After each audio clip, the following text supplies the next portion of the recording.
Um, are we back? Are we back? Okay, great. Thank you. Fuck my life, dude. Twitch is full of shit. So um my stream is fine. My internet is fine. Everything's working perfectly. Yet Twitch just drops. It just dies and then nothing goes through. Yeah, it seems. Yeah, it would seem we're not allowed to rant at all. I'm just uploading a video quickly, and then...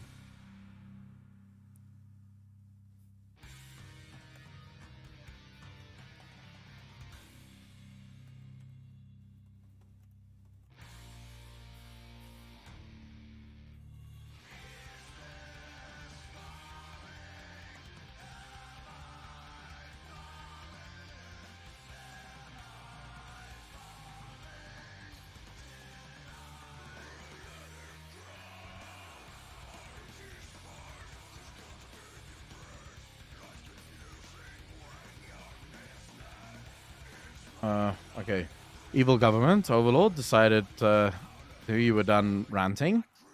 I don't think it's the government. I mean, I have a pretty... my policy is offend everyone equally. That way, everyone can be united in their feelings of offense, I guess. So I don't think Twitch would ever have really a problem with the things that I say. I mean, maybe they will. Who knows? They could. But I think it would be weird if they did.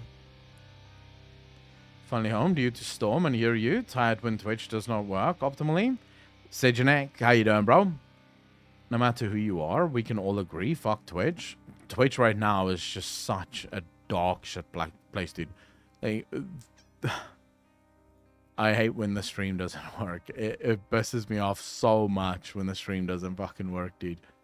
But hopefully it gets better. Hopefully Twitch can sort out their shit.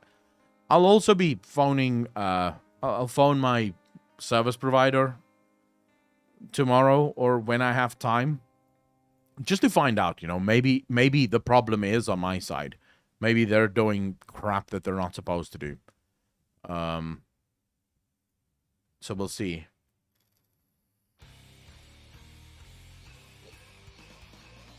Oh my god, I'm gonna get fucked today, aren't I? Not here a port issue? I don't think so, because my entire internet is perfectly fine. Nothing is down. Everything is working the way that it's supposed to work. You know, there's literally nothing wrong whatsoever with my internet. And then it's literally just Twitch. That's the only thing that goes down. It's Twitch. It just can't stream to Twitch. Which is so fucking strange, dude. So strange.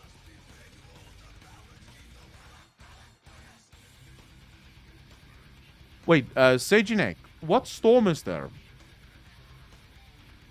You say that there's a storm.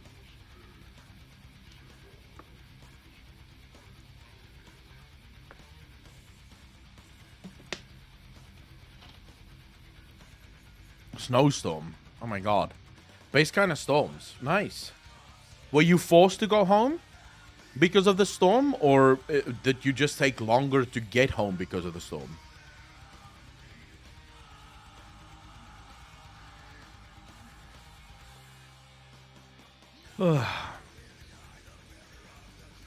Maybe simply a glitch in Twitch's area relay server. So, Core, that's the thing. The relay server that I'm on is actually controlled by my ISP. So I'm going to try and phone them tomorrow and just make sure that everything is set up the way that it should be set up. You know, just in case. If it does happen, that this is actually, you know, a problem on their side, maybe they can fix it. Because my internet has been pretty weird the last few days. They did some maintenance on it the other day.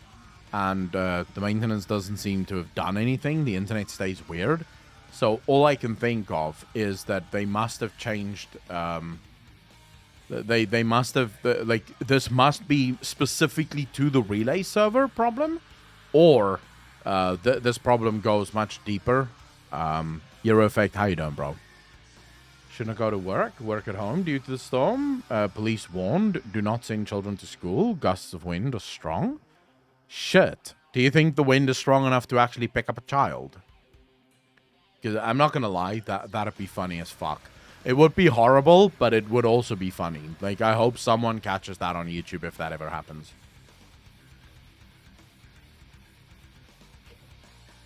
Can you imagine just seeing a child fucking wind blowing them, like, just fucking flooring them? Like, I don't know if the wind would pick up the child, but it would most likely blow him over. And that would just be funny as crap. I could be okay with seeing that. Oh my Jesus. I'm going to hell. Alright, let me just quickly get this video set up to go live, guys, and then we can go.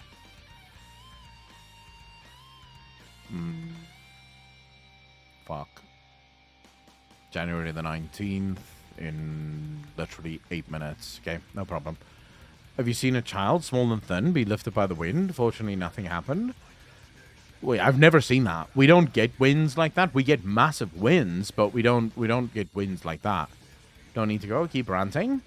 Don't need to go where, Mr. Dilly One? Who's going where? You're in Cape Town now? You may be seeing that yourself. Gary, and the wind is bad here, but it's not that horrible. Although, I don't know when the real windy season starts here. It could be that it's still coming. No, that is possible. Anyways, I have to go pee, guys, and then I want to get some more coffee. So, everyone take a break for about 5 minutes, and then when I get back, what do you guys want to do when I get back? Do you want to watch Fallen Rise? Maybe one episode. Yeah, what we'll do is we'll watch one episode of Fallen Rise, of Final Fantasy XIV, and then we'll jump in and play some Final Fantasy XIV. How does that sound? A quick episode of Fallen Rise, because we still have a bunch of episodes to get through, and at this point, we're going to take fucking forever to get through them. Watch video that I linked streamer. I will do, Agriel. Let's see the Sky Pirates. Well, first we have to finish the Hildibrand stuff, and then we'll see the Sky Pirates. So this might also take a couple of days to actually get done. But yeah, quickly gonna grab some coffee. And then I'll be back. So everyone take 5. I'll be right back.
Yo.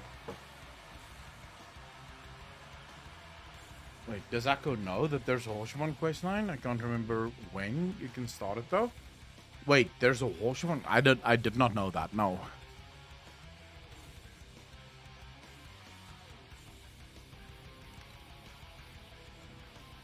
Nvidia, how you doing? From the start? That will take a while. No, we've done Hildy already yesterday. We've already started with Hildy yesterday. Just the Hoshimon questline. But it includes, like, Hoshivant. It's a story about Hoshivant. Or is Hoshivant does he just feature in the storyline? And can you still do it after Hoshivant is dead?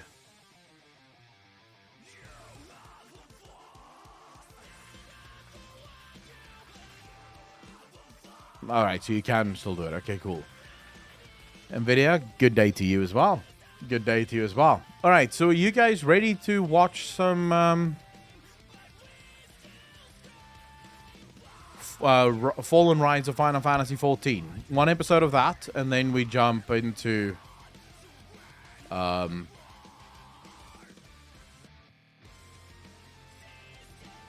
wait, what episode did we watch yesterday?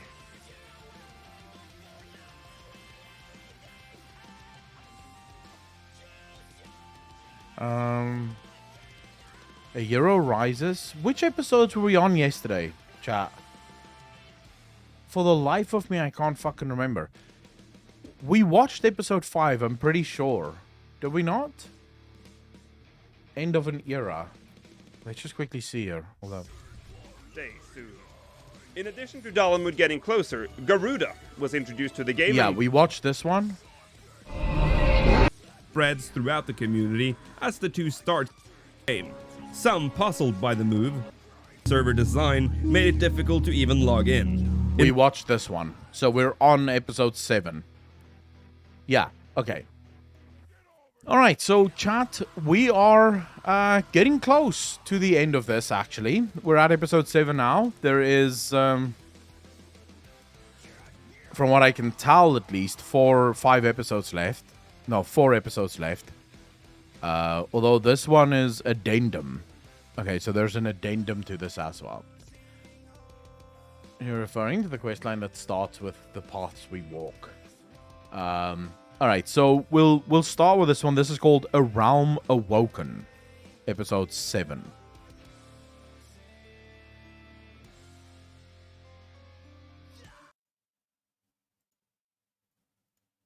Alright, here we go. It's clear A Realm Reborn is a much improved game, but it's only now that we've completed the story and participated in the endgame that we realize the full extent of the improvement.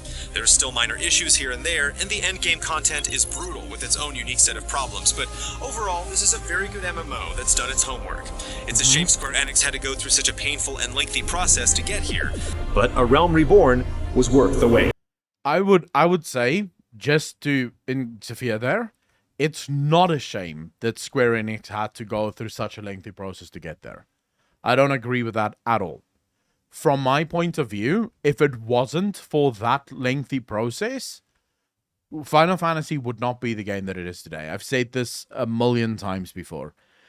That whole thing of having all of these problems stacked on top of each other and needing to go in and solve every single one of the problems, I believe is what is causing this massive surge of success now, because the developers know what not to do. They've learned. They physically had to fix the problems. They physically had to go through this with the player base, so they know. They understand it now much better. So I don't think this is a bad thing at all.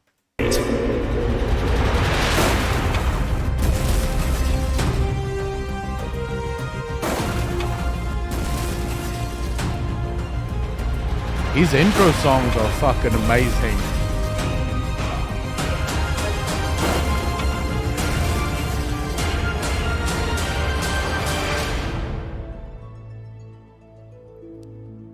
Here we go. A Realm Awoken. After the troubled, yet successful relaunch of Final Fantasy XIV in the shape of A Realm Reborn, players once again started to settle in the new old world of Eorzea. One of Final Fantasy XIV A Realm Reborn's most prominent launch features was the introduction of the male Mikote and the female Rogadin, which were absent from the game's original release, much like how Mithra were female and Galka were male only in Final Fantasy XI. The character... Wait, what? What graphics is this? Is this from 11? Sorry, how you doing? This is from 11. Jesus. The graphics have certainly come a long way since 11. The graphics have come a long ass way since 11. Were male only in Final Fantasy XI. The character creator got a facelift, however, it would still retain its lists of presets over sliders, to many players' dismay. Final Fantasy XIV would continue to receive universal praise from most major video game critics for weeks after release, but this would not last if the dev team didn't work hard, pushing out updates frequently. You see, A Realm Reborn was hastily knocked together in less than 2 years. An MMO of this scale would normally require twice that time, if not more, to be... Yeah, I would say much more. The vast majority of MMOs generally run on a minimum of 5 years in order to get an MMO working.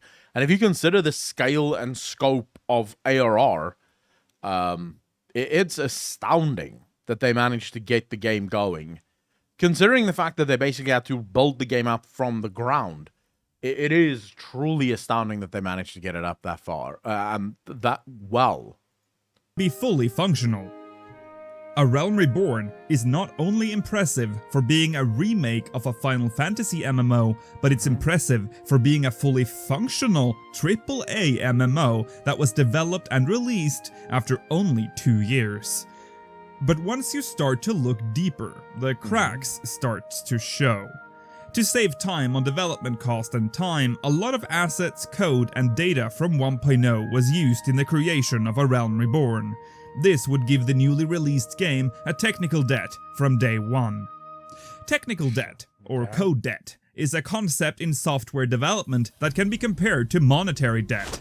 You take up a loan, so you can, say, get a really fancy looking car. Now you have a shiny car, but you still don't actually have the money to pay it off, so interest starts accumulating. In Final Fantasy XIV's case, the team reused assets from 1.0 and avoided adding certain basic features to the game to cut both cost and time. This would mean the dev team would have to rework and add these basic features over time while still providing other new content to the game. Can I just ask, anyone in chat that played, do we have people in chat that played at the start of Final Fantasy XIV? Like literally 2.0 at launch? Okay, so what was that experience like? If you compare it to what new players now have with Final Fantasy XIV 2.0, if you consider what I just experienced with Final Fantasy XIV, what was that original experience like? You're asking about 2.0? Not 1.0, no.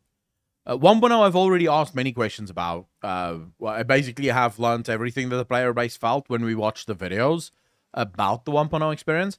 I want to know what was that initial experiences like? 90% of every character was a white-haired cat boy.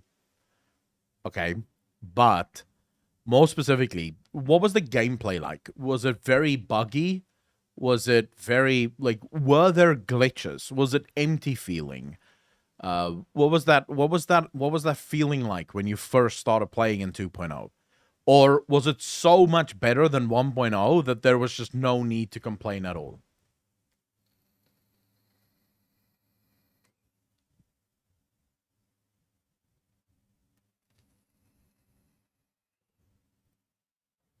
You played in 1.0, Cask. There were lags for servers, from what I read. Since Warrior was a DPS, I had to tank suddenly, but the gameplay was way harder and more skills, but it was so much better. I played from beta 2.0. The start was tumultuous with login issues, and you tried to stay in the game to avoid logging in. Oh, not at all. There was lag, but not really any glitches in 2.0. Interesting. As time progresses, more features will become standard for MMOs, adding to the game's technical debt. Failing to pay off their technical debt or ignoring it altogether would eventually lead to the game appearing aged and restrictive compared to competing MMO titles. The trick was to hide it and try to resolve the debt silently over time. The game's cutscenes, which used to be cutting-edge motion capture in 1.0, with lip-syncing occurring in certain instances, was replaced with more cost-effective in-game emotes and non-synchronous lip movements. This was most likely done to lower the time and cost of having to sync the lips to the different languages. I don't mind that at all. I think the cutscenes are just fine. The emote system, and here's what I think is actually cool about this. Because they had to use these in-game cutscenes that were basically just emotes. I feel like Final Fantasy, as a result of that, has a very rich emote library. If you go through the library of Final Fantasy XIV, it's incredible, the amount of emotes that you get to play with. And I don't even do a lot of the quests that I guess give you emotes, because I'm assuming there's most likely, like, blue quests that unlock certain emotes and stuff for people that's really into RP. So I feel like, yes, that was a trade-off, most likely. They didn't have the money to do the whole lip-sync action motion cap stuff. But that also forced them to spend more time on emotes, which happened to work out because the players get to play with those emotes afterwards. You know? Emotes change based on race and job too. Imagine if you could do motion capture to animate your character. That would be pretty cool. That would be pretty cool, but also I think it would be fucking difficult. You can make millions selling emotes? Wait, you can sell emotes in Final... What are you talking about?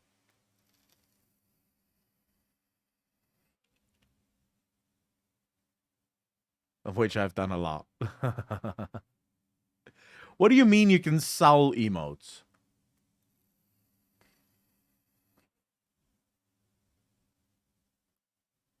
The lean emote goes for like 400k. Why? Is it hard to get the lean emote? It's also rather bad in 2.0. It improved a lot in the expansions. Probably they had more money. I will agree the voice acting was atrocious in 1.0. You know what you get? So like a training manual. But if it's going for that much, it must mean that it's very hard to get. Get from specific content. It's part of the firmament, and some people want it before then. Okay. It was just the accuracy shit. Which is the game shipped with, and of course the cost of motion capture. Some elements still used motion capture, but for the most part, A Realm Reborn's cutscenes were standardized without damaging the game's overall quality. No, an inevitable issue that would face the game at launch was a direct result of A Realm Reborn's past, the game's economy. Final Fantasy XIV 1.0 had numerous extremely wealthy players who were now entering A Realm Reborn's brand new economy. Servers that survived the calamity was branded legacy servers, and these were expected to have a particularly rocky start. To combat the imminent inflation of the game's currency, all 1.0 players had their money slashed by removing one digit off the end. This also applied to the prices in A Realm Reborn. A potion... It's interesting that they didn't decide to... It's interesting that they didn't decide to just let everyone start at 0 again. You know? Like, I get that this is this is basically the same game, and it is just actually... you could actually view 2.0 as an expansion of 1.0, considering how 1.0 ended. But at the same time, it is sort of a rework, and I wonder, yes, it may have pissed a lot of people off, but I do wonder if it would have been easier overall to just let everyone start at 0 again and work their way up. Which used to cost 1,000 gil in 1.0 would only cost 100 in A Realm Reborn. In addition to this, vendor items would have prices set at a slightly higher cost than they would in 1.0 in an attempt to slowly remove guild from circulation. This would only be one of many future attempts at regulating the guild.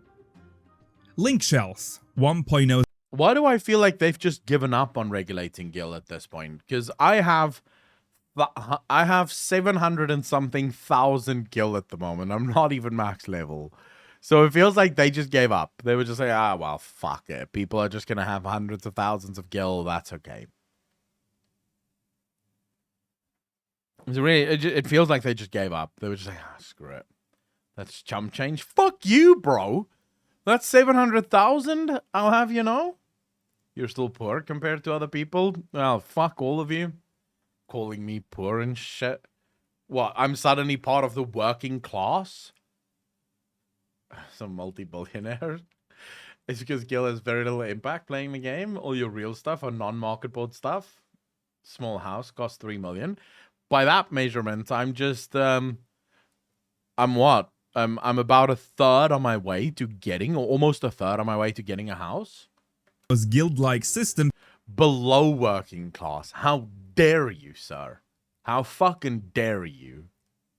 Similar to Final Fantasy XI's Link Shells, where players could talk to each other in private chat rooms, survived the transition and would see very little change from its 1.0 version. One major change, though, was the removal of the Link Shell crest and the introduction of free companies. One retainer. Free companies would become the game's guild system, similar to Link Shells, but with added bonuses such as free company actions, which could grant members unique perks such as increased EXP gain or reduced teleportation costs, with housing planned to accommodate the companies in the future.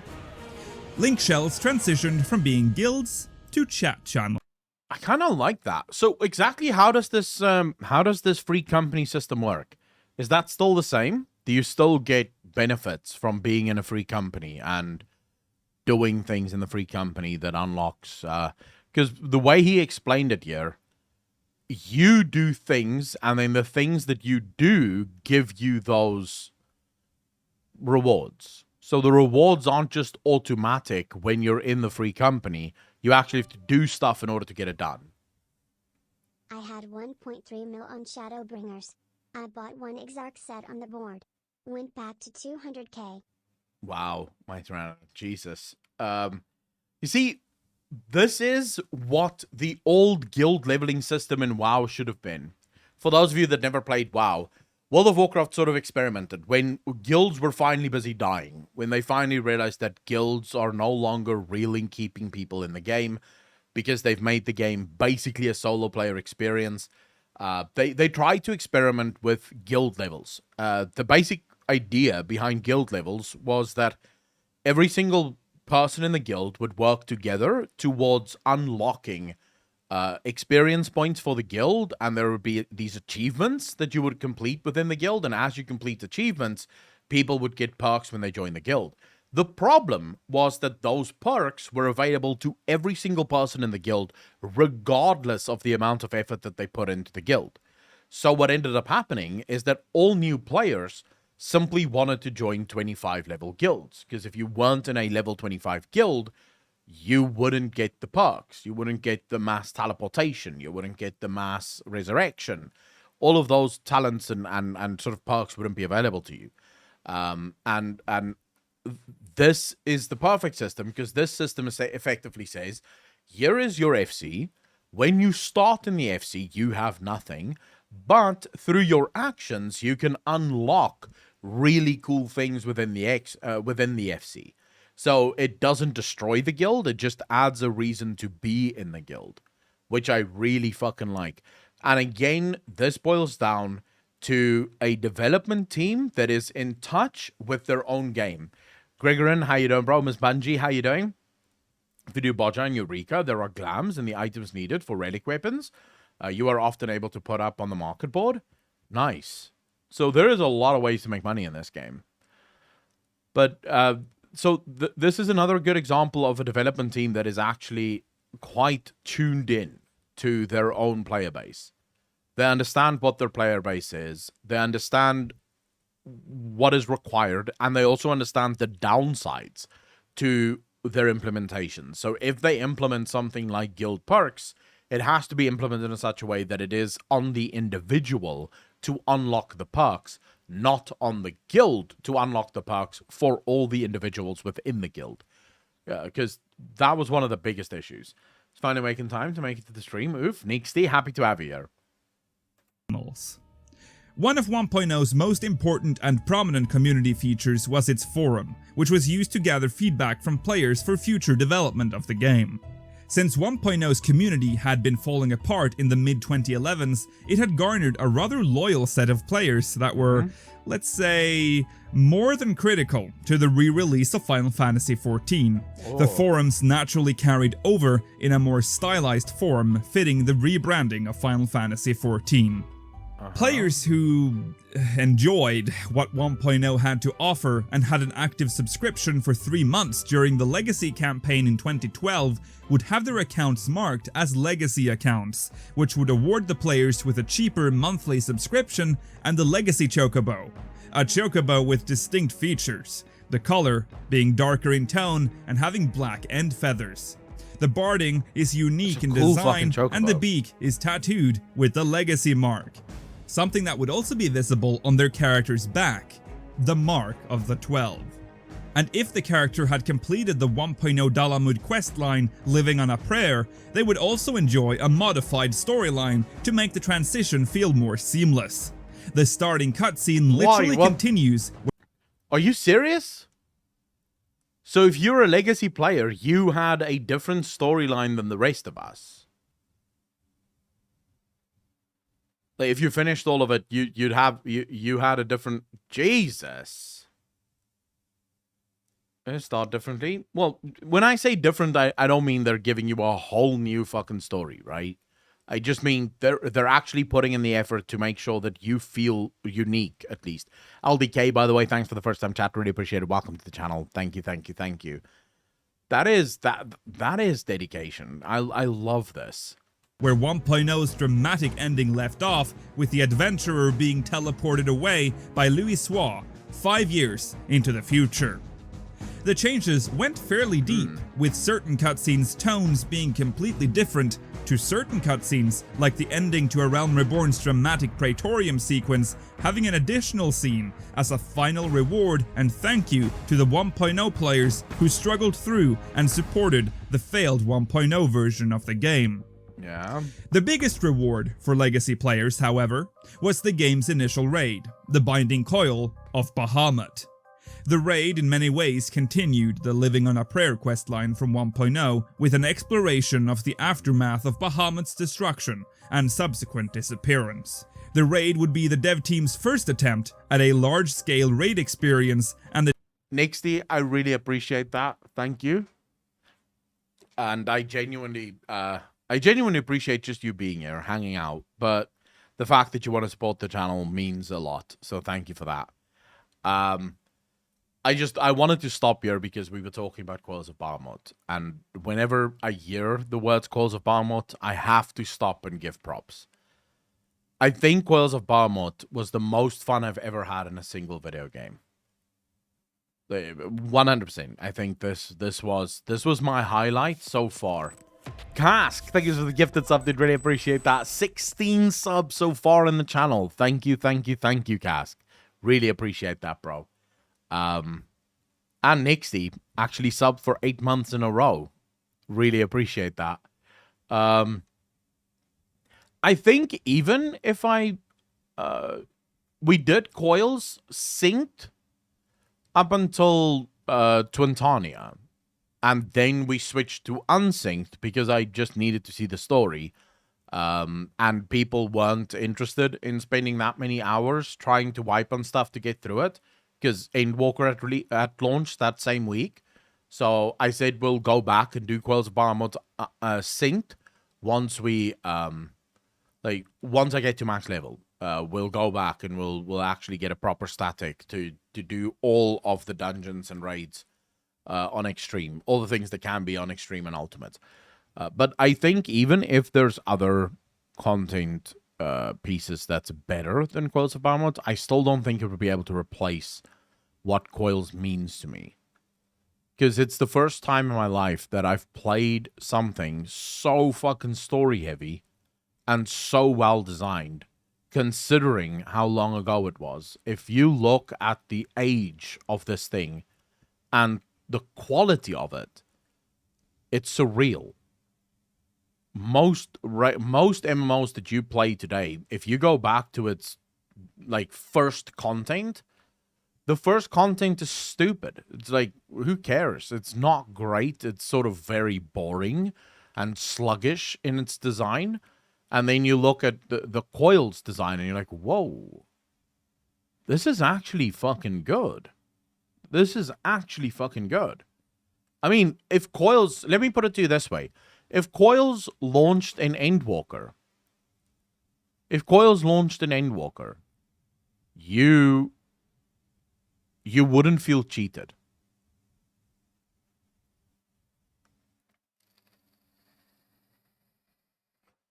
Like, you wouldn't feel like, whoa, the developers really took a bunch of fucking shortcuts here.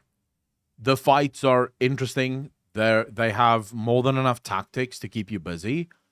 The bosses aren't just pushovers. Some of the mechanics are really fun. The Twintania fight, for example, comes to mind as being one of the most fun fights I've ever done. And we were actually close to getting it down as well, synced. Before we had to call it a night, it was already very late. So for me, I wouldn't feel cheated. If I got Coils of Bahamut, I would not feel cheated at all. It would be a fun fucking raid. It would be a fun raid to be a part of. Now, I haven't seen all of the other raids yet, so maybe I look back at Coils of Bahamut after I see the other raids and I think, Jesus, how far they've come, right? It's possible. But considering the fact I've met actual people who still do Coils of Bahamut to this day with their companies and their statics, I'm going to say Coils of Bahamut is still a success even to this day. The tiers were split into turns, going from turn 1 through 5. Unfortunately, the dev team didn't quite understand what players expected from a raid and added a turn that had no bosses or loot and required the players to complete a jumping puzzle to reach the exit. Worse, since turns had to be completed in order, this turn had to be cleared every week by statics to proceed to turn 4 and 5. It was bad. Players were left puzzled as to why this was even in the Coil series at all. Some believing it was an unfinished turn shoved into release without the bosses and loot in them. But shortly after these questions hit the official forums, community rep Bayonne... Has it been changed since? Because I remember the jumping puzzle and there was things to fight. There wasn't bosses, but there was trash. So I didn't really mind it. It was really interesting. But then again, I can see if you're doing this over and over and over and over and over again, then maybe at some point you're going, Jesus, why is this here? Ensured all players that this turn was, in fact, how it was designed from the start. Immediate player backlash ensued. How could this turn even be considered as part of the game's highest difficulty content? Raid teams were furious. It was a waste of time and offered no reward. The end of the Binding Coil of Bahamut, turn 5 to be exact, trust players to get furious. Like, only on the internet, man. And I know there's so many people that want to change that. There's so many people that wish people would be kinder and wouldn't be outraged that much about things, you know. But this is our culture. You take the good with the bad. Players are passionate. And passion goes both ways. We are either passionately enthusiastic about something or passionately fucking pissed about something. And I don't think you can have one without the other. I don't think you can get that elation from seeing your favorite game bringing out a new expansion without also seeing that incredible anger when something doesn't go your fucking way. You know? That's the downside of passion. And I think that's great. in my opinion at least. But then again, I am one of the old school League of Legends players, so I was forged in the fire of toxicity. So I think I just have a thicker skin when it comes to toxicity. Would quickly make up for Turn 3's horrible design, but the queen of the first coil was not without fault. Coils itself didn't change, only nerfed. I mean from next raid series. The boss design from subsequent raid series evolved a lot. Coils still has a lot of WoW-isms in its philosophy. I can see that. There is a lot of WoW-esque things in Coils. One of the things I was told is that subsequent raids have far fewer ads in them, which is something I have criticized World of Warcraft for fucking hell, for 4 years now. Ever since I've had a YouTube channel, I've been harkening on about the uselessness of trash. There are times when trash can be seen as fine, but for the most part, trash is just a waste of time. It really doesn't add much. It just makes it feel like, oh my god, I have to get through this. And then it respawns after 3 hours and you really want to lose your shit. Well, not that they removed trash, more just that trash is no longer so oppressive. You don't get as much trash anymore, which is also good. Like I said, it's fine if you have, say, one mini-boss before every boss, or a couple of mobs that you have to kill before a boss. That's good. No one worries about that. The problem is you get these raids that have, like, fucking 10 minutes of trash clear before you actually get to the raid. And that feels miserable. Sophia, how you doing? Her fight was riddled with bugs that would occur under certain conditions, and maintenances were conducted several times, rendering Turn 5 completely inaccessible for hours at a time during the raid's first weeks. The most pressing issues Twintania suffered from were related to the additional enemies that would appear during a specific point in the encounter. These would, if killed immediately after spawning or stunned prior to being killed, remain alive with 0 HP, ultimately killing the party. There was one rumor that has persisted long after the binding coil had concluded, claiming that the Twisters were flat out broken in A Realm Reborn. Though the Twisters were nerfed, the claim that they were broken is incorrect. Twister was an attack cast by Twintania during the latter half of the fight. It would have an incredibly quick cast time and required the raid's immediate and full attention. 4 random party members would shortly after have a small Twister form behind them. If a player made contact with the Twister, it would immediately kill them. The mechanic remained a mystery for weeks and weeks after release, wiping all who attempted to clear the turn. The community was outraged and demanded the fight to be fixed. However, the official response from the dev team was that the Twisters were working as intended and the... Wait, greetings. We understand that the mechanics of Twintania are a very hot topic in the community currently, and I would like to clarify a couple of things. First, I would like to clarify something about the bug report flow, as we've seen many comments about this in the past. Bugs that have been moved to the accepted bugs forum are those that have sufficient information to be investigated. Although a reported bug was moved to the accepted bug forum, does not mean that what was reported is an actual confirmed bug. Apologies for any confusion related to this topic. Next, there have been a lot of comments about how surviving Twintania's Twister ability is seemingly random. Please know that it is not random, and the development team has adjusted the difficulty of this battle to be of the highest level that is in the game currently. With that said, though, it was still designed to be beaten. While we definitely cannot comment on strategy, we believe that a valiant group will be able to defeat Twintania. Oh my god, I love this response. As an ex-WoW player, I absolutely adore this response. Do you know how quick Blizzard is to nerf stuff that people cry about? And this response is just perfect. They're like, hey, if you're a valiant group of adventurers, you'll get it down. Like, go forth and prosper. It's sort of like that just a little nudge, just like, get good, bro. It's saying get good without saying get good. Absolutely love that. The claim by the community that the Twisters were entirely random, thus making them impossible to dodge, was wrong.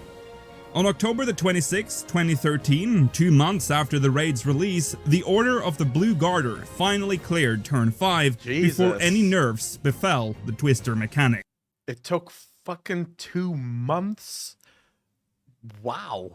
It turned out that the twisters could be avoided by moving immediately after the cast bar appeared in a clockwise or counterclockwise circle and coming to a stop just before reaching the starting point of the circle. The reason for this is that the twisters would spawn at random wherever you had previously moved during the cast. If you moved too far away from where you were positioned during the twister cast, the twister would appear directly below you and subsequently kill you. Despite the clear, a nerf was issued the following week based on player feedback. Yoshi P responded in an official forum post on the day of the nerf that they believed the attack was too unforgiving, so the twister's timing would be adjusted. It's nice that they waited for someone to finally kill it. Maybe just as that to show, hey, it can be done. It can be done. Look, it was done. Apocalypse When Halo, Blue bro. Garter was crowned World First Champions, the teams that failed to clear the raid due to twisters flared up in rage, even going so far as to call them cheaters. However, Yoshi P laid it all to rest in the same post that announced the twister nerfs by officially confirming Blue Garter's World First. Now, the reason so many struggled with twisters wasn't necessarily the mechanics' fault alone, but also the servers. A Realm Reborn's launch servers were really not up to the task, and players experienced high levels of latency. It was especially bad for players in Europe, as Square Enix had decided to place their data center in North America, Canada to be exact. Fights such as... Well, I don't see how that's a problem. I'm playing in the NA. Like, if you look at this map that he has here, I'm all the way down here. Now, this is actually perfect. Let me show you. I'm all the way down here. I used to be there, right? But now I'm down here. So my line right now, look at Europe. Europe is complaining about, oh my god, we have 60 ms. Woo! Because we have to connect to there. I connect from here, then I run all the way up along the coast here, through here, I onboard here in Spain somewhere, in this area, either Spain or Italy, somewhere there. I onboard onto Europe, and then I go through to London, and then from London, I go to New York. And then wherever the servers are in the US, this is where I then go to that server, and then it goes all the way back through here, boom, boom, boom, boom, boom, boom, boom, boom, boom, boom, back to my house over here. Now, they are currently setting up cables from this side that should onboard here, and onboard here in Florida. So these cables will be a massive fucking help as soon as they go online. But God knows when that's going to be. It was supposed to be last year. It's still not online. So for now, we're still connecting this way. But yeah, so I can complain. No one else can fucking complain. More like 500. ARR servers had a natural ping of 300. That, plus distance latency. 500 is still chump change, my Tyrannodon. Do you guys take a guess? What do you think my MS was like when I first started playing World of Warcraft? I remember I started playing in vanilla. So what was my what do you think my MS was like when I first started playing World of Warcraft?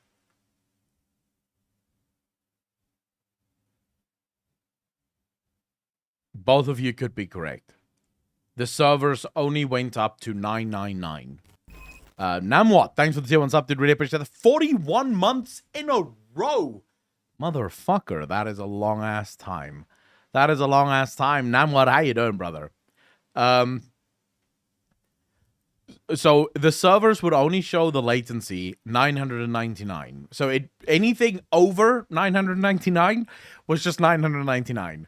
I would press the button, and then I wait, and then you see the cost bar going, and then I have to spam the button so that it will register another cost, because I can't just push the button once and then it will register the cost. I have to spam the button to make sure that it registers the cost as soon as the previous one is finished. And I raided with that MS. I actually did raid with MS. I had the worst PC in the fucking world back then, dude. My PC in Dalaran got 2 frames per second. I played on a borrowed PC. Like, my friend had a PC. My dad wouldn't buy me a PC because he didn't want me to play video games. So my friend linked me his PC, his old gaming PC, that his dad upgraded for him so that he could actually play the game because he couldn't play the game when it first came out. I played at 2 ms at the lowest fucking graphics. It was ridiculous back then, dude. Canada, to be exact. Fights such as Twintania with her twisters and Titan with his landslides became unbearable, and Square Enix was forced to consider upgrading and moving their servers. Okay. Crystal Tower, a 24-man raid inspired by Final Fantasy III, was teased as far back as late 1.0 and was nowhere to be found in 2.0. The dev team simply didn't have time to complete the content before release. However, what content was that? What content was you just talking about? 400 ms to 4 FPS to 40 ms 100 FPS was actually the hardest difficulty spike in WoW for me. I was always cancelling costs by reacting too early. I have the same problem. Old man, thank you for the follow, dude. Really appreciate that. Welcome to the channel. Thank you, thank you, thank you. Crystal Tower. Oh. Yoshi P and the rest of the dev team promised to deliver a big content patch by the end of the year. And on December 14th, 2013, they delivered A Realm Reborn's very first patch, A Realm Awoken.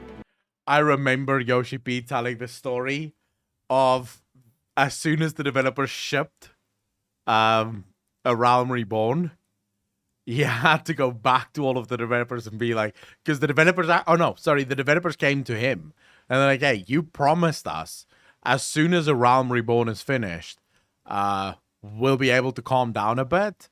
And Yoshi P was like, no, everyone knows a good MMO's only as good as its first expansion. And he was like, we'll have to work this hard until the first expansion is out. And then he just laughed. He was like, yeah, I'm still saying that to them to this fucking day. And he just said this, like, the first patch coming out, I just see these developers thinking to themselves, when the fuck are we resting? When is this over? I tried to log into WoW yesterday and instantly got back off because of all the stuff I still needed to grind. Next day, I know the feelings there. I think they do take a break between expansions and first patch, usually taking 4 months instead of 3. I mean, you should take a break. It is good when you take a break, when you sort of just touch grass a bit, you know? This behemoth of a patch contained an incredible amount of content, Hildibrand, Crystal Tower's first tier Labyrinth of the Ancients, Ultimate Weapon Hard, Beast Tribes, the first ever hard mode dungeons, Copperbell Mines and Hawk Manor, and the return of the fan favorite from 1.0, Good King Moggle. But the patch didn't only offer content, it offered features and changes to the game as well. A Realm Reborn introduced the item level system, but made it nearly impossible to really tell what your average item level actually was. There was no average item level displayed anywhere in the character screen. You would either have to do the math yourself, or simply use one of the many community-made item level calculators to find your average item level. Prior to the patch, the game had no restrictions built into the duty finder to restrict players with inadequate item level from entering certain content either. That must be horrible. 2.1 not only introduced item level restrictions on high level content, but also finally made it possible to see your own item level from the character screen. Measures were also taken to alleviate server strains, mostly aimed at duties within the duty finder. At launch, there was no system to prevent players from leaving their computer and keeping their characters logged into a duty, and so they started to clog up the instance servers. To combat this, Square Enix implemented a Only fucking players, dude. Only... Leave it to a player to find a way to basically fuck over everyone else, you know? Because that's literally what it is. You know what? I won't log out. I'll just stay here. And then soon no one can fucking play games because all the servers are full with people still in the game. Where were the eels? Okay, someone tell me what the fuck that meme is about. Someone tell me what that meme is about. What eels? So I know Quinn is the one who made that joke or said that thing. But what did he say exactly? What was it about?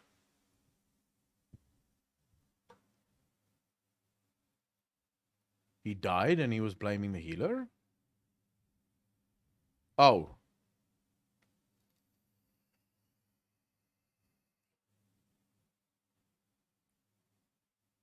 Heals equals heals. He stood on like 10 AoEs at once and screamed it? Oh, right. But...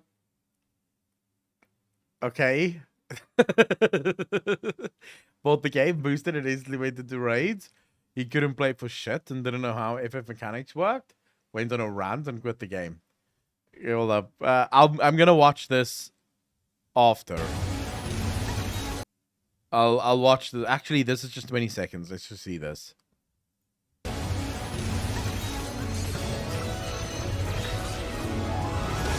Good spreading, cheek. Good spreading, Freddy.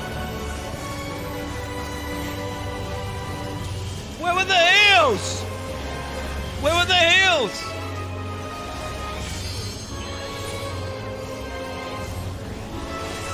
Did he not? Did he not see everyone else running away? Good spreading, cheek. Good spreading. Like, could he not see everyone else fucking running away from him? Good spreading, cheek. Good spreading, Freddy. Like, everyone else is running away, he's standing still. Usually when I don't know a fight. Now, I will say this about Quinn. He's not actually an MMO player. Quinn plays far more action RPGs, which is obviously very different. But as an old school MMO player, when I don't know a fight, I usually just look at all the other players. I'll just pay attention to whatever the fuck they're doing. I did that with the fight against Nidhogg. I don't know what I was doing, but I saw everyone else running, and I was like, wait, am I supposed to run? I guess I'll just fucking run, because everyone else seems to be running here. I didn't know where I was running, so I still died, but I knew I had to run, you know? So the fact that everyone else is running away, and he's just sort of standing there, makes you wonder, how can you even scream, where's the healers at that point? Celtic Lord, thanks for the follow. Really appreciate that. Welcome to the channel. Thank you, thank you, thank you. Doesn't matter. FPS games equals nades as visuals as well. You see people run, same deal.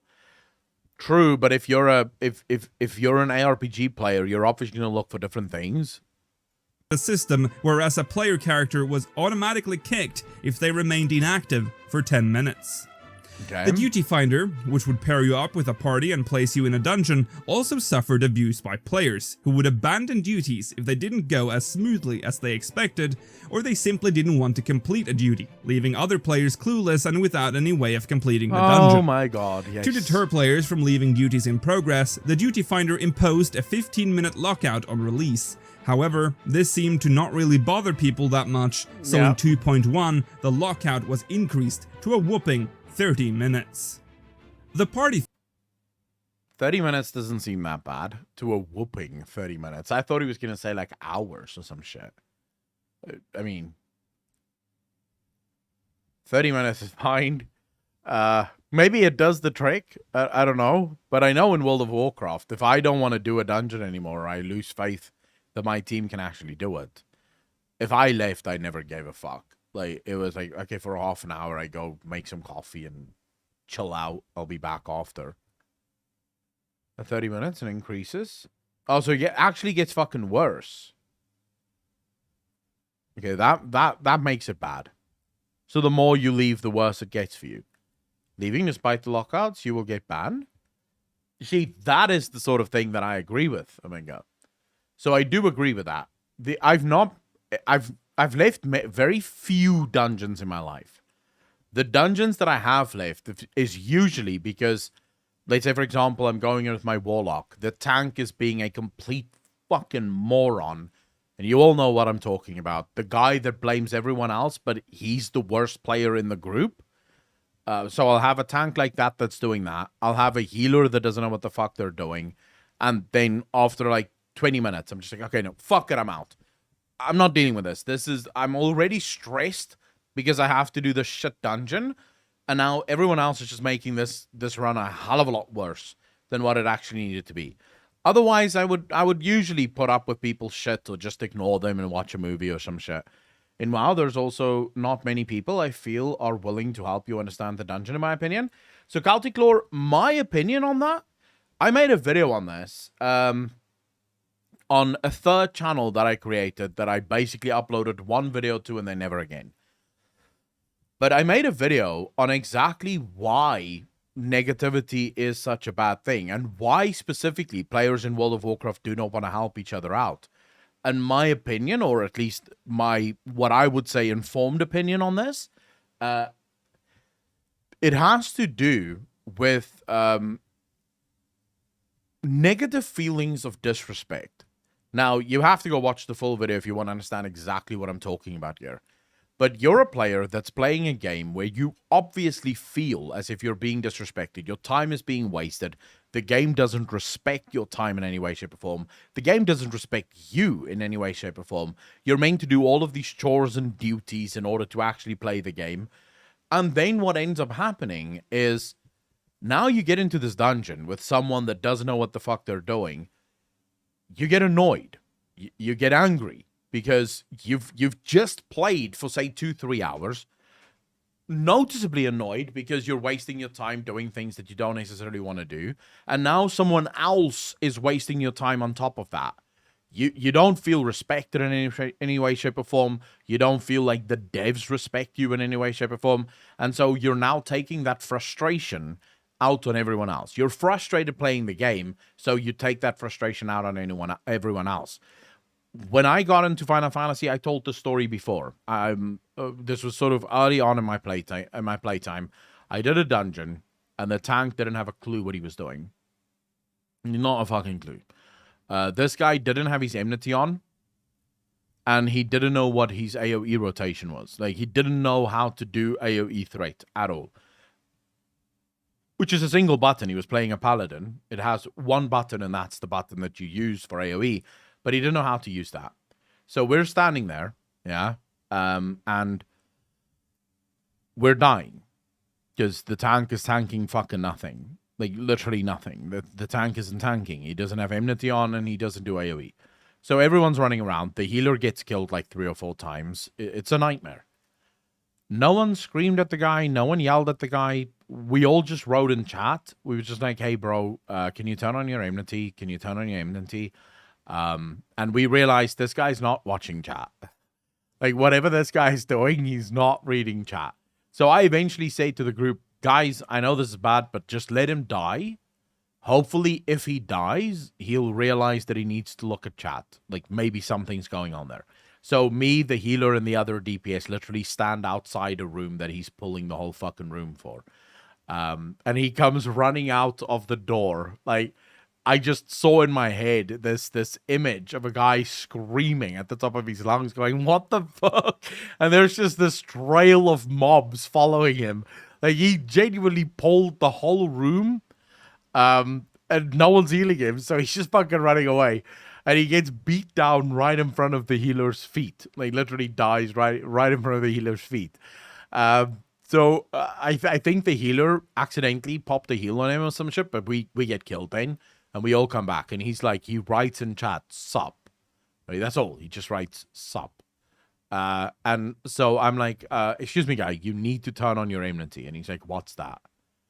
I'm like, okay. So I go online, I type in paladin spells, and I give him the exact name of the spell. He eventually finds that. I'm like, okay, now you have to use AoE. He's like, what's AoE?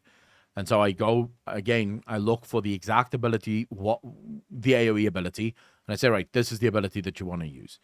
So he finds that, we finish the dungeon, it was good times. Why did I do that? Because I was having so much fun in Final Fantasy. I was having so much fun playing this new game, learning this new game. And my thoughts as this guy was doing this was, I don't want to destroy this guy's game. You know, I don't want to sit here and yell at him or tell him he's a fucking moron, he doesn't know what he's doing. I just want him to learn how to tank. That's it. I just want him to learn how to tank so we can finish the dungeon. And everyone else seemed to have the same idea. You know, I don't want to destroy your game. I just want you to tank so we can all play the game together. In WoW, I would have been fucking raging at that guy. And I mean raging at that guy. I would be so pissed off. And I know that because I've been that guy. I've been that asshole in World of Warcraft where I will yell and scream at people because they don't know what the fuck they're doing. And it's not as if, you know, suddenly playing Final Fantasy have changed me forever. It's just I don't feel that same level of stress whenever I'm playing Final Fantasy. When I go into a Final Fantasy dungeon, I don't feel oppressed for being there. You know, I have fun. And so when I see someone who doesn't know what they want to do or what they need to do, I just think, like, how can I help you? Is there something I can do to make this easier for you so you can have fun too and you don't have to worry about this? Not only that, Akko, we get bonuses for doing duties with new players, doing the duty for the first time. I know, I give a lot of people a lot of bonuses. Whenever I do a dungeon, it pops up, there's an extra reward at the end of this dungeon because there's a new player, and I look around, I'm the only sprout. So I'm like, yeah, okay, this makes sense. Everyone else is getting cool shit. Finder was also introduced in 2.1, which made it possible for players to form parties prior to entering with the Duty Finder. The Party Finder was... Oh, I will say this, on that note, I actually think that's one of the cool things that they did with the Sprout system. By allowing for older players to play with Sprouts, but also then to make it worth their time. Because look, no player that knows the game off by heart feels good when someone else is fucking wasting their time, you know? When someone else is just failing on everything, no player feels good about that. But the way Final Fantasy have set it up, it's like, yes, I am wasting a little bit of my time, but I'm also getting bonuses upon this. Right? I'm also getting bonuses. So there is a reward for wasting my time. And I feel like that also does a hell of a lot to make sure that people aren't as toxic towards one another. Because, yes, you're wasting my time, but not really, because this waste of time will result in me getting better shit. A server-wide and would see a lot of use by players trying to beat raids and extreme content. The patch also introduced PvP to the game, and it got a mixed reception. Final Fantasy XIV's new battle system, albeit streamlined, felt slow and sluggish in PvP, and the whole system felt uninspired. The one thing that hasn't been fixed yet, I don't feel like this should be in the videos, because from everything I've heard, people still complain about Final Fantasy's PvP. And prone to cheesing. The system was riddled with issues at launch and was quickly shunned by the Final Fantasy XIV community. Queue times would quickly rise to more than 30 minutes mere weeks after release. The PvP system would see countless updates over... Milady, so what you're saying there is very, very correct. Culture is something that takes a long time to develop, but culture usually starts at the top. Which is why in my video, I said all of this negativity in World of Warcraft starts with the developers.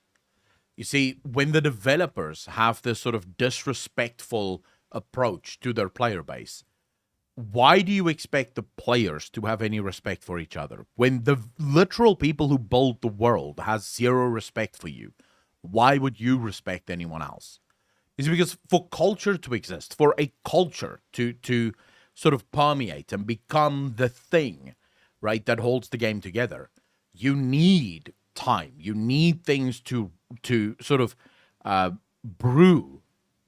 And that starts at the top. It has to trickle down from somewhere. So because Final Fantasy players look at what the developers are doing for them and they feel respected, they're also more willing, I believe, to give that respect to other players.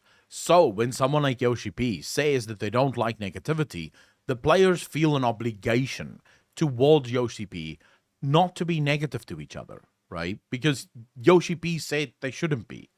So they feel obligated not to be. Because they respect Yoshi P. They respect who he is. They respect what he does for them. Because he respects them in turn. Niara, how you doing? Violet Green, how you doing? I'm good gamer, how you doing, bro? NanoX, how you doing? So that really is, you need that. It is a trickle-down effect, and you need that to start at the top. You can't blame the players. That video, by the way, was literally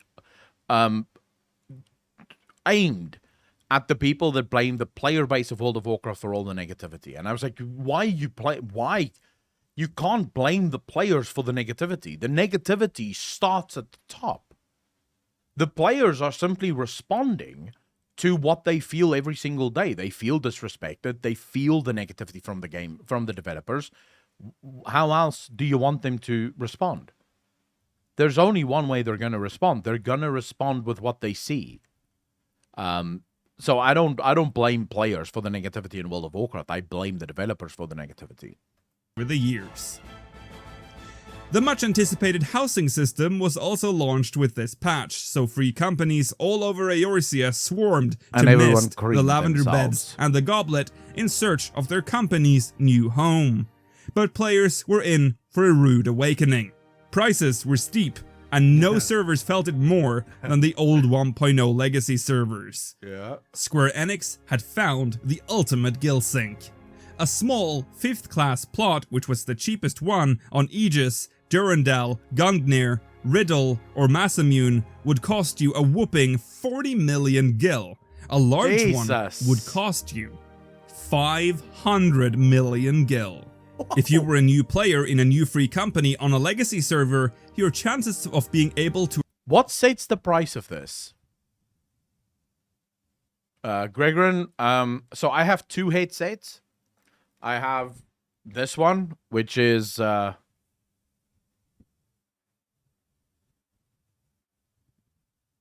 the back there, you can see the box there in the middle. It's Audio Technica. And then I also have this one.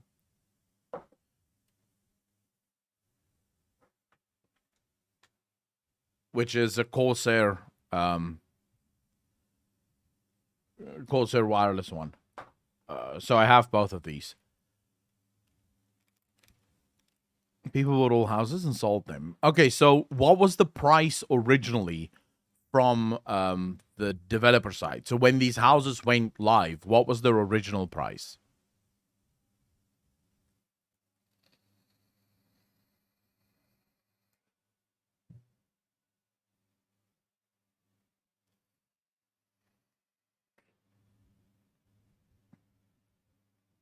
So everyone just went out and bought as much shit as possible. Wasn't this the moment where at some point Square Enix also stopped people from owning more than a single plot of land?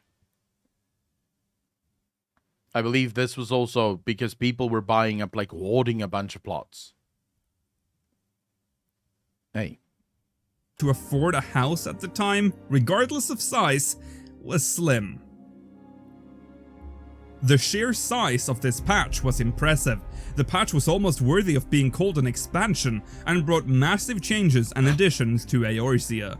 A Realm Reborn has survived the rebirth, weathered through its first raid, and successfully implemented its first content patch with A Realm Awoken. For a game developer, you couldn't ask for a better outcome. But A Realm Reborn still has a lot of issues to resolve, and danger looms on the horizon. Danger looms on the horizon? Fuck, now I want to watch another episode. Can we watch another episode? Like one more, and then we can play. He says danger looms on the horizon. I need to know what this danger is. All right, we'll watch one more, and then we'll stop playing. So here we go. The Fallen Rise of Final Fantasy Episode 8. As Final Fantasy XIV made its victory laps on game ranking sites and the like, players who had now settled in the new world of Eorzea did so on 2 platforms. The future seems bright, but one of the platforms is already causing trouble. Oh shit.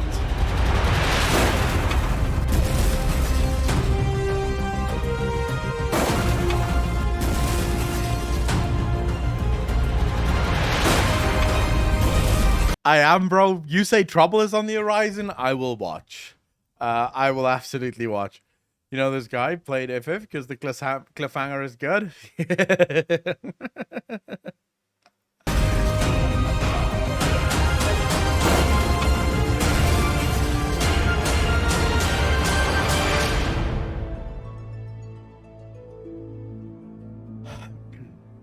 Episode 8.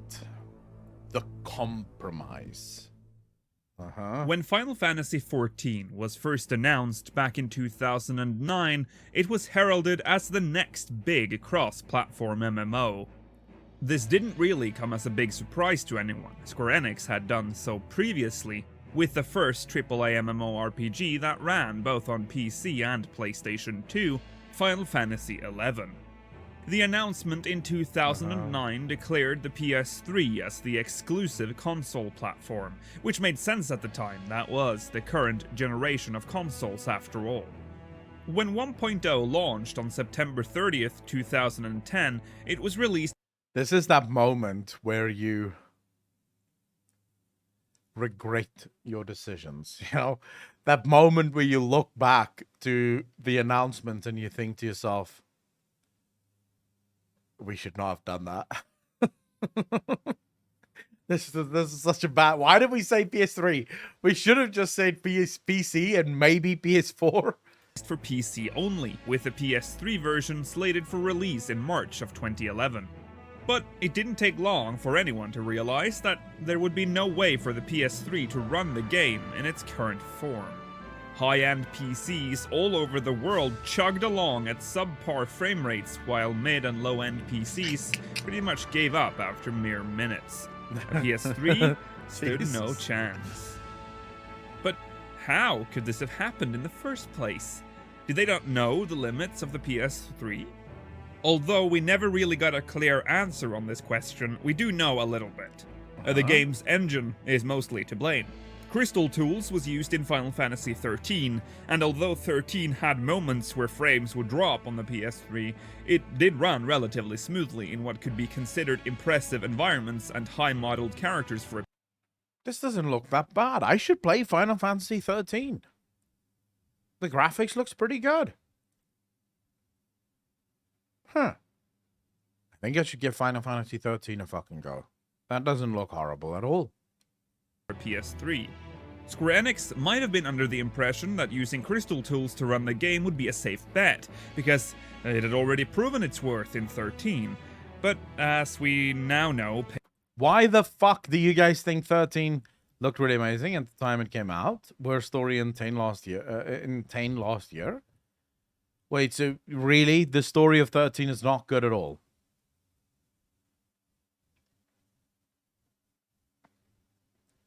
Final Fantasy VII original playthrough? No. No. Ferorius never asked for the original playthrough. Ferorius asked for the remake playthrough. I do owe him the original, but not the... I owe him the remake, not the original. You can autoplay FF13, is what I heard, so a bit boring. You just have to read a lot of background info to understand it. The game was shit. Alright, it seems like a lot of you have a lot of opinions on Final Fantasy 13. 3 parts, sort of. 13 story is great. Gameplay is handholdy. Graphics is good, Akko, especially the first time it came out. But compared to the other FF stories, it's not bad, but indeed in the bottom of the tier list. It's trash, even worse if you never played the original. Ferorius, I still remember why Ferorius wanted me to play it, because he says the remake plays similar to Witcher. And because I like Witcher, I will probably like that. Painfully well, there is a difference between an RPG and an MMORPG. What do you mean a fun impression video, Alex? What, me playing Final Fantasy 13 and watching chat lose their shit because I'm playing Final Fantasy 13? 13 is not as Witcher, bad RPG system. No. Ferorius wants me to play Final Fantasy VII Remake, because Final Fantasy VII Remake, he says, feels like playing Witcher 3. I would foam at the mouth. Maybe I'll do it just to spite you guys. Do a full week of Final Fantasy 13. Be like, hey guys, sup? We're going to take a break from the award-winning Final Fantasy 14 to play some Final Fantasy 13. What do you guys think?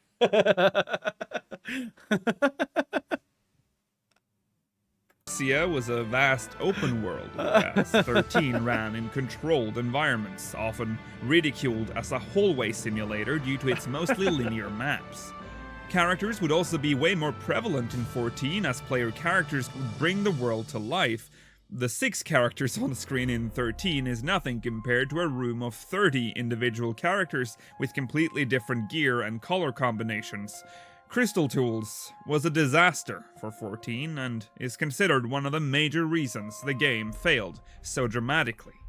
So it's not still running on Crystal Tools, is it? Like, did they change the engine as well, going from 14 2.0, 14 1.0? I don't think they changed the engine. So it's no longer running on Crystal engines. Okay. Okay. It's on Luminous. All right. So, as Final Fantasy XIV 1.0 died and A Realm Reborn was being developed, time passed. A Realm Reborn would not release until August 27th, 2013. The era of the PS3 is coming to an end. The PS4 was announced as early as February 20th, 2013, and was slated for release in November the same year, mere months after A Realm Reborn was to be. I'm sorry, guys, but I can't even feel sorry for you, console plebs. You're literally playing on a platform that can't be upgraded. It's your fault.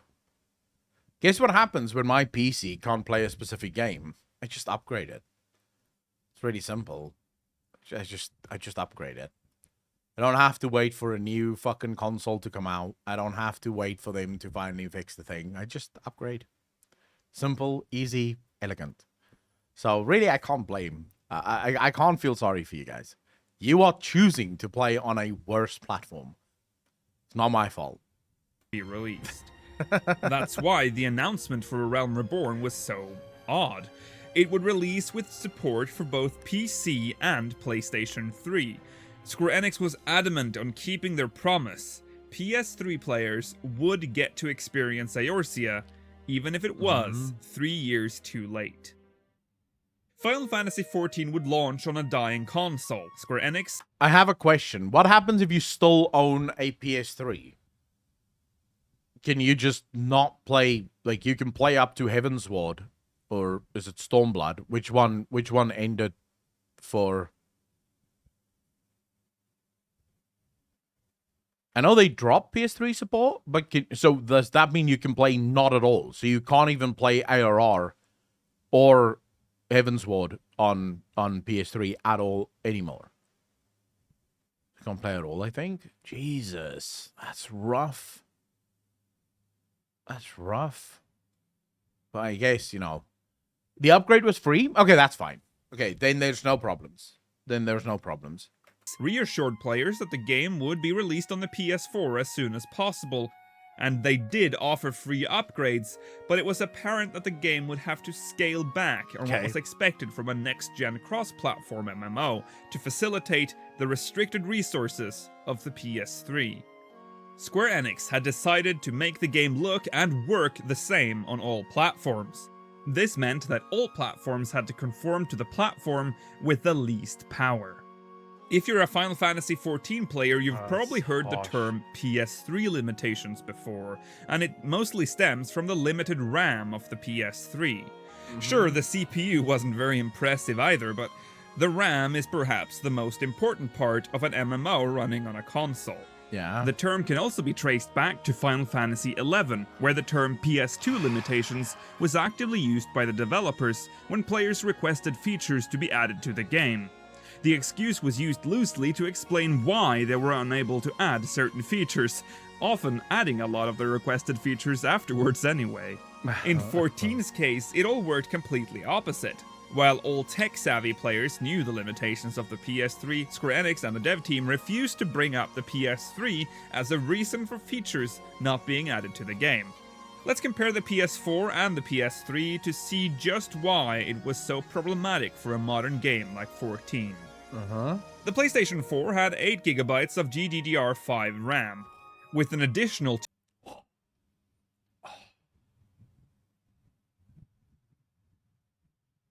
8 gigabytes of RAM. Oh my Jesus.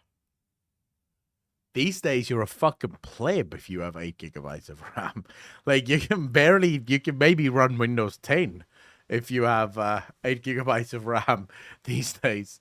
And that was considered fucking, that was literally considered cutting edge at the time. Yeah, 8 gigabytes is like one stick. 16 is like more normal. Most people will have 16 gigs of RAM, 2 8 gig sticks, or one 16 gig stick if you're a pleb. But most people have 16. Some people have 32. I went for 64 for no fucking obvious reason other than they sent me 4 packets. I ordered 2 16 gig RAMs because I wanted 32. They sent 4. So I just said, I'm not sending this back. It's a ball ache that I'm not going through. I'll just pay for the extra 2. It's fine. So I have 64 gigs of RAM that it's never been used. I have like at least 2 sticks of RAM that's never been used because there's nothing that uses 64 gigs of fucking RAM. Won't have to download more RAM later. But 8 gigabytes of RAM, it seems so trivial today. 256 megabytes allocated for background tasks. The PlayStation 3 had 256 megabytes of XDR DRAM with an additional 256 You realize you can't even play Windows. You can't even run Windows on a PlayStation 3. But you can't even fucking run Windows. Windows will not load at 256 megabytes. Windows requires a minimum of 4 gig of RAM in order to run. Jesus. Potato, bro. Fucking potato. megabytes of GDDR3 video RAM, making up a total of 512 megabytes of RAM. That's less RAM than the average smartphone at the time. The 512 megabytes of combined RAM limited the amount of information that could be loaded in when entering an area.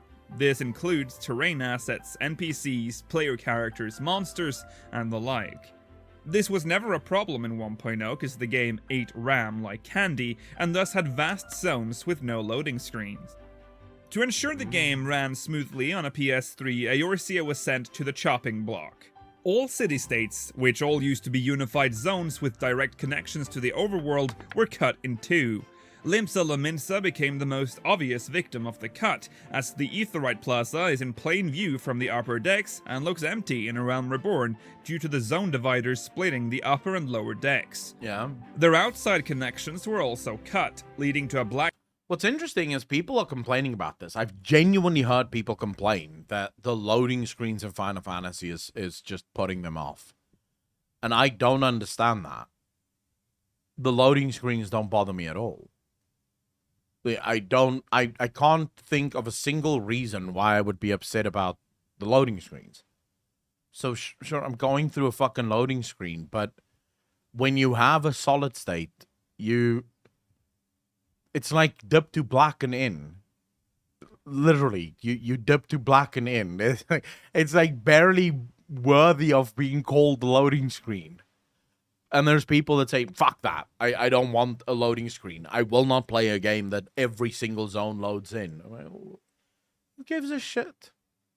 Rather loading screen than a laggy world. True, Alex. Very fucking true. Black loading screen when attempting to leave through any of the NVIDIA, very true. gates. The overworld would also feel the wrath of the PS3. It would face big cuts and major shrinkage compared to their 1.0 versions. 1.0's overworld was large, but mostly empty. A Realm Reborn's overworld would become relatively small, but filled with more assets and life. However, despite shrinking the zones, certain limitations remained glaringly obvious. And this is actually one of the things I think I loved most about ARR. I think I even said so in my video. The zones are small and feel alive. Like the fact that the zones are so more compact. So one of my favorite zones in World of Warcraft to this day is a zone by the name of Nazjatar. Now, if you've never played WoW, Nazjatar is one of the few zones where Blizzard actually went with a smaller map, but they designed the map to work in levels. So the map has depth to it as well. There's like different levels to the map and different things that's going on all of those levels. And what ends up happening is the map feels alive because everything is so close together and everything is so jam-packed together that you always feel there's a little bit of danger around because you could run through mobs that could kill you. You don't feel like you're in this vast open world that just feels, not very sort of up and running, if you will.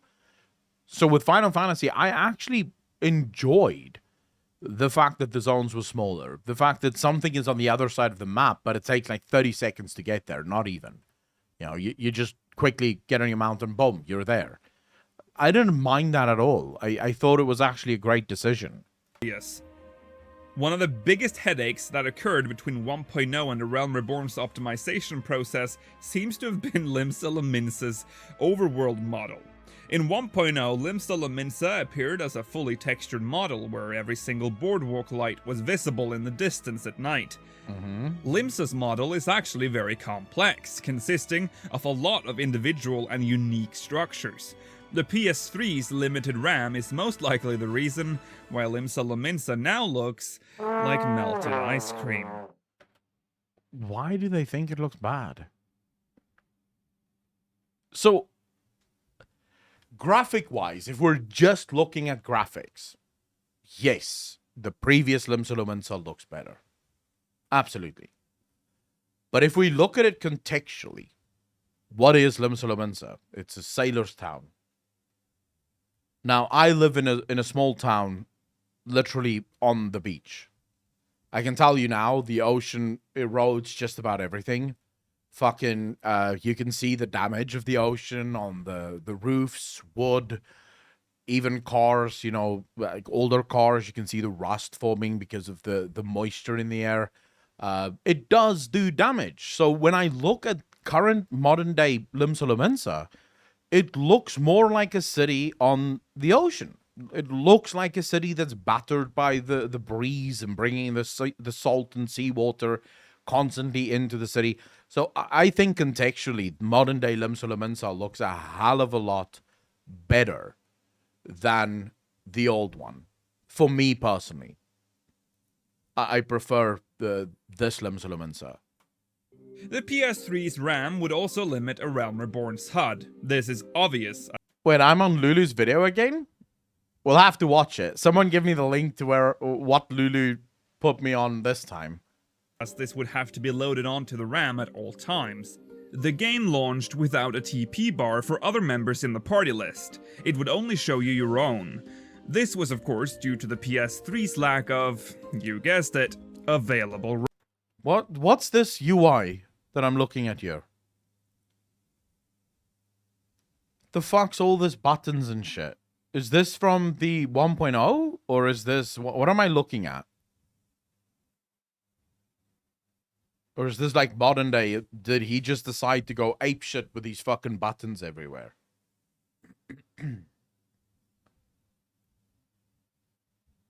It's just custom edited.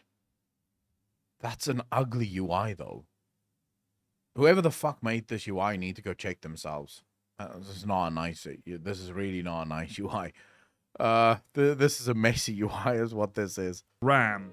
The list would go on, with issues relating to how many windows could be opened at any given time to the size of the inventory screen.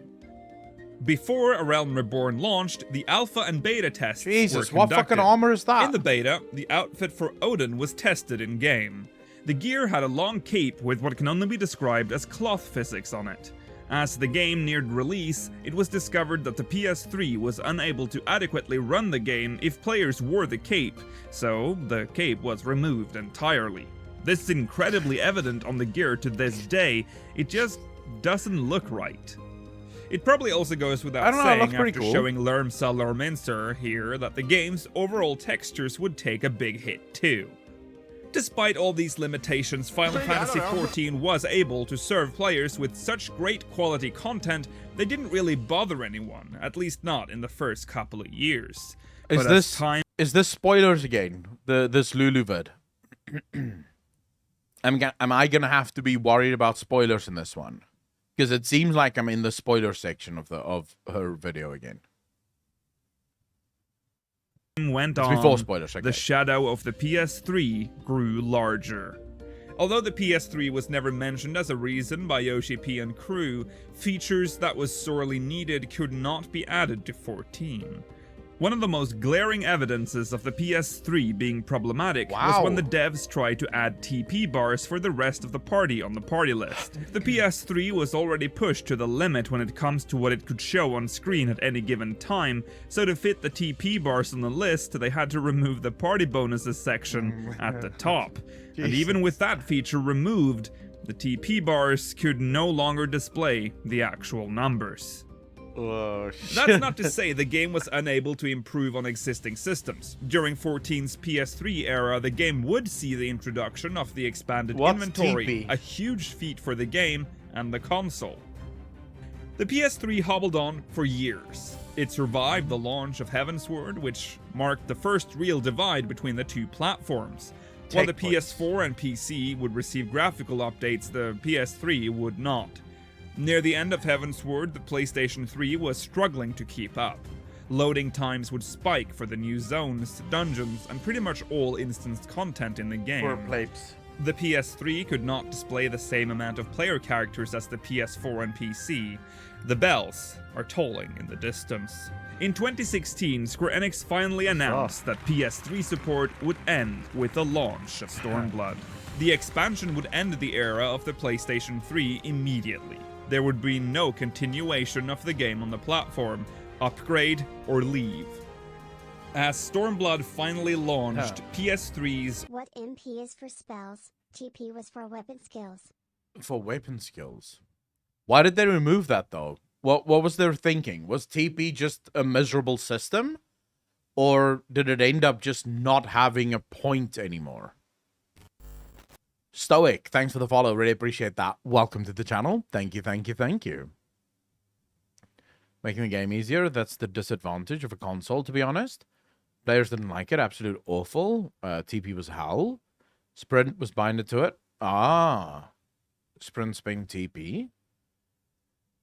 Okay, so it was more of a case of... So my question would be here, did TP genuinely make the game harder? So more micromanagement, more sort of focusing and making sure that you don't overspend shit so that you don't run out of crap? Or was it a case that TP was making the game just bad for no real upside? In other words, it didn't really divide the skilled from the unskilled. It just made it so that the game felt clunky and just not fun. It was a harder micromanagement. Not harder, just clunkier. There's some slight spoilerish since you're in Heavensward, so I would fast forward to your section, which is 6:55, moments after Preacher's waiting highlight. Okay, cool. Some didn't raid. TP made melee classes suck at AoE. It was like a bar you get in Skyrim for movement and stuff. You see, because I don't mind when things add to the overall difficulty and intricacies of a class, that's fine. But when something simply exists, and its only reason for existing is to almost make things more tedious, then that shit should be removed. Like, what the fuck is the point? This makes it tedious. It doesn't really add anything to it. Because, and I'll give you my examples for why in a second. Masia, how you doing? Thanks for the first time chat. Really appreciate that. TP was a bad system that negatively affected melee and tanks, and the management of it was no real value over time. It also hurt support classes that had to bring back other people's TP. Thank you very much for that answer. Really appreciate that. So I will say, you should always, as a game developer, you should always look at what you're adding to the game, like systems, shit like TP, and you should ask yourself a fundamental question. Is this a system that can be conquered by the best players out there to differentiate themselves from everyone else? If the answer to that is yes, then maybe that system is fine, it just needs to be refined. If the answer to that is no, so in other words, you go through all of the complexity of managing your TP, but all it really ends up doing is making things feel a little bit worse. It doesn't really make you stand out in any way, shape, or form, then that system shouldn't be there. That system just then has no real point in value. So then it makes sense that they removed it. I think Stormblood and Shadowbringers, when TP was removed, kind of changed the combat design direction of Final Fantasy XIV. all over the world were denied access to Eorzea, and the game finally gets to expand its features. One of the biggest knock to the PS3 was a major update to the game's UI. More information could now be shown on screen, sub-menus increased, hotbars could have their shapes changed. With every patch, the technical...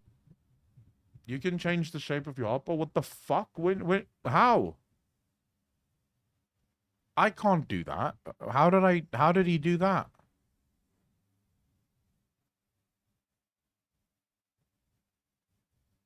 I need to go look a bit. I need to go see. I don't like the incredible blocky shit. So I need to go see how do you do that. setback caused by the PS3 is slowly being wiped out. Today, Final Fantasy XIV can enjoy a multitude of improvements, both graphically and technically. No, you mean only the rows? No, that I know about. He said you can change the shape of it. He said you can change the shape. So what I thought when I heard shape was like you can round it out. So you don't have to have the blocky bars. You could make it a bit more rounded in the corners or some shit like that. That's what I thought. And I thought, wait, what the fuck? Why did I not see those options? Because I would absolutely use those options. But we're all still waiting for the return of the Odin Cape. Not gonna lie, though. I think the customization for Final Fantasy is actually the first MMO I've ever played where I haven't gone to look for an add-on to change my UI. With WoW, it was almost immediately I was looking for an add-on to change my UI. With ESO, it was almost immediately I was looking for an add-on to change my UI. With Final Fantasy, I genuinely, once I figured out how the customization sort of works, I was happy with it. It allowed me to put stuff exactly where I wanted it. It allowed me to move everything the way that I wanted to move it. I was even able to change certain things. So, for example, my special resource, I can either go for like a big fucking thing or like a little circle. So it did everything that I needed it to do in order to provide me with all the information that I require. And that's really all I care about when it comes to UI. I just want the information there. Please, I need it. Thank you for watching this episode of The Fall and Rise of Final Fantasy XIV. Now, this was a bit of a sidetrack, but one that I felt we had to make before continuing our journey in A Realm Reborn. The PS3 will be mentioned a lot in the series' future in regards to updates and the like, so it's important that we're all up to date on exactly what the problem was. If you like this episode, remember to leave...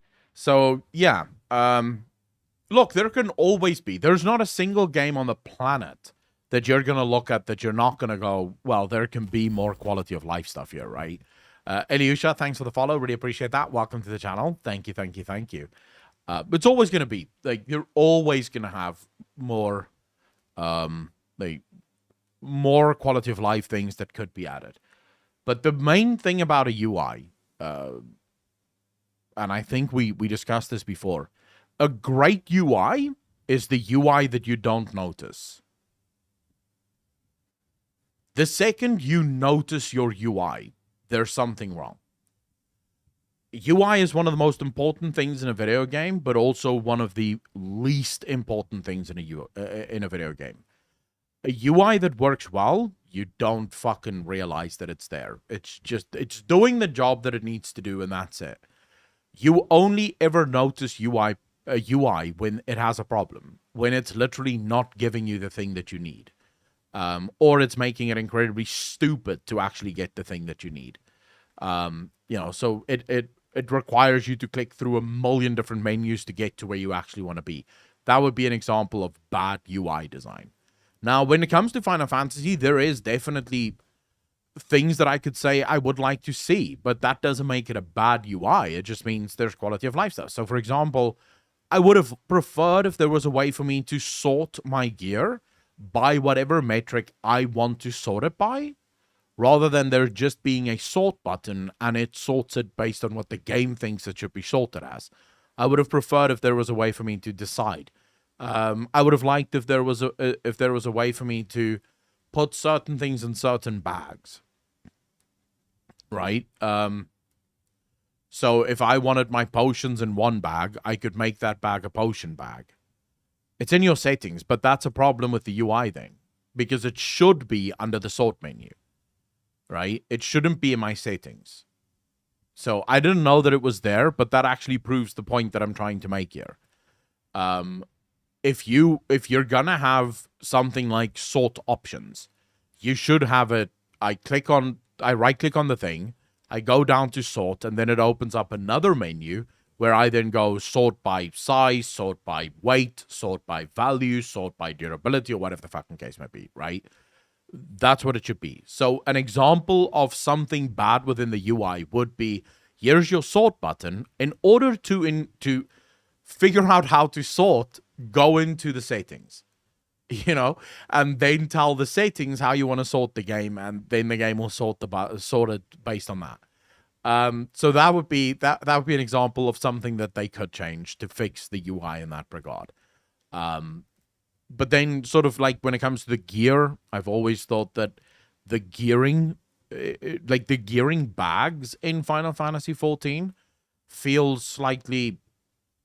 I can't even tell you how to fix it, if I'm honest. It just feels weird. But I don't know how to fix it. I think maybe that it's definitely better than having the gear in your bag. Like just having the gear randomly in all of your bags. The gearing, the current bag system for gear is definitely better than that. But it also does... I wish that it would be different. I just don't know how different. Like, how do you make it different?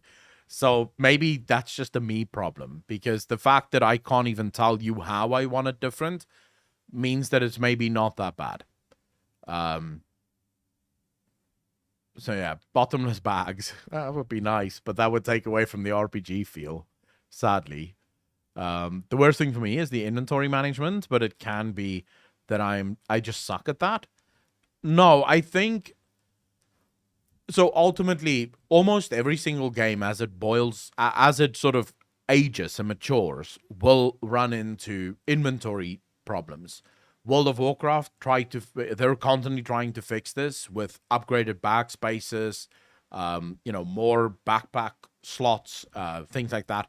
So World of Warcraft is constantly trying to fix inventory problems because bags are getting fuller as more shit is introduced to the game, and players don't know how to work that.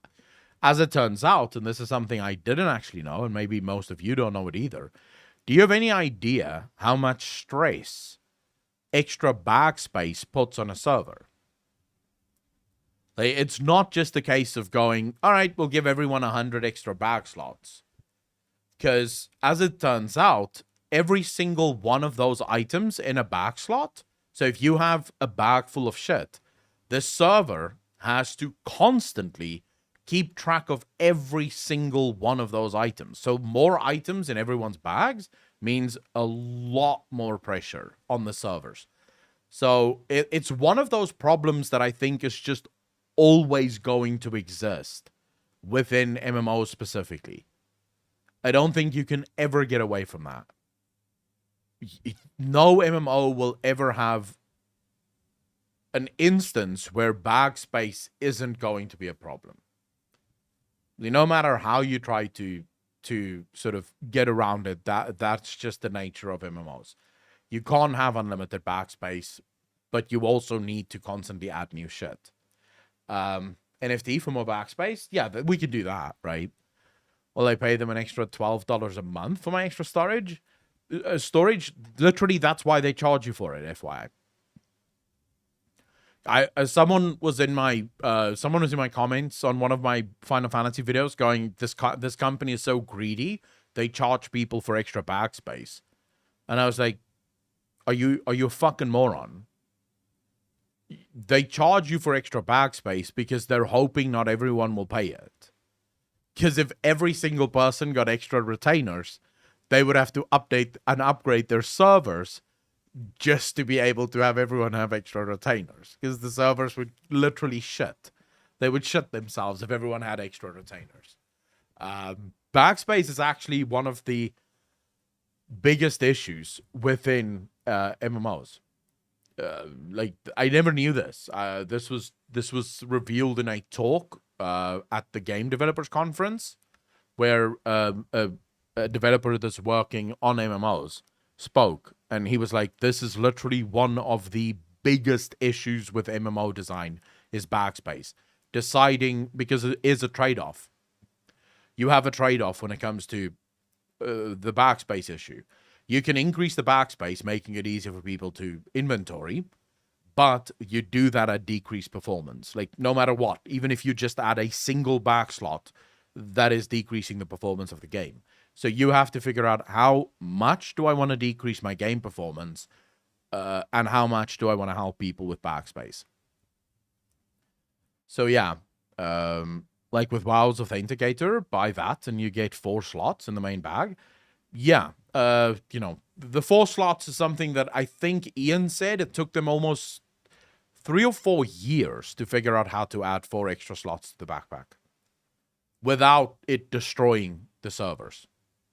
So yeah, that's why they removed belts from the game. Wait, you used to have belts that had slots in Final Fantasy XIV?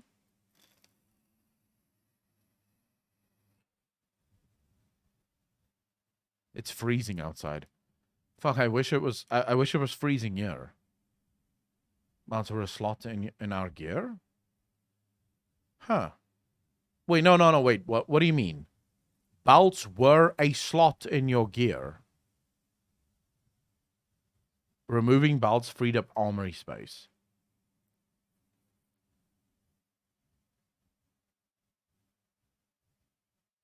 Okay, I think I follow now. Fucking hell, I was very confused there for a bit. I never even realized that I don't get belts in this game. Interesting. The more you know. I didn't even realize that I don't actually get belts. Okay, well, I guess that's fine. They reused belt spaces. Belts and high-quality gathered items were cut in Endwalker. You equip belts and Shadowbringers. They removed belts. In Shadowbringers. They removed belts in Endwalker and transferred the slot space to other gear pieces. That's fine. But that's about FF Job Streamer. Oh yeah, we still have a video from Agriel here, which is apparently a funny video. Agriel, where did you link this video? Oh wait, we also have to watch Lulu. But now I have to make sure that I don't actually get like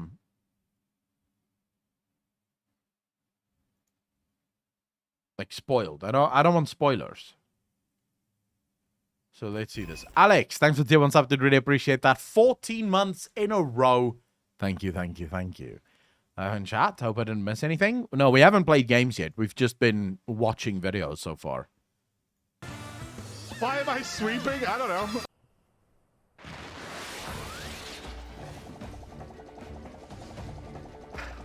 Jesus fucking Christ, dude. What the hell am I watching? Oh, I remember this.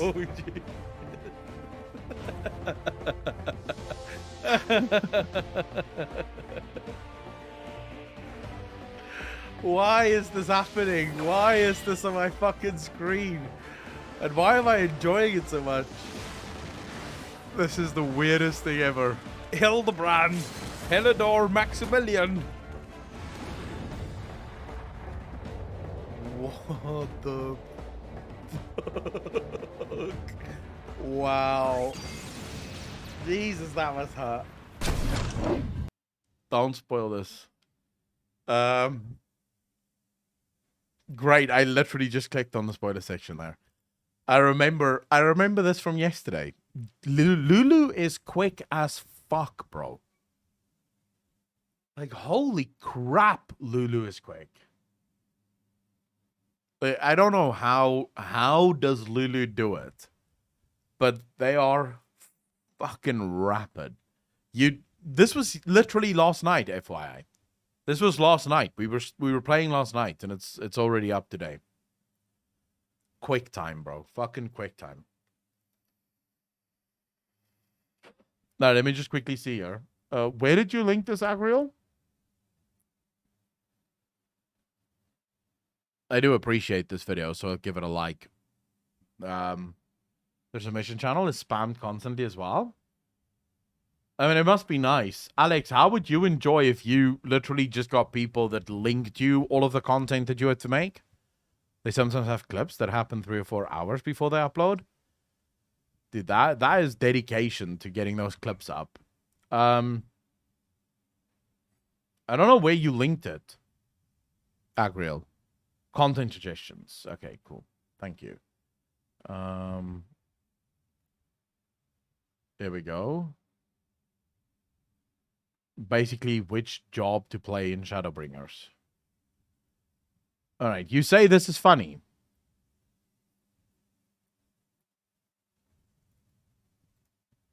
I hope this is funny. Let's see. No, but it's still gold. I'm sad Lulu got demonetized. I think so many people are supporting Lulu now that it doesn't even matter. I think their Patreon almost definitely exploded. Spoiler job, just a joke video. It's outdated since it's for Shadowbringers, but yeah. Apparently it's funny, so I like funny. Funny is always good.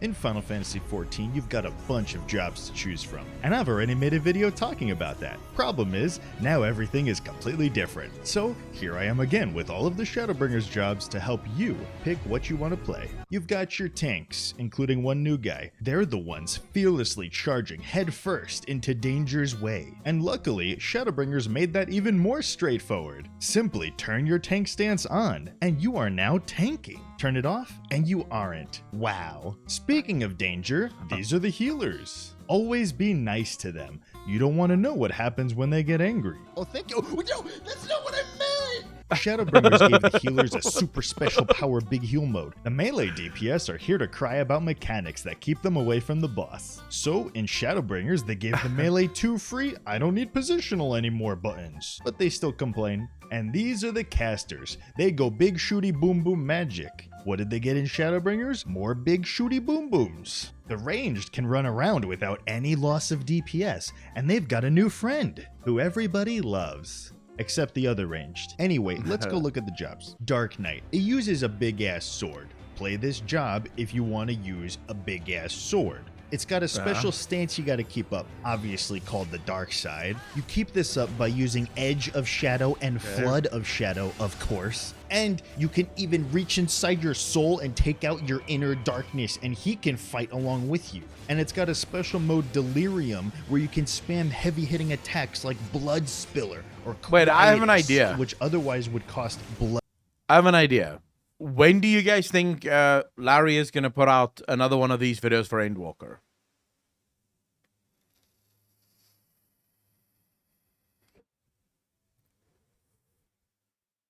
You think it's soon? All right, I think we'll react to the Endwalker one, because this is sort of outdated content. I mean, I watched the previous video of his, but in that video, I think he was just doing like an update on everything. Like he was just telling people what does what and how to do it. But I'm pretty sure I've watched the video of Larry. I remember this fucking... I remember his voice. Have you ever seen the Lullafell Day video? I have not, no. What Lullafell Day video? Gonna take some time because he's gonna level the jobs and edit all. Yes, everything to 90. That will take a long time. With all the jobs to give good guides. So this guy is a guide maker by trade. He makes guides. Because do you guys want to see this? Do you guys want to watch this?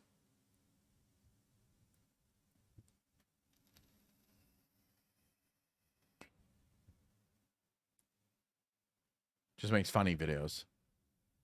Seems to be a lot of people that make weird videos in like, weird types of videos in Final Fantasy. Like the meme channels and stuff. It's very strange. There's not many of that. Like, in WoW, the only thing we have that comes close to that is Machinima. Blood gauge. Yeah, it's got a blood gauge. For mitigation, it has the Blackest Night, which is a shield you put on yourself and lets you use a blood gauge ability for free if it breaks. And its invincibility is called Living Dead, which you activate it first and then you have to die. Once you die, then you're Walking Dead and you're actually kind of not dead. But somebody has to heal you up to full, otherwise you really do die. Gunbreaker. These guys were the personal guards of Queen Gunhilda herself. Who is that? I don't know. Gunbreaker is what you would get if you wanted to play a tank, but you also were like, I really like DPS. It's got a 3-part combo, but it actually has a separate 3-part combo inside of another 3-part combo. Jesus. It kind of makes sense. It has a powder gauge with cartridges in it. The regular combo will earn you cartridges, and then you can spend the cartridges in order to do the special 1-2-3 combo. So it's very clicky. It's a very clicky, fun job. Its invincibility is called Superbolide. Basically, you shoot yourself and now you can't get hurt anymore because if I hurt myself, the enemies can't hurt me. Paladin. It's got a sword and a shield. To be a paladin is to be protection itself. Paladin is really good at party utility and helping your friends not die. It's got a physical damage phase and a magical damage phase. During your physical phase, you've got a damage buff, and then you've got a dot combo, and then a regular combo that will unlock a heavy hitting attack called Royal Authority. And this you can use 3 times in a row. Then you go into your magical phase where you can attack at ranged with heavy hitting magic attacks, and a big AoE attack again, Confiteor. You've got the wings to protect your entire party. You can also heal yourself or heal a target, and its invincibility is Hollowed Ground, which just makes you straight up invincible. You can't get hurt. Warrior, it smashes. It's got an axe and it smashes with the axe. Warrior doesn't care about mitigating damage. They're just all about hit me anyway. I can take it. Just hit me. It's got 2 combos. One that applies a damage buff and one that builds its wrath gauge more. It's got a special mode, Inner Release, that allows it to spam the heavy hitting attacks like Fell Cleave or Decimate. Both the single target and AoE attacks can be enhanced. The animations are so fucking cool in this game. Warrior is all about building up the gauge so you can use it on attacks to just smash more. It's got a fun mitigation called Vengeance, where you get hit but then you just slap them right back. Or it can increase its HP even more because above 100k health isn't enough. Its invincibility is called Home Gang, where you tether to an enemy and now your HP can't go below 1. Samurai. They wield a katana and offer 0 party utility besides their big damage. Samurai's core rotation works around 3 separate combos. Each time you finish a combo, you earn a sticker, or otherwise known as a sen. You spend these sen on powerful Iaijutsu moves, and the move changes depending on how many stickers you had when you use it. If you use it with 1, you get a dot. With 2, you get an AoE attack in front of you, and with 3, you get a heavy-hitting single-target attack. It also has another resource called Kenki that you build up and you use on heavy-hitting attacks. You notice a lot of these are heavy-hitting attacks. It's because all of Samurai's attacks do it. Shadowbringers gave Samurai even more big attacks. I don't like understand. Shoha, an attack you can only use when you gather up 3 meditate I think I have to stacks. play It this also in has order to 2 understand what the separate AoE fuck it's combos, doing. and overall flows very well from one combo to the next, building up your resources and It looks like a spending fun them. class, though. These guys are all about throwing away the weapons, and instead, your body is the weapon. Monk has 2 combos. Sounds straightforward? It is. But each one of those has a positional requirement. Every single one. All the other melees only have a handful of positionals. Monk takes that and says, I want all of them. Shadowbringers also gave Monk a 4th Grease Lightning stack, which makes them attack even faster and harder than before. It builds up a resource called Chakra that it can use on a single target attack or a ranged attack, and other buffs that mostly work around its 2 separate combos. It does really high damage but still offers some party utility with a physical damage buff to the party. Dragoon. It uses a spear. They kill dragons, and the reason why they're so sharp is because even if a dragon eats them, they can still kill the dragon on the way out. Dragoon also has 2 combos, but instead these are longer combos. Most of the other physical jobs in the game are 3-part combos. Dragoon is 5. It's a very static rotation that you're going to do one combo and then the other combo. Shinjima, how you doing? Thank you very much for the first time chat. Why would I be Bobby Kotick's son? If that's the case, I really don't like my dad. Monk changed so much. I mean, Monk player in the FC had no clue what to do in the beginning. Dragoon looks fun. I still want to be a Dragoon. What level do they start on?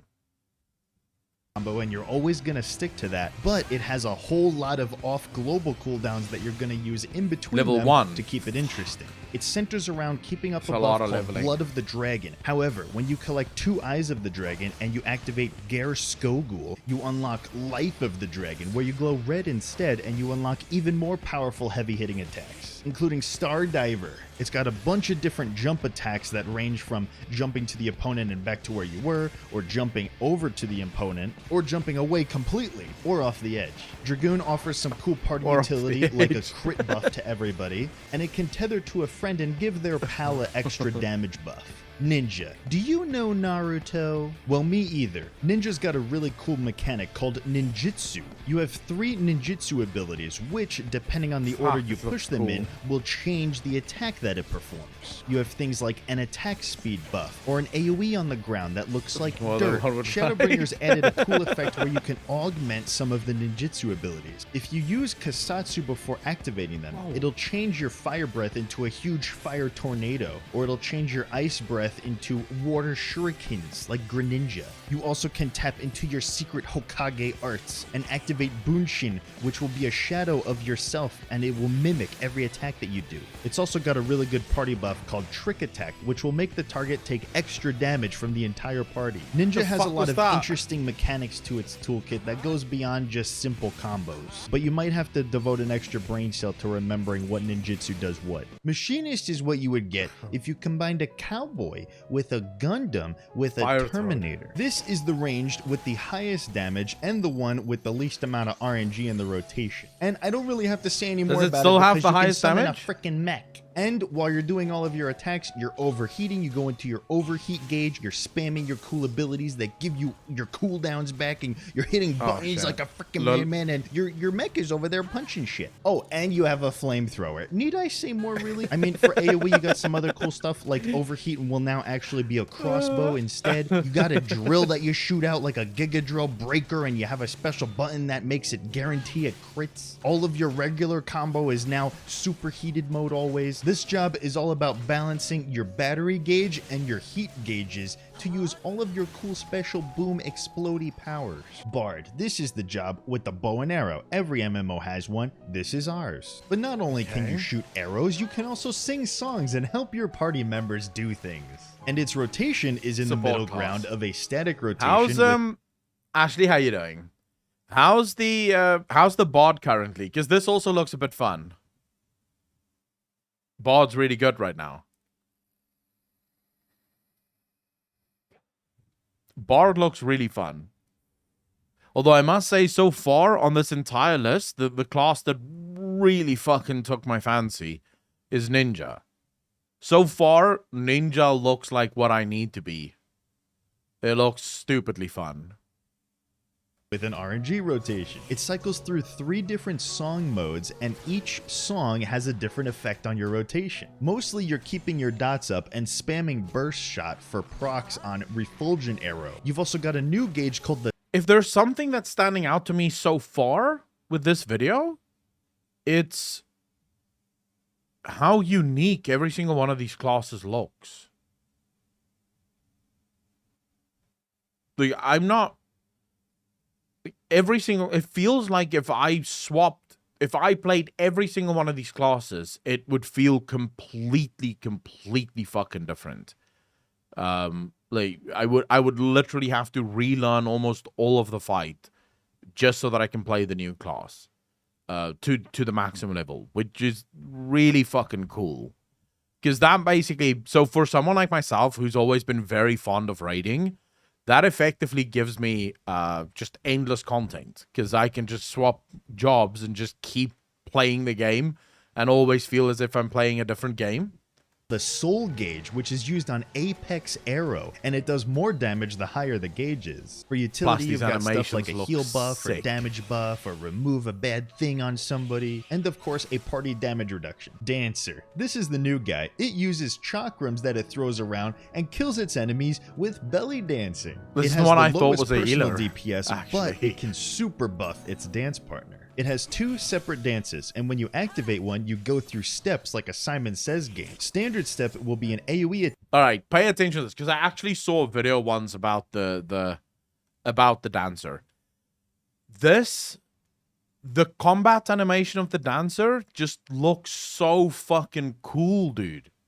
Like, just being able to play this class would be so much fun. It would be fun seeing your character doing these things. Party damage reduction. Dancer. This is the new guy. It uses chakrams that it throws around and kills its enemies with belly dancing. It has the lowest personal DPS, but it can super buff its dance partner. It has 2 separate dances, and when you activate one, you go through steps like a Simon Says game. Standard step will be an AoE attack and activate a damage boost for you and your dance partner. Technical step will be a longer step dance, but this will be a damage buff for the whole really party. cool Its rotation is very concept. RNG dependent. It has a 2-part combo, and each of those can proc another attack. And then each of those attacks can now proc fan attacks. And then the fan attacks can proc a final fan attack. So there's a lot of layers of RNG to the rotation. It also has a separate gauge that you use on a big hitting attack called Saber Is Dancer Dance. still And for bad, movement, or it has is it- 3 separate dashes that it can use. Or is it Black still the Mage. lowest It uses a DPS, or magic not really? stick and As they up the explosions DPS. and a whole lot Oh, more here we go. This is me. explosions. This is the magic version of the selfish DPS class, and specializes in longer cast times that deal super high damage with the trade-off that you're trying to minimize your overall movement. Black Mage's rotation goes through an ice phase where it regenerates mana, and a fire phase where it spends all of its mana on the really heavy hitting attacks. Shadowbringers added a finisher to the fire phase called Despair. Black Mage has a continuous damage buff you want to keep up called Enochian, which allows you to use the heavier hitting spells. Oh, And if Enochian you has have been it up long removed. enough, it unlocks a special Enochian is the one that's been removed, right? Low self DPS, but buffs others. Miss Bungle, thank you very much. Really appreciate that. So it's a support class effectively. Not removed, but changed. It's a passive now. It's not as hard to keep up as it used to be, apparently. Some shit. We'll get there, I guess. I don't have it now. void-looking attack called Xenoglossy. There's now also a way to keep your ice phase up during downtime. Summoner. It uses a book, but it's not trying to be smart with it.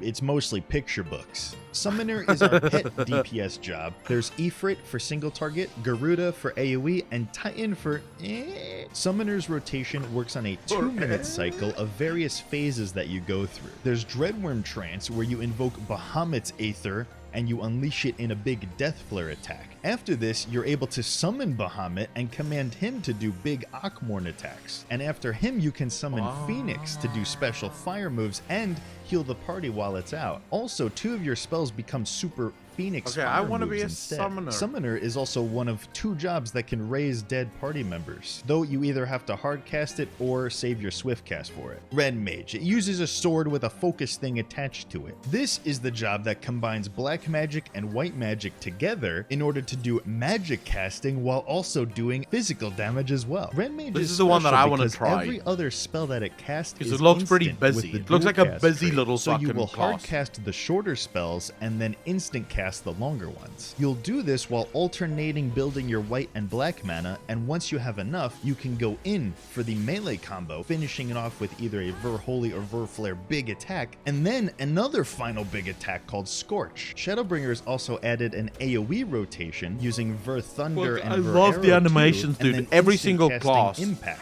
And just then you has have the an coolest AoE melee animations. attack as well. Ren Mage is the only DPS with a good single target heal, and it's the other DPS that can battle raise. And because of dual cast, you can instant raise people. White Mage, it uses a cane.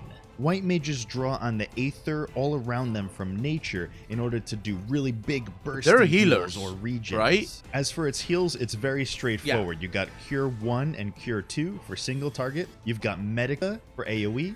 Medica 2 Raise for an mage. AoE regen, and Cure 3 for a big AoE heal but very close around you. In Shadowbringers, they added some instant abilities that use up lilies from the lily gauge, and when you use up 3 lilies, it unlocks Afflatus Misery, which is a huge AoE damage nuke. White Mage's oh shit ability is the wings. You sprout beautiful wings from your back, and now everybody around you takes less damage, and all of your healing is super mode. Scholar, they use a book because they're so smart, and they want everybody else to know how smart they are. Scholar specializes in shielding the party from all the damage in the first place. And it is the pet healer that we have in this game. For single target heals, you got Physic. So this is basically like heal. Disc You also Priest. have Adlo, which is a heal plus a shield on a single target, and you have Succor for an AoE heal plus a shield. And there are a few abilities that can manipulate the shields. Emergency Tactics will change the shield into a heal. Recitation will guarantee that it crits so you can have a big shield. And Deployment Wow, what I like about this immediately. So Disc Priest is pretty interesting in World of Warcraft. But what I like about this is that you have abilities that can also interact with your shields. Sage is more Disc Priest. Is a Sora. Scholar's really cool. Basically Alphinaud. Sage equals DSC. Yeah, barrier healer. I like the idea of that. So you have these barriers, but then you can also impact the barrier.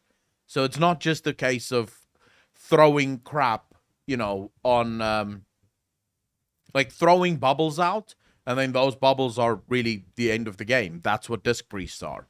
Once you have a bubble on a player, you know, the player has a bubble, and that's it. Whereas it seems like you can put the bubble on someone or the barrier on someone, but then also do things to that barrier that will change things. That's cool.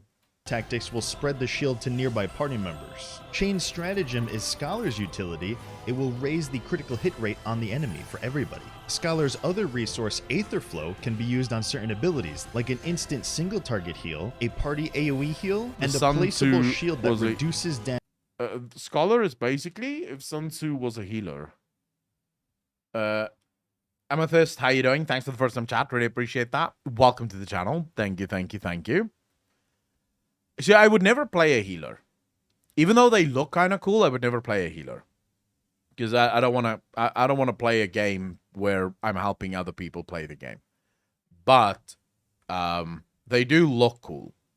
Damage taken and heals the party. Scholar's super move is an upgraded fairy that does bigger shields and healing than the regular fairy and AoE shields. Or you could just eat your fairy and get a whole bunch of Aetherflow to spend. Astrology. Oh, wow. It uses a globe of This is the stuff card with one. cards I on like it. this they one. Heal by looking up at the stars and planets. This is the one that and gets the sparkly cards, things. isn't it? They're also able to switch between a shield mode or a regen mode depending on which healer they're paired with. It has a normal single target heal and an aspected single target heal that either shields or regens. Above their head. It's also got a party AoE or an aspected party AoE that either shields or regens. And then there's the whole card system, which it is able to draw upon and buff all the party members' damage. Once it gets enough different types of seals, it can buff the entire party at the same time. An Astrologian's super heal move is called Neutral Sect, which will change all of your aspected spells to activate both the shield and the regen at the same time, as well as buff all the heals in general. And that's it. That is all of the Shadowbringer's jobs. All right, well, so we're waiting basically now for him to bring out the Endwalker job list so we can see what that's going to be about. Because you got 2 new classes in Endwalker, am I correct? The Sage that you guys just spoke about, and then what's the other one? Reaper. Reaper is the other one. So how is the Reaper? Holofied, we watched the jobs trailer when it first came out. I must admit, I don't understand it, because obviously I haven't played those classes, so I don't know quite what they're showing with the differences. But I have watched it. Oh, she's melee class, currently in Savage. Fun and OP. Reaper is also pretty easy. Reaper is super fun and broken. It seems like everyone is complaining right now about it being quite broken. And also link video where a guy who was Mythic Raider compares FF and WoW rating. We can watch that tomorrow. Link it in content suggestions and then we'll watch that tomorrow. Because we do have to... You guys realize we still have Hildibrand quest line to do. It's not as if it's gonna do itself. And at the speed we're currently going with this, we're probably gonna end Hildibrand in like, I want to say a week, but it could be a month, depending on how fucking quick we go, because we don't go quick. What do you mean? This is a React channel? Hey, I wouldn't mind sitting here all day just reacting to shit. But I do want to see what Hildibrand gets up to, because we just finished basically telling the duelist our plans. That was a very smart move, by the way. I thought Hildibrand was on point there. Revealing everything. It's one of the things that make me so fucking miserable about doing the Hildibrand questline. You can see the train wreck coming and you can't do anything to fucking change it. You can't impact it at all. But you are looking at this and you're going, bro, what are you doing? Stop. Don't say a fucking word. Sophia, I was on call, may have missed it, but did you watch the vid I sent you yesterday? I haven't, but I will watch it tomorrow, Sophia. Thanks for the chill stream. I have to go work now. Bye, Echo. Chichi, take care of yourself. Thank you very much for hanging out. Really appreciate it. Mortal Fater, how you doing, brother? But no, I will definitely watch it tomorrow. Wait, Sophia, how long is that video that you linked me again? It is, let me just see. I think it's a machinima. They're usually quite short.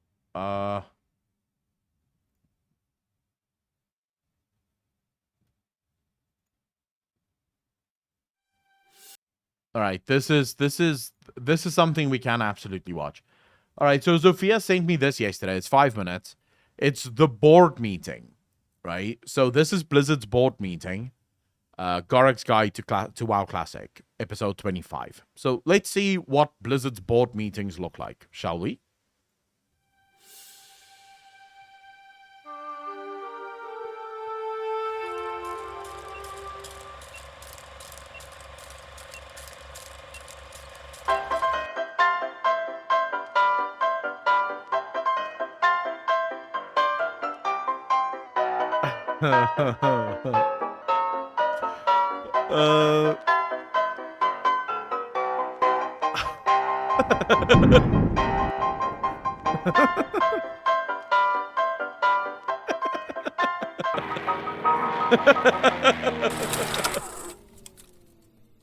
Yep. Oh shit. Of course. Jeffy.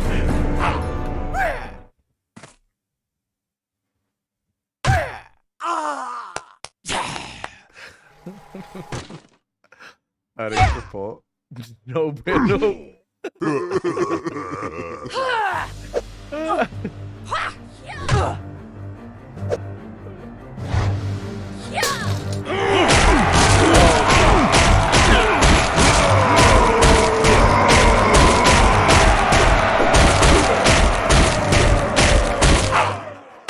It's funny how he shows PR.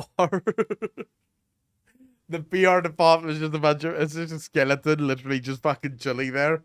Because the PR department for Blizzard is genuinely the worst PR department in video gaming, dude. Suggestions, fix it. Paid boosts?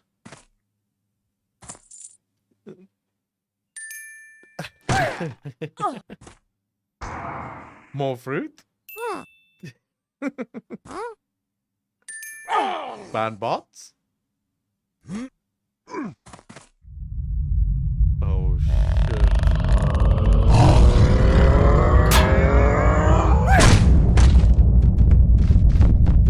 Oh crap. Peace out, bro. Jesus. Yeah.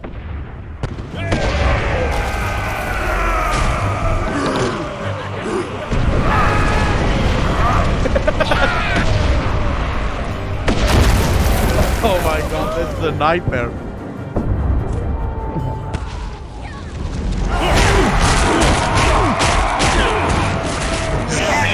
Sequence initiated.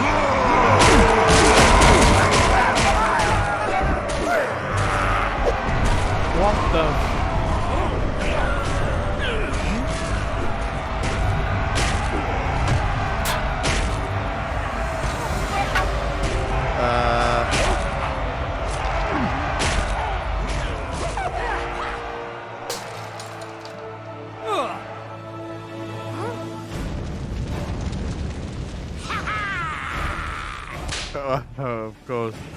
Unsub. Oh, yeah.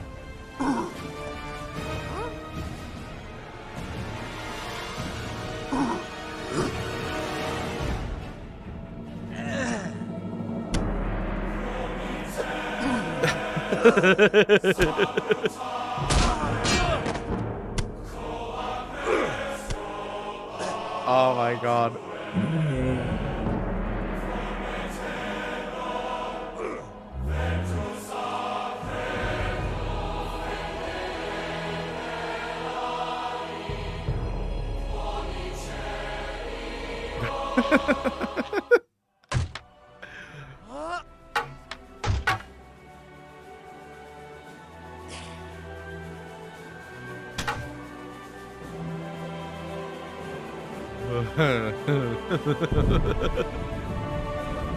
Oh my god.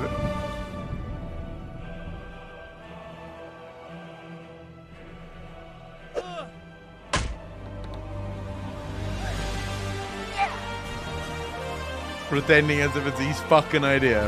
Of course.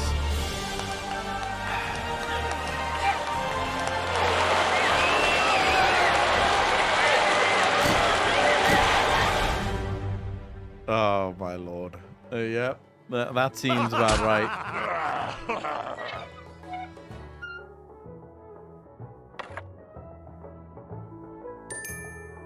Season of Mastery back on track.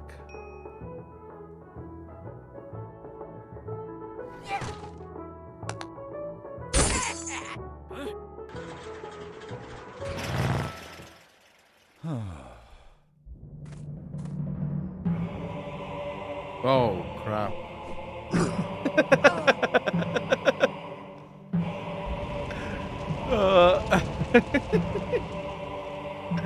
Just that one angry player be like, I'm fucking watching you. Fucking watching you.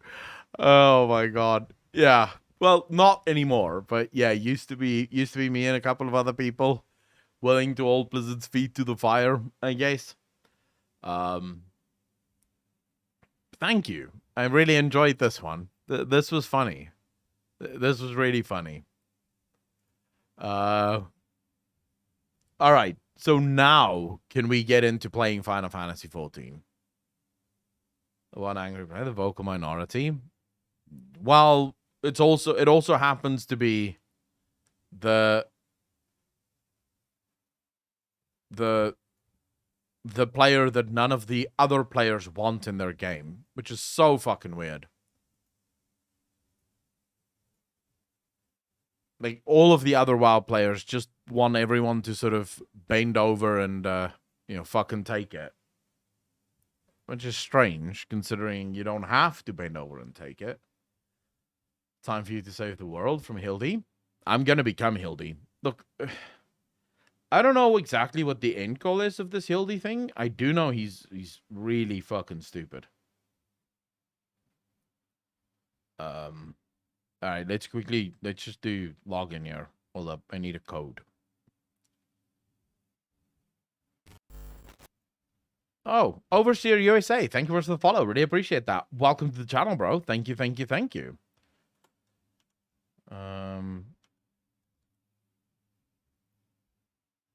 Alright, I'm just logging in now. No, Sky Pirates will come after we've done Hildibrand. We first have to do Hildibrand, and then we can do Sky Pirates. I don't see the point of doing, like, just switching. I have no idea where Macmillan has gone. Like, genuinely zero idea.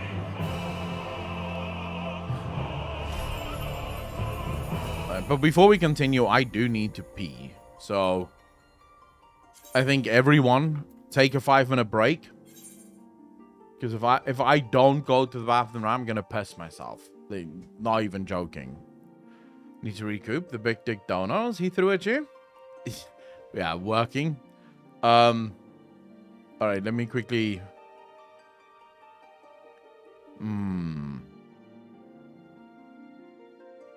So we'll do Hildibrand today.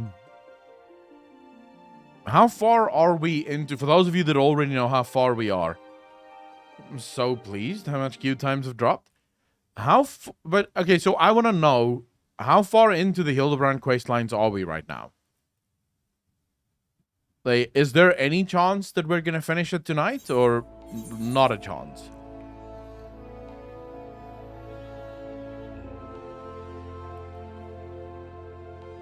No way in hell. Okay, this makes sense. You're still in the ARR part. No shot finishing today. Okay.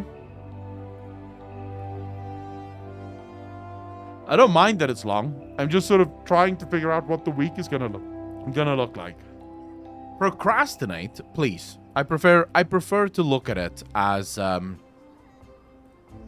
enjoying myself. I don't procrastinate ever. I just enjoy myself. Anyways, let me go to the bathroom quickly. We're gonna do 5-minute break. I'm gonna grab some coffee, and then when I get back, we have to go save some people from Hildibrand's stupidity.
Next week? Old Grandmaster. What do you...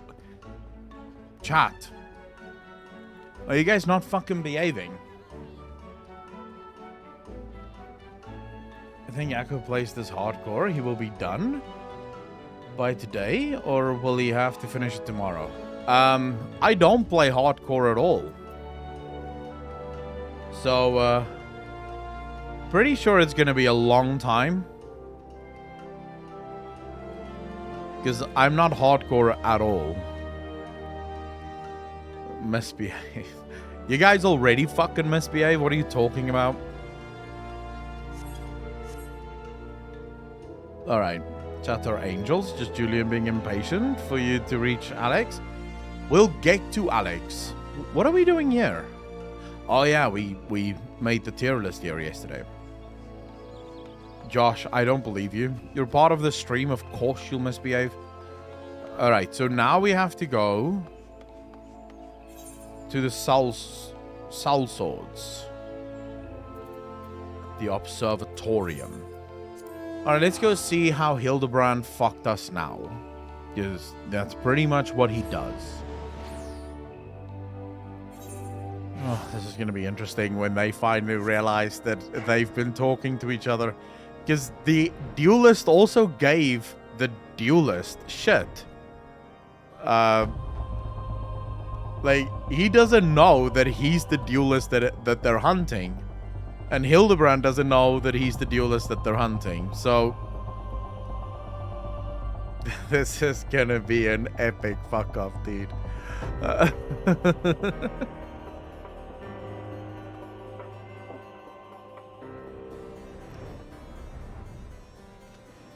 All right, Soul Sword.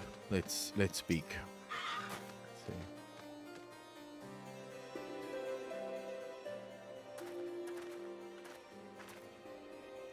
I'm not either. I might be quite a bit ahead of you, Akko, and it took me ages to get where I am, but I always take my time and read every detail because I'm so engrossed with the lore and the story. King Julian, I'm exactly the same. But I prefer, like, I spend more time talking to chat than what I actually play the game. So that's why it takes so fucking long for us to actually get anything done.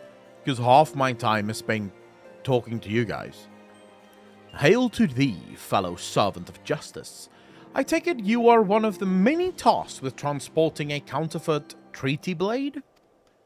Clearly, you've mistaken me for someone else, sir.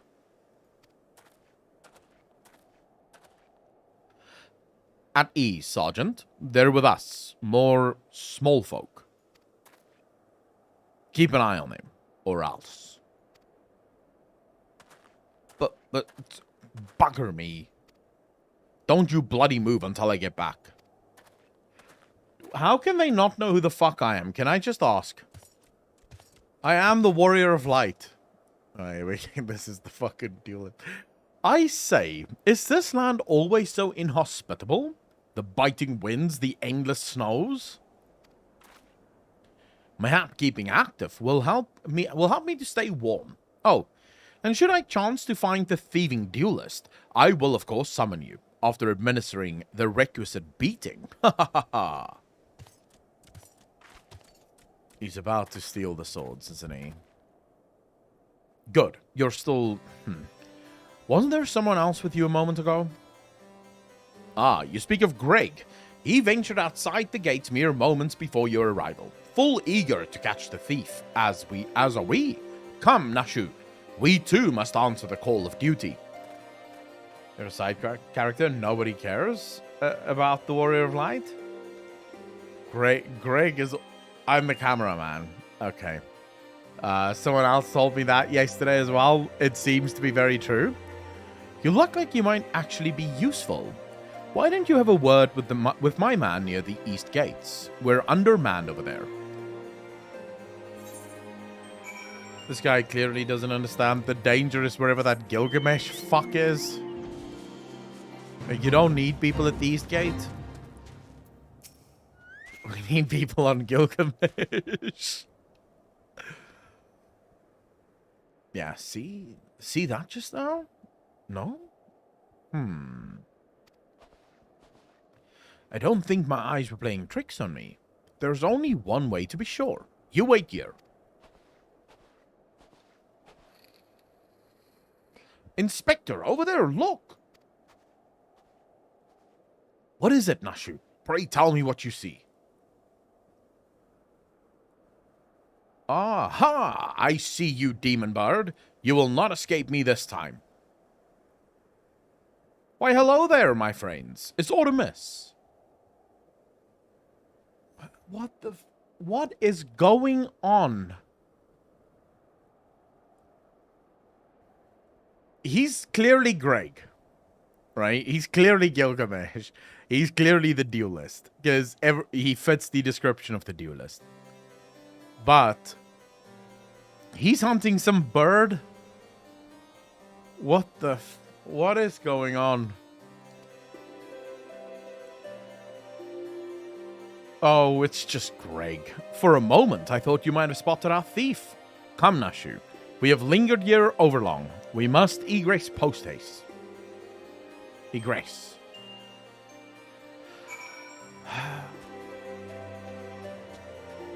I wish I could tell them. I wish there was a way for me to fucking tell them. Oh, okay. There is naught out of the ordinary here either. No luck? We have scoured every ilm of this area to no avail. I can only conclude... Zofia, thank you so much for the 5 community subs. Really appreciate that. Thank you, thank you, thank you. Can we get some hearts in chat for Zofia? Zofia has, up to date, gifted 246 subs in the channel. That deserves a little bit of love, I think. That is a crap ton of gifted subs. Zofia, thank you, thank you, thank you. It is very much appreciated. I can only conclude that, having learned that his opponent was to be the legendary Inspector Hildibrand, the duelist renounced his criminal ways and retreated into hiding. Or perhaps he is waiting patiently outside the walls for more wagons to leave. That being said, should you decide to venture into the wilderness, you had best arm yourself with more than your wits. I appreciate your concern, Miss Ellie, but a gentleman should abstain from violence unless absolutely necessary. It's gonna be absolutely fucking necessary. I'll fight for you, Inspector. I even found a weapon to use. Now, she's got Gilgamesh's weapon.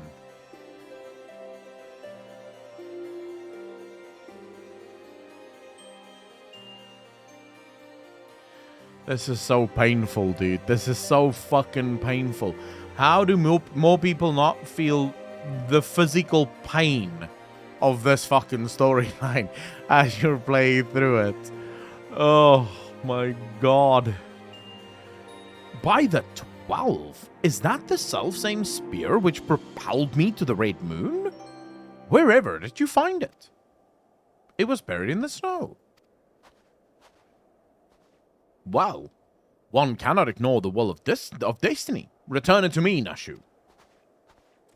Though I will still endeavor to avoid fisticuffs, I will be duly armed should worse come to worse. Now then, we begin our search for the duelist to the east of the observatorium. Feel anything at all? She's not the duelist. The green chicken, dude, there's so much random shit that happens here. It's difficult to follow. Alright, and off we go. Highland Gubu.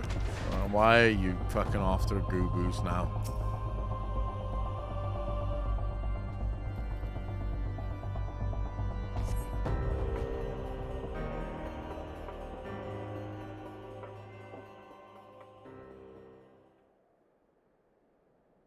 Igloo and Greg chased after it.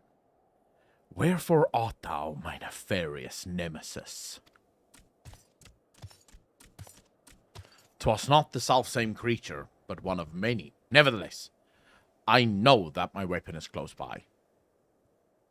You sense it too, don't you?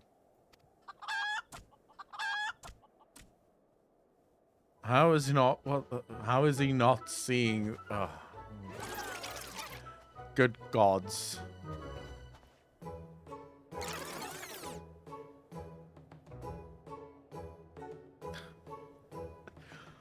Fucking Goobu at the back there. Just hanging out. Just fucking chilling. Greg, I've been meaning to ask, why do you covet this weapon so? If you but beheld it, you would understand.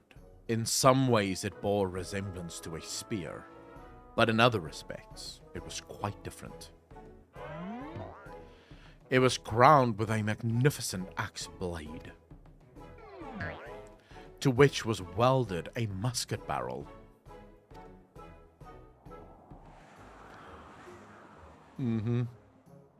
'Twas one of the first weapons I added to my collection after arriving in these lands. Ah, how I yearned to reclaim it. The strongest of spears.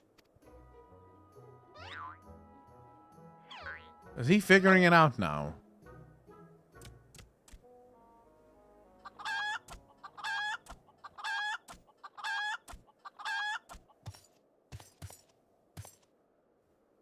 Yeah. That weapon of yours bears a striking resemblance to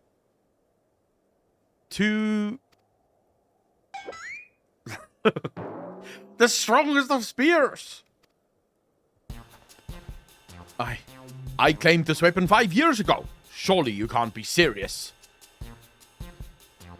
Brr. Now you call me Shirley? No matter. Give it to me. Give it to me. Now you call me Shirley. What?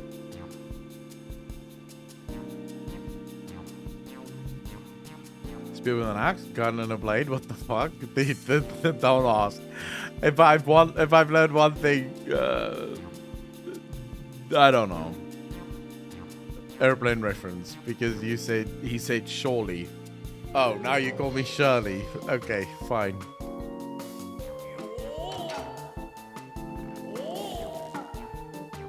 This spear and I have traveled together to the very heavens. I will not relinquish it again. This spear and I have bested many a man together.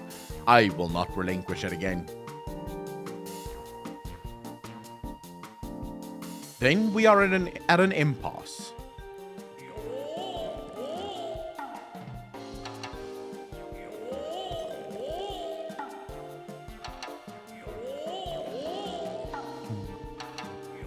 Oh my god, the comedy is so fucking gentle in this.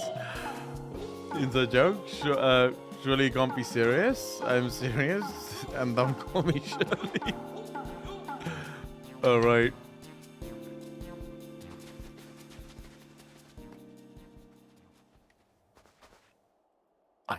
I can't believe I'm saying this, but well done, Inspector. Thanks to you, we've caught the weapon thief in the act. Miss Ellie, you are grossly misreading our dispute. Greg is a good, honest man, who I am certain has never stolen a weapon in his life. Pixel Flames, how you doing? Did I miss you doing 5.0? I am nowhere near 5.0. Nowhere near. I'm not even done with 3.4.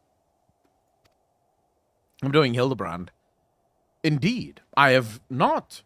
Every weapon I have claimed was by right mine. Each was a trophy for besting my opponents in single combat.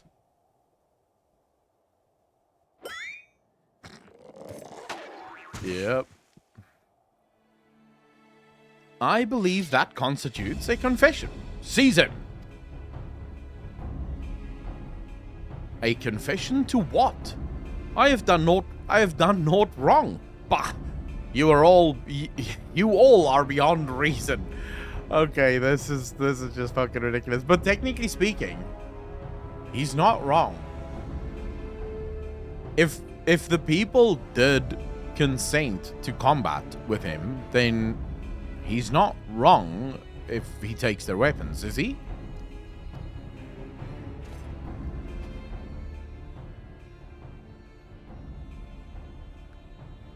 Ah, yes, my plan to secure Greg's confession was utterly flawless, and his capture will be the coup de grace. Bro, this guy is a moron.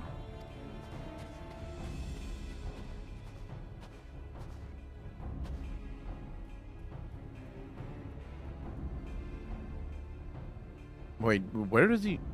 Well, my plan is thus far flawless.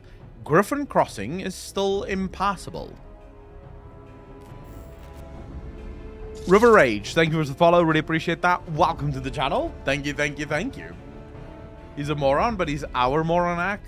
I'm not saying I don't like him, but it is super fucking cringe. Just the level of stupidity that is consistently thrown around. Alanina, how you doing? He always reminds me of Gogoro Mori from Detective Conan. I don't know who any of those people are, or the show is. Maybe the jailer is just like Hildy, just like planned.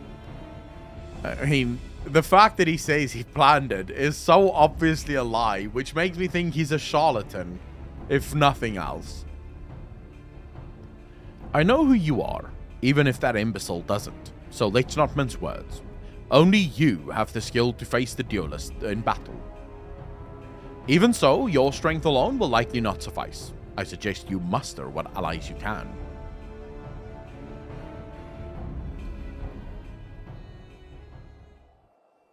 Oh. Wait, Okay,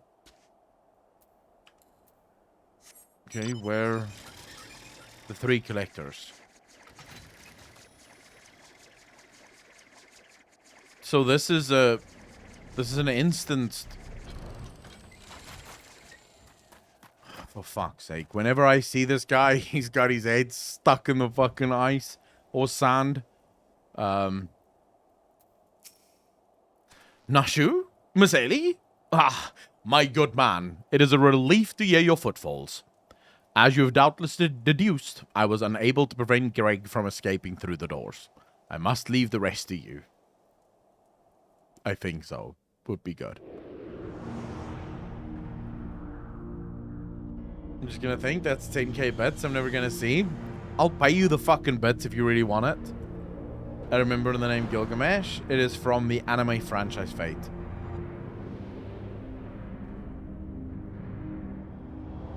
I've never seen Fate, Digimark, so I have no idea.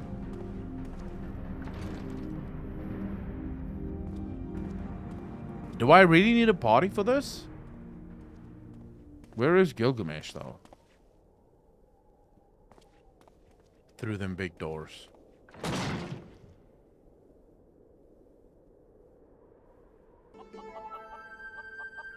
Sup? Yes. It was I behind these doors the whole time. You took so long to arrive, I was getting worried you might have gotten lost. The fuck? Long did I wonder what your role in this play was. A silent guardian? Content to watch events unfold with minimal interaction? At the last, I understand. We were fated to duel, you and I. Are they trolling me?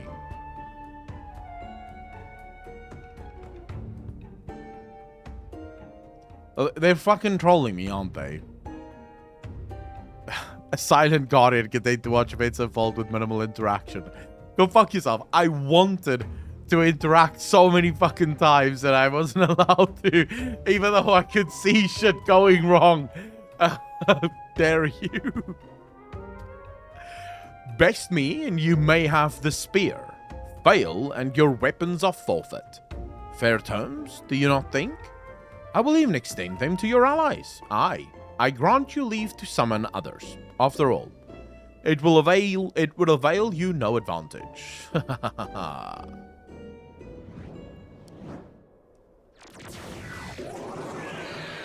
For Gilgamesh, it is embiggening time. Embiggening time. I don't know what the hell that means.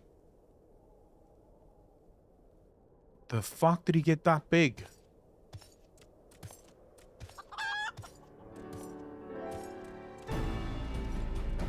Is he chunked up, by the way? Are we gonna get more Far East lore in Final Fantasy 14 after Endwalker or so on? I don't know. Embiggerning time. He really is a big boy. Alright, so let's see. Party Finder. Party Finder.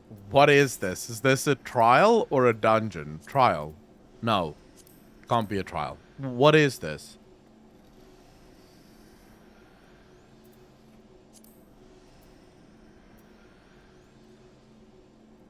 Quest battles? Deep dungeons? It is a trial. Why can't I do anything with it? What's it called? The three collectors. Use the duty find to confront Gilgamesh in the battle on the bridge. Yeah, but I can't recruit people for it. There we go. Trial. Battle of the bridge. Yeah, no. Oh, here we go. Battle on the big bridge. All right. So we have that due to completion. Jesus, it's an 8-man trial. Are you serious? All right. We'll do form private party 2211. Anyone that wants to join, you're more than welcome. Can you do this? Minimum item level, no echo. Is there any point in doing it at minimum item level, no echo?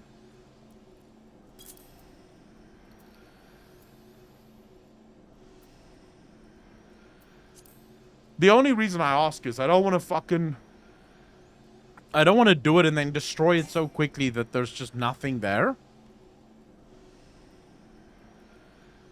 It's already easy. Doesn't matter if synced or unsynced. Alright. Anyone that wants to join, you're more than welcome. We are literally on Gilgamesh, the server, so...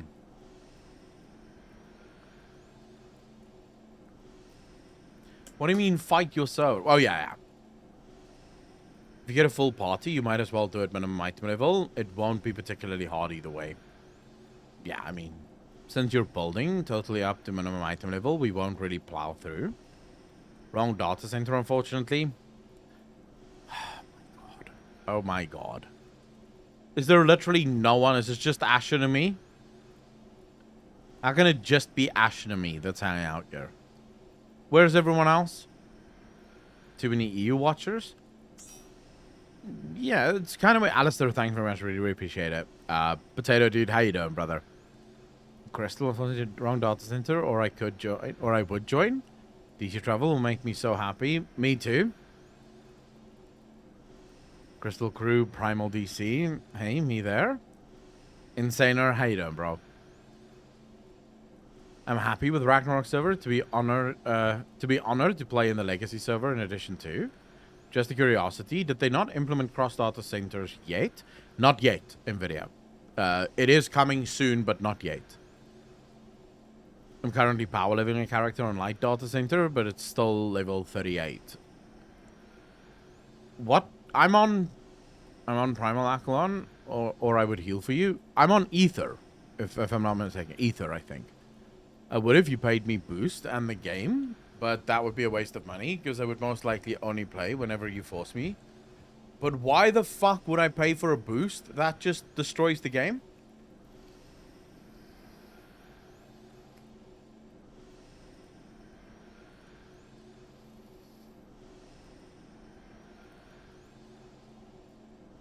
Does have 5 time zones, not counting Alaska and Hawaii. Well, I'm still waiting for more people to show up, if we can get anyone. Until then, we just sort of hang out, and if after, let's say, 10 minutes, we don't get anyone else to join the group finder, we can always just fucking sign up and see how long it takes to get a group for this. Destroy it for me. Have to watch your footage anyway. Yeah, but still, Alex, there's no point in boosting if you don't like playing it. Although I don't get how you can't like playing it. This game is amazing. Shortly, I will be transferring to your realm soon as they open, however. Hey, the more the merrier. Gilgamesh is a great server, as far as I'm concerned. If you're on an NA server, isn't the ping a bit hectic in boss fights? Pixel Flames, not from what I can tell. So far, I've really not had many, if any, issues with servers. Dopamine, as you talked about in your newest video on YouTube. Did you play it mostly for the story? Don't boost. Once data center travel is a thing, I'll join you for content. You guys are more than welcome. Everyone is welcome. The password, by the way, is 2211. If you want to join the party, if you're on Gilgamesh or Ether, you're more than welcome to join for the battle on the big bridge. I am 90 in almost every job, but I'm always willing to help. I love this game. From SA, ping from EU server wouldn't be great either, so not much different. I think the ping is like 100 ms higher to NA than it is to EU, and my ping to EU is already 200 and odd. So, you know, playing at about, let's say 280 to 300 ms in NA. So I'm not really experiencing much difference, if at all. There's no closer server. Oh, there is EU closer, but, you know, it's not, that doesn't make much of a difference.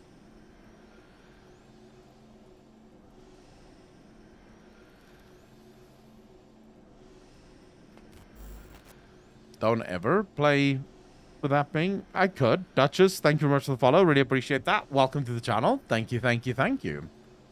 At that point, it's barely noticeable. So, here's the thing. I have not played a game yet where that ping stopped me from actually being able to play the game. It just takes a bit of learning. You just have to learn what you can and can't do and how far you can push things. That's genuinely it. I'm sure I could even play Machinist quite easily with that ping. Just because all you have to learn is... you just have to learn the limitations. As soon as you know what the limitations are and what you can and can't do, it's really not that hard.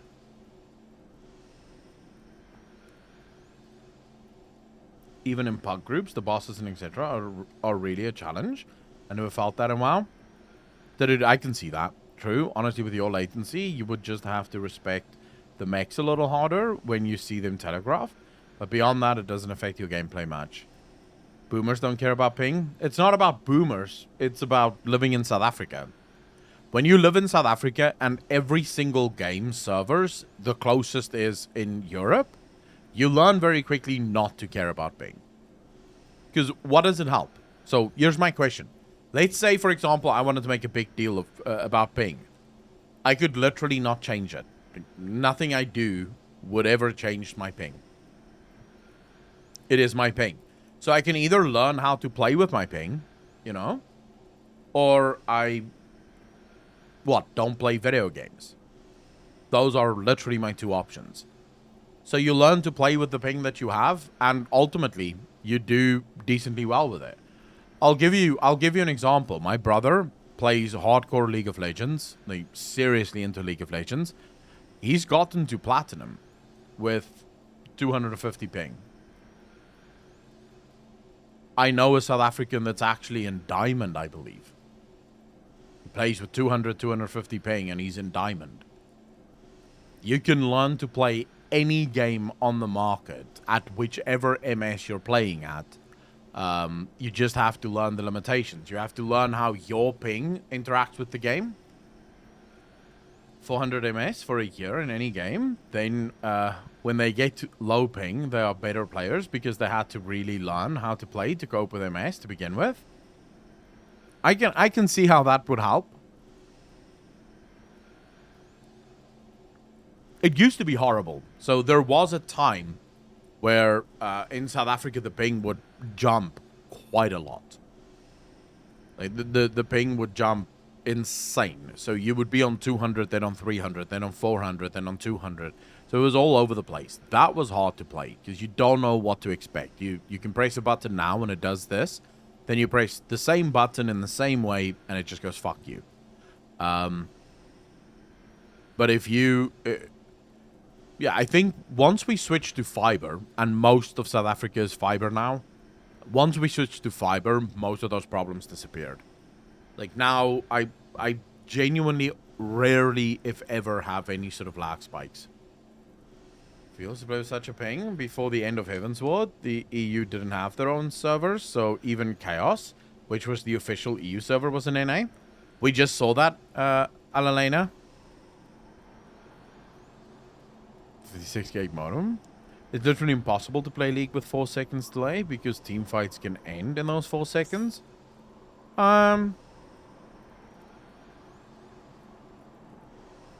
Maybe.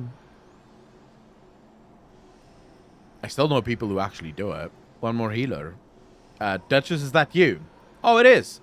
Thank you very much. Really appreciate it. Also, thank you for the first time chat. Really appreciate that. Very happy to have you at the stream. Chaos was notorious to be a rough server. Honestly, glad they moved the server around. The data center was just a bit unstable for long distance for weird reasons. I mean, it still doesn't make sense to me that you have an EU server, but it's located in the NA region. That makes little to no sense. It's like, okay, why? Why not just have a fucking server in EU?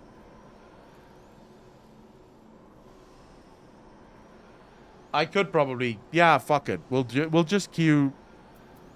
So we don't have to wait any longer. We'll just do an unsync queue, because most of you are level 90, so I'm sure you guys are going to smash this guy's face in. No.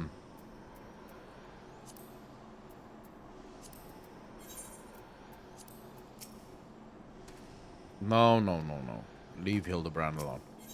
Alright, so we're going to go unsynced. Correct? Unrestricted party. Don't do the level sync. Battle on the big bridge. Join.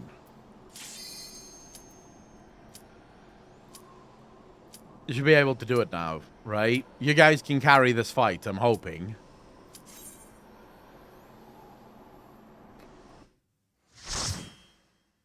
I mean, does it really matter? This isn't supposed to be hard. It's just part of the story. The way this guy walks is a meme, dude.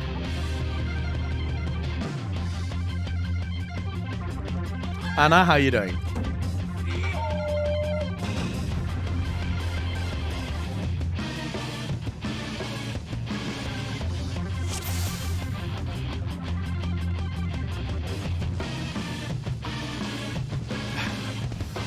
Fucking hell, they really make it so epic.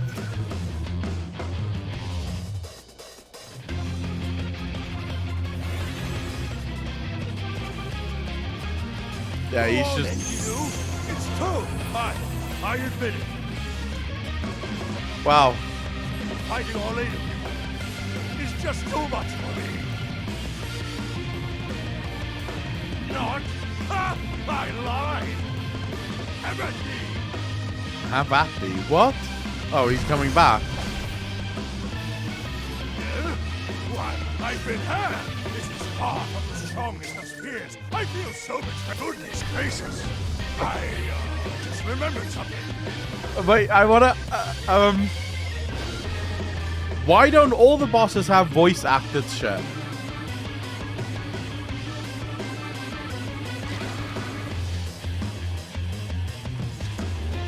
Should have done Duty Finder. Why? This doesn't change anything. We're just seeing the story. Look, once we have more people in the channel, I'd be happy to come back and do this normally. Just to really see the fight. I could always say that you guys should slow your roll. Don't do as much DPS. Do it, you know, give him time to actually do the fight. I must say, I quite enjoy these tussles. I feel we've gained an understanding. Oh, Jesus. I will pound you, silly! Ha-ha! Rocket punch! What the fuck? Oh, he's confusing me. I'm confusing. I won't go down so easily. So you guys think this fight would have been better if we did it normal? Spartan, how you doing, bro? Well then. I did not expect his voice to sound like that. Gonna be honest. That's enough of a beating for now.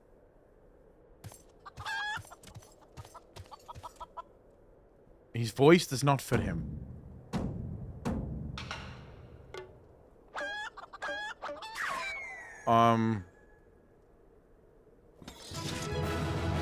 What was he thinking? What the fuck was he thinking? Jesus. That poor chicken just got fucking wrecked. Thank you very much, by the way, for everyone that joined. Really appreciate it. Jesus. Alright. Your expressions are the best. I don't know. This Hildibrand's expressions are the best. Wait, Hildibrand's dead? Wow. Okay, let's see this. Alone yet still armed. In any case, he seemed satisfied with the halberd. We will proceed with the delivery. I mean, okay. Now I go back to Vesper Bay. Nero Plays, thanks for the follow, dude. Really appreciate that.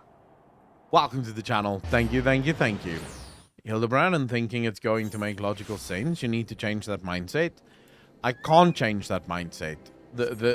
I'm very confused about most of the shit here. Okay, I promise you guys, we will do the fight unsynced eventually. When you go from Limsa, you're faster in Vesper Bay? Oh, you mean the boat ride? I could just use those little, like, the Vesper Bay Etherite tickets. But I only have 2 left, and I don't know how to get more. If Hildy ever dies, I fear the end is truly upon us. Alright, Derilda. Let's see. The most pretentious woman in all of Eorzea. And the fucking guy with the pants.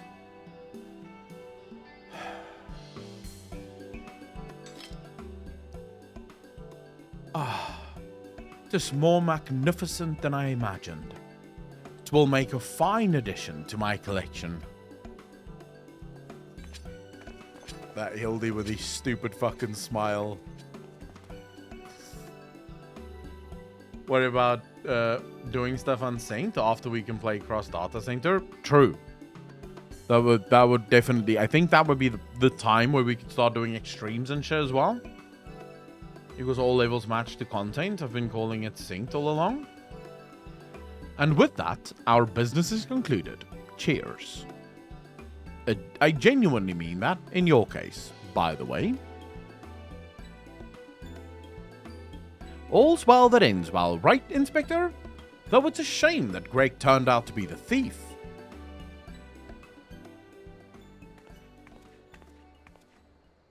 There you are, Inspector Briardine. Why did you not wait for me at the docks? What the... Well, that's a twist. Was he not the duelist?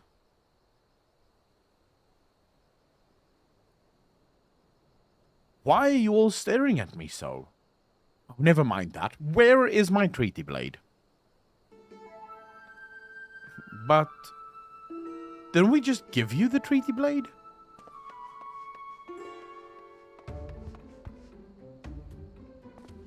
This is weird, dude. Oh, we just got fucked. Oops.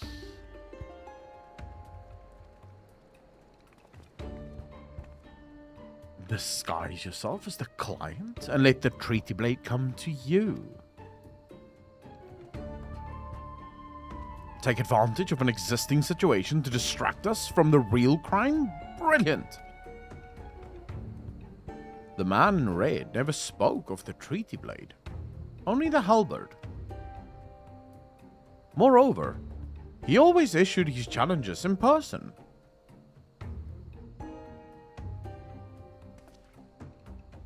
Dear gods, isn't it obvious? What is it like in your funny little brains? It must be so boring. I don't like this guy. They just did Gilgamesh Unsynced.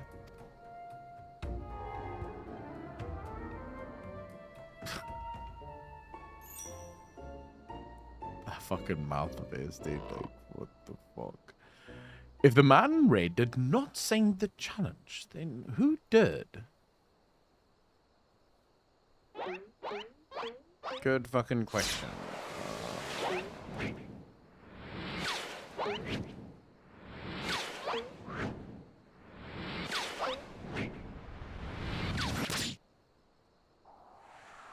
Wait, he's also...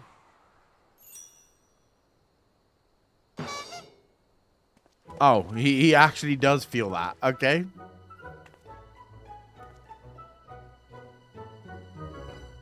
Okay, there's... Oh my god, this story, dude. I believe this is addressed to me, condescending Inspector Briardy. Piss off. 400 years have I slept. 1,000 faces do I wear. What is yours will be mine. I shall come to claim the Lapis Maiden's virtue. What the hell does that mean? A many-faced phantom thief? Interesting. The design and the wording are the same as before. The thief who stole the treaty blade sang this.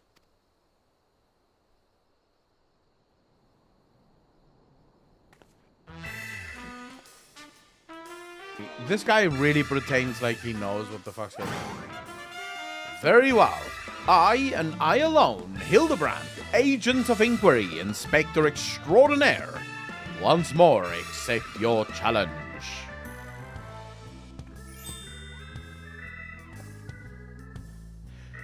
The fuck is that? You want a challenge, huh? Stand and face me, you buffoon. Is the fact that he's a zombie gonna come up again?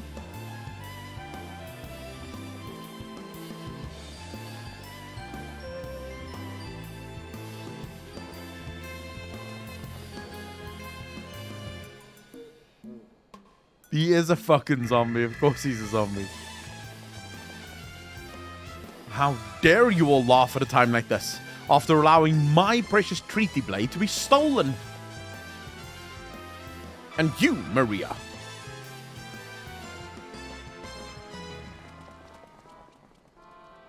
Well, I suppose it is a little funny, isn't it?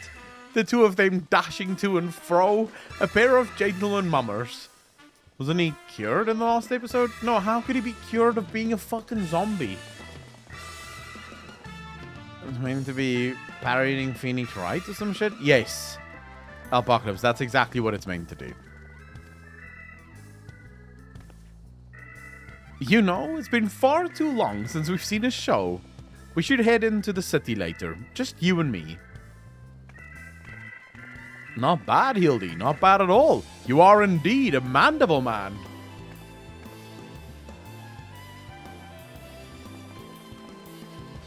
Mark my face, O phantom of many faces. For it is the face of the...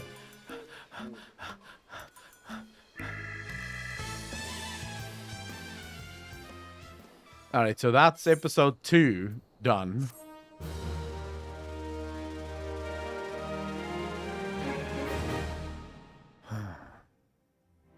How more absurd can this thing get? The fiend dares lay claim to the fair maiden's virtue? As seeds of jealousy quicken within an inspector's soul? Can true love bloom on this battlefield? Will this mandible man find his mandible wife?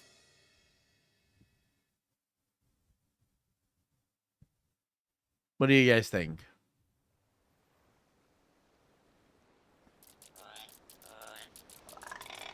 Hey, what's with the goggles those men were wearing? They look special. What goggles? Maybe if I ask nicely, they'll give me a pair. Guess we'll find out next time.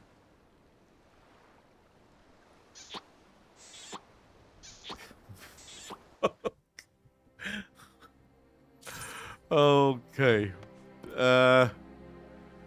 Next episode. Ellie has put her skills as reported to good use. Ah, there you are. I've been doing some investigation of my own since we last parted. I believe I found our Lapis Maiden. The girl's name is Arabella, daughter of one Master Gugaremu, a prominent member of the East Aldenard Trading Company. Her eyes and hair a most exceptional shade of blue. Her beauty is the talk of the Sultanate. Her purported beauty, I should say. You see, none have actually seen the girl in the flesh. Apparently her father is the overprotective sort. Some say that the maiden has never set foot outside the family's well-guarded estate. But all this is about to change. Rumor has it that the girl is to be wed. And not just to anyone, mind you. To the heir of the Bruguiere Consortium. Frank, thanks for the follow, dude. Really appreciate that. Welcome to the channel. Thank you, thank you, thank you. Do WoW need a Manival-like quest? It's just for fun, so why not, Pringles? We had one in Angora with Maximilian, but you actually got to do something instead of watching a bad anime. The formal announcement is said to be made at a commemorative feast, to be jointly hosted by the two family businesses. The venue is Costa del Sol, where preparations are going on as we speak. Word on the street is that the bride-to-be will be making a rare public appearance. It is here that the thief intends to strike. I couldn't be more certain of it.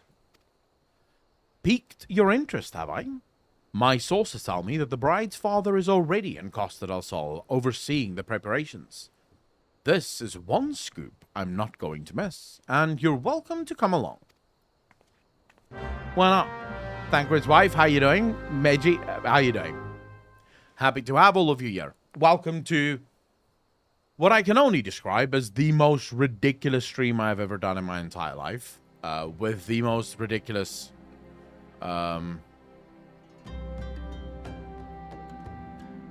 quest line I have ever played in my entire life. Got that quest in Hildibrand, where you acted like an NPC quest giver, giving quests to 3 adventurer NPCs, is the closest I can think of. There's been a couple of these sort of funny little quests, but in terms of like actual deep quest line, like to the point of this, WoW doesn't have anything like this.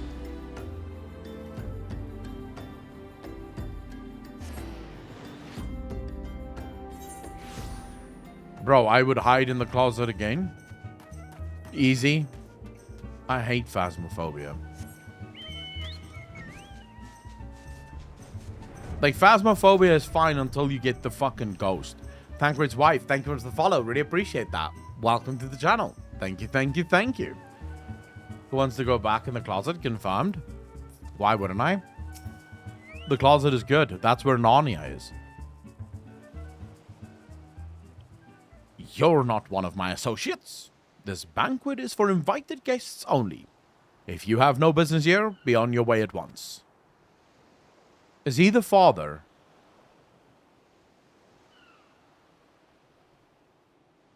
There is no way that the most beautiful girl in all of Eorzea is a Lalafell.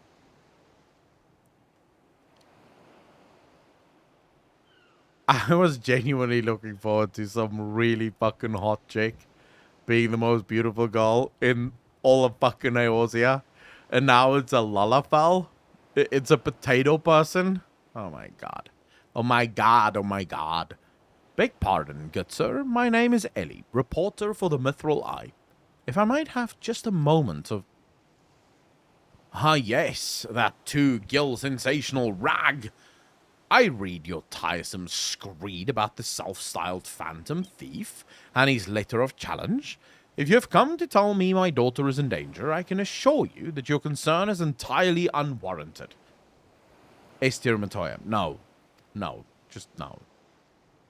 I have not kept my Arabella safe to this day to see her whisked away from me by some fly-by-night rogue. I have spared no expense in securing the best protection that money can buy.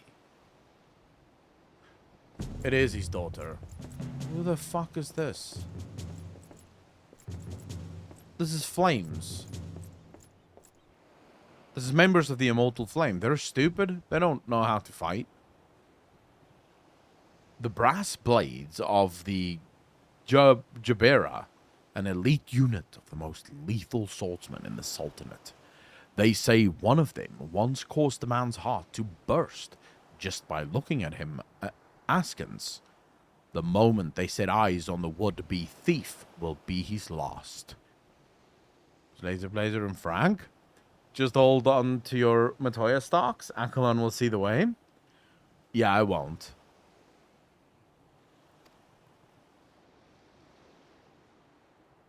If the thief is obliging enough to allow himself to be seen, or do those goggles serve some purpose other than making the wearer look utterly ridiculous? You will. We'll see. They look like 3 scammers to me. Neo, thanks for the first time chat, dude. Really appreciate that. I can see that. They do look sleazy, don't they? Consulting Inspector Briardine? Your reputation precedes you. And what, pray tell, would you propose? I have promised some of the wealthiest men in the realm that my daughter will be attending the festivities. To renege on my word would have dire implications for the family trade. Is it renege or renege? I'm getting Tunnel Snake vibes from Fallout from them. My proposal is a simple one. Entrust the investigation to me. The thief will be in shackles before the banquet commences, and it will cost you not a whit of your precious gil. Very well. Let us see if your reputation is deserved, but consider yourself warned. Greater fortunes than you will ever know... What? Greater fortunes than you will ever know hinge upon this banquet. I will not tolerate any disturbances. Renege. Okay.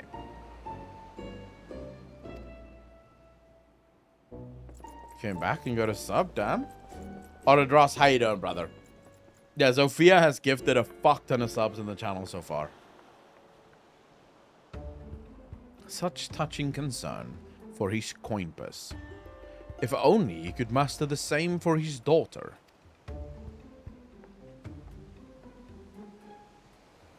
But do tell, Inspector, after he slipped under our noses the last time, what makes you so confident that you can catch our thief this time around? Our man may boast 1,000 faces, but he has but a single modus operandi, and it is painfully obvious. A letter of challenge, a precious treasure whisked away from its rightful owner in the broad light of day. This tells me that our thief is an attention seeker with supreme confidence in his abilities. Doubtless, he means to target the maiden using the same methods he used to abscond with the treaty blade. Still on top with 382 all-time gifts. Jesus. 246. Yeah, I mean, Macmillan have gifted a fuck ton of subs. That's true. Even now, this fiend is in our midst, having assumed the identity of someone who will be in close proximity to Miss Arabella. I have already narrowed the field. What if it's Ellie? What if it's the reporter?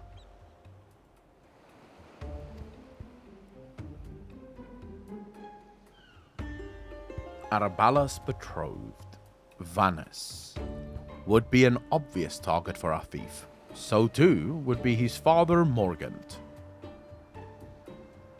Yaltu Noltub and his wife, Sainana, the guest of honor, will give a toast to the couple's happiness. Both will be standing close to the stage where the bride-to-be is set to appear. Needless to say, we cannot rule out Gugurimo himself. Finally, we have Lewenhart, a steward of Gugurimu's estate, and Miss Arabella's personal attendant. All the key players, save the Lapis Maiden herself, have assembled in Costa del Sol. Doubtless the phantom thief lurks among them, his face concealed gathering information and planning his course of attack. Just classes. That's just to Twitch as well, not including donos and YouTube stuffs. True. I mean, if you include donos and YouTube stuffs, that's a lot. Sebi Webs, thank you for still on sub, dude. Really appreciate that. Welcome to the most degenerate chat on Twitch. Thank you, thank you, thank you. Oh, fucking hell. Well, yeah, thanks for the first time chat, dude. Really appreciate you being here. What's everyone up to? This is the real MSQ. Sebi Webs, I'm gonna be honest, it's ridiculous beyond belief. It's fun as fuck and it's really funny, but it's also so ridiculous. It's not even comparable or comprehensible how ridiculous this fucking story is. Florida, how you doing? Thank you much for the first time chat. Really appreciate that. Welcome to the channel. Got COVID and watching while working from home. Shit, dude. I hope you're gonna be okay. I had COVID about a week and a half ago, and it was fucking miserable, but I hope you're gonna be okay. Trying to understand, Hildy.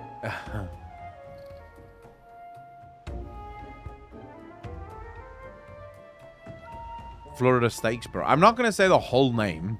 Florida is fine. The story is so dumb and awesome. It really is. It is miserable. I'll be fine, thanks. Yeah, just fucking deal with it. It's, yeah, you feel miserable for about 2-3 days. And then you should be okay. I'm running my weekly raids. Which raids would that be, Potato Dude? We will begin our questioning of the suspects immediately. Should you encounter any suspicious individuals, you are to report back to me at once.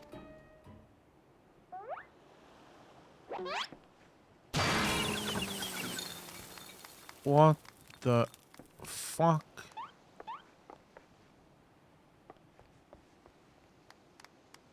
Hildibrand? Mandival? I could smell the stench of idiocy and incompetence from a mile away. Wait, he punched Hildibrand? Why would he punch? The pleasure is all mine, contriving inspector. Jeez.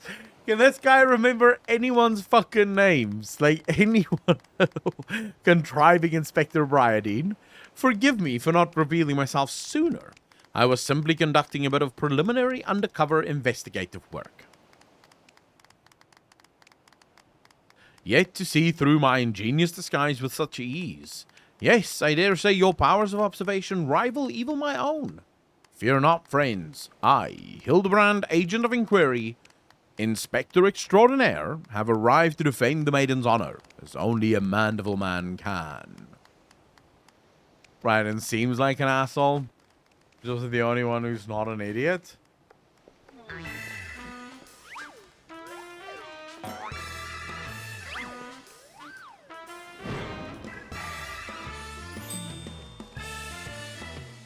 He does realize there's still a fish on his head, doesn't he? I don't think he does. Good Inspector. I realize we have not seen eye to monocle in the past, but a fair maiden's virtue, mayhap her very life, is at stake. From one gentleman to another, let us put aside our differences. Yes, I would welcome your assistance in this case.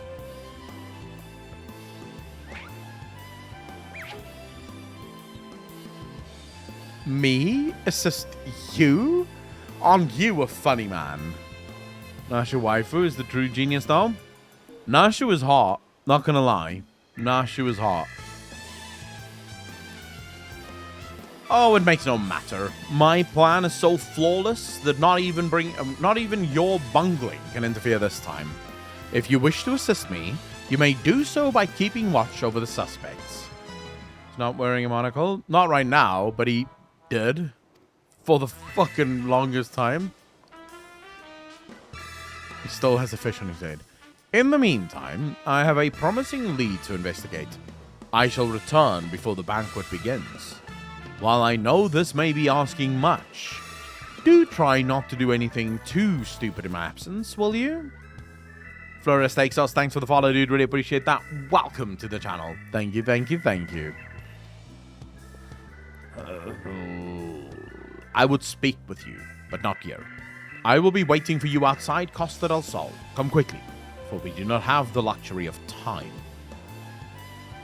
I don't like this Inspector one fucking bit. Mandeville family, OB, please no have screenings. Dark Knight, the Mandeville family might be OP, but they are stupid. So, does it really matter? Okay.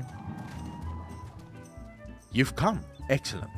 With that buffoon suitably distracted, we can get to more important matters. But before we proceed, what might I call you?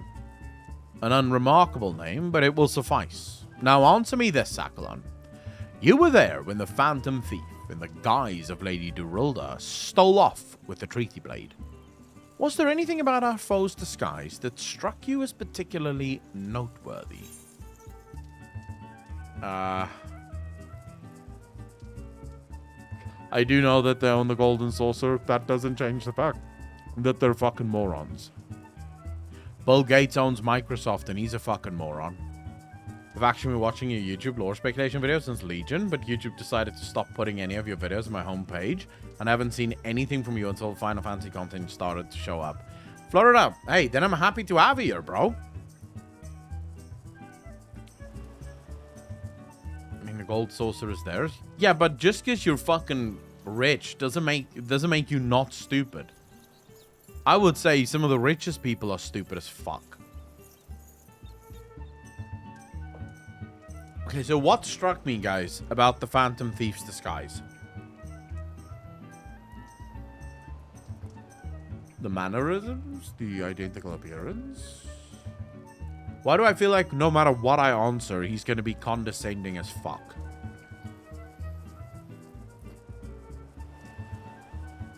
The hardest thing for a smart man to do is make it seem like he is simply a lucky idiot. Memerism. Alright, I'm gonna trust chat.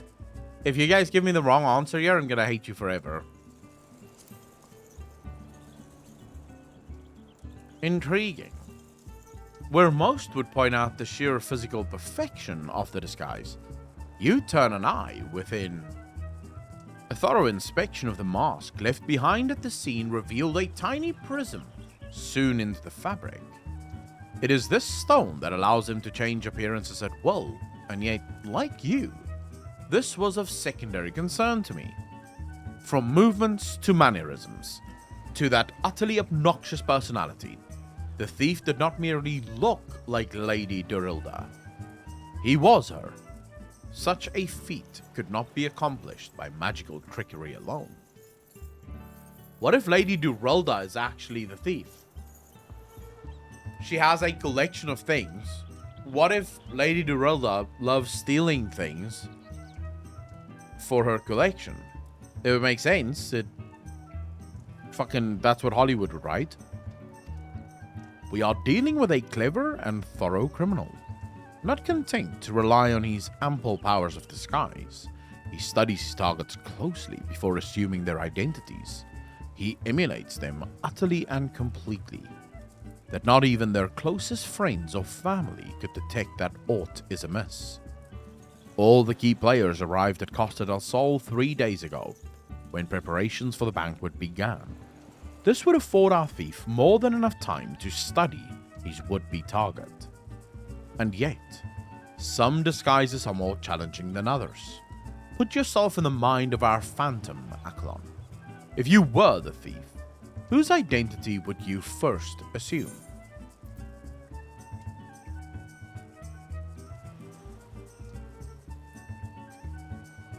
Brass blades could be dangerous because they would know each other.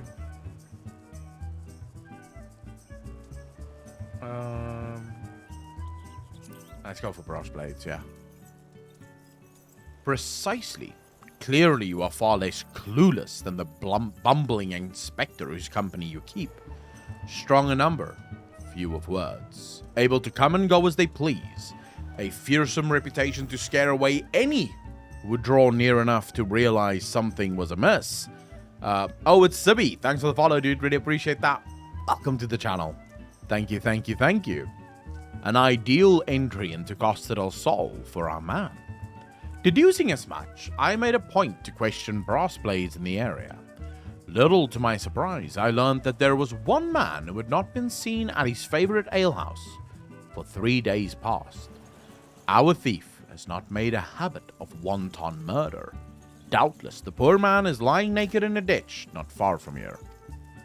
Oh my god, Yggdrasil, thank you so much for tier 1 sub. Did really appreciate that. Welcome to the most degenerate chat on Twitch. Very happy to have you here. How you doing, brother?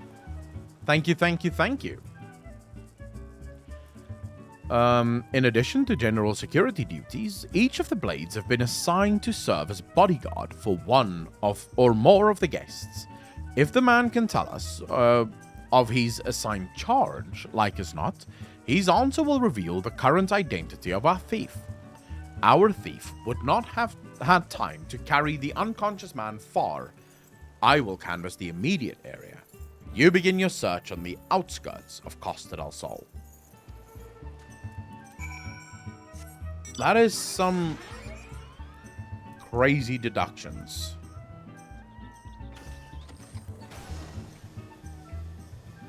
No one can make deductions like that. Because that's not even, you're not even really deducing anything. You're just fucking guessing.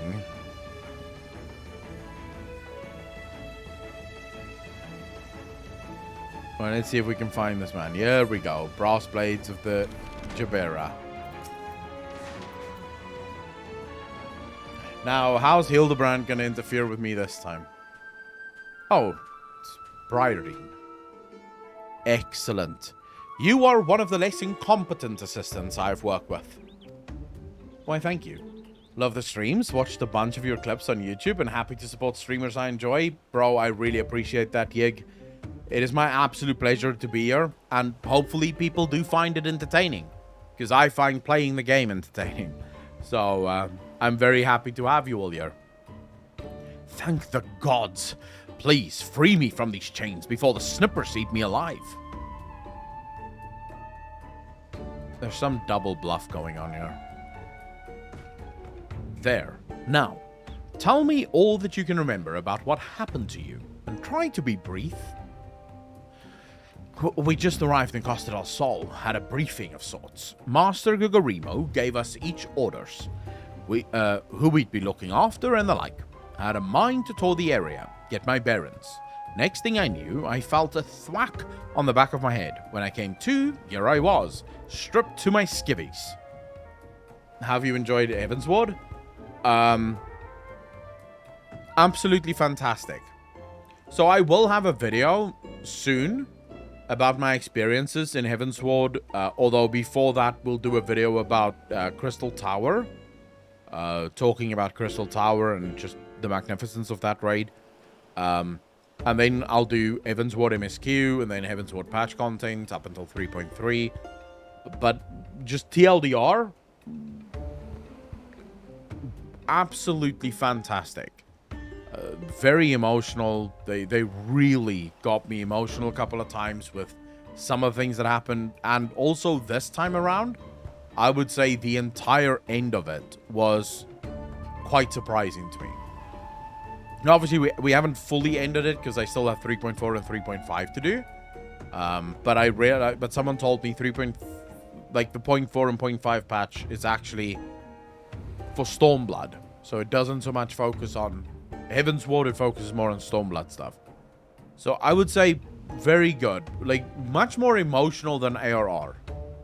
So in ARR, obviously, you lost all of your friends, but you never actually had the feeling that they were gone. Whereas Heavensward ended with you having to say goodbye to a lot of your friends, which was quite rough.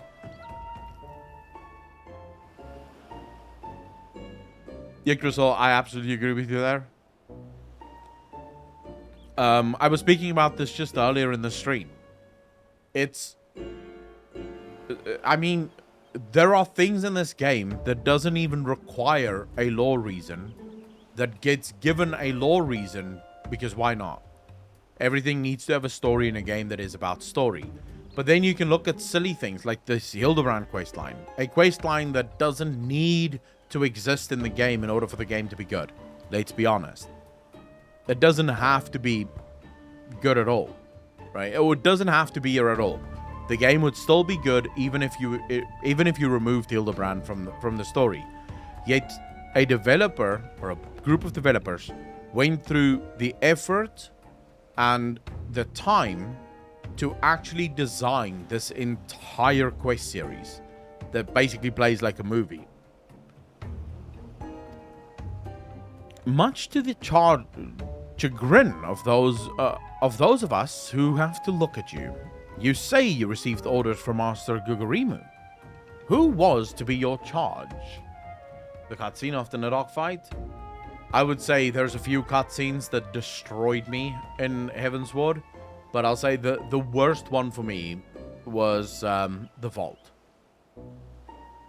The ending of the vault was really rough. Like that cinematic I did not expect.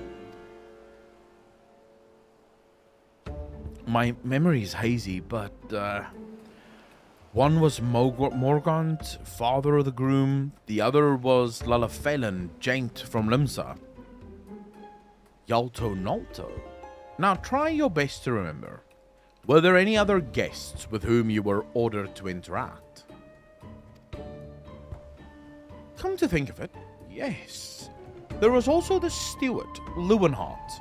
I was to review with him the schedule of events, discuss the protection of key supplies, that sort of thing.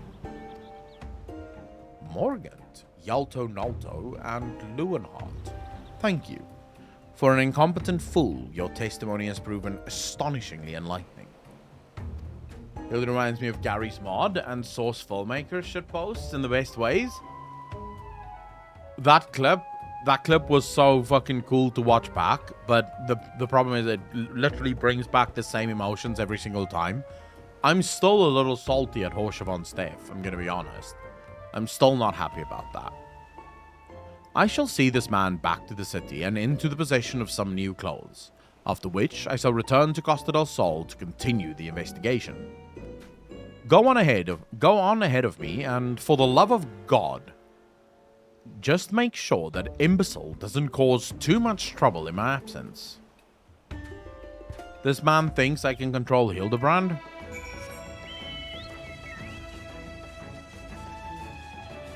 How do I do that? I can't even stop him from spilling secrets.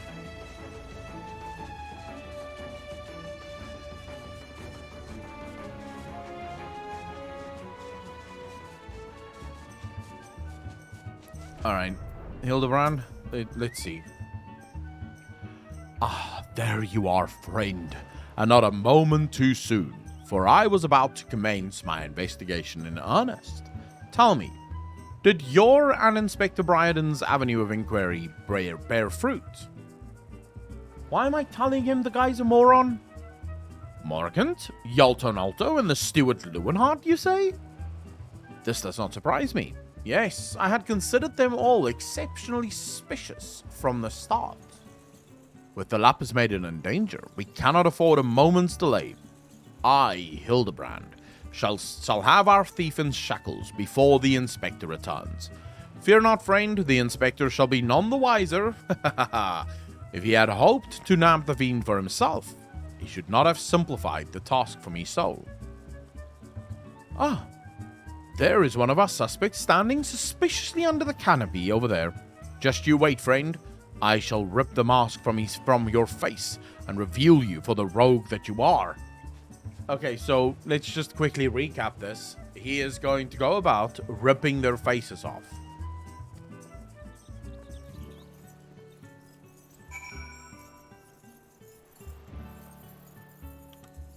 I can see how this is going to play out.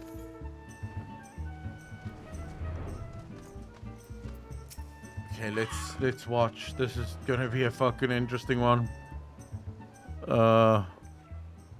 Stand back, friend. The man we pursue is a criminal mastermind. The merest slip of the tongue could put our case, nay, our very lives in danger. But have no fear, Miss Ellie. Ready your quill, that you might record my every word as I employ the time-honored art of parley, handed down from Mandeville men for ages past to reveal our foe. I can think of a few topics that would interest my readers less than your blatherings. Just catch the thief so I can have my story with you. Yeah, Vault ending was very powerful, and yet they still have the guts to make you see the father's reaction shortly after. I still feel it too. Uplink, yes. I mean, so the thing that stands out to me about Final Fantasy, in, like, all honest, is they're not afraid to push the envelope, if that makes sense. Like, they don't seem afraid at all to really push what stories can be told and how far you can take certain stories.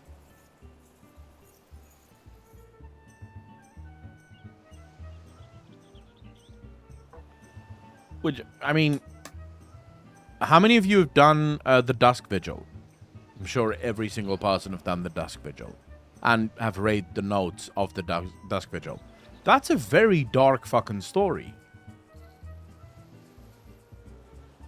Like, what happened there is extremely dark. And to think that that's in a game that's not even supposed to be, like, that dark of a game? Pretty interesting. Not me, lol, haven't played FF. Spartan, really? You've never played FF before? Done, and it is so dark. Exactly, insane. Don't worry, Inspector. I brought my quill and journal too. Your adoring fans won't miss a word. Capital. This is why you are my favorite assistant, Nashu. Now behold as I ensnare our prey with a web of words, leading to his inevitable demise. Play 7 for the first time? To be honest, I don't remember them. I played Heavensward on release. Too much time has passed for my small brain. You don't remember what, Uplink?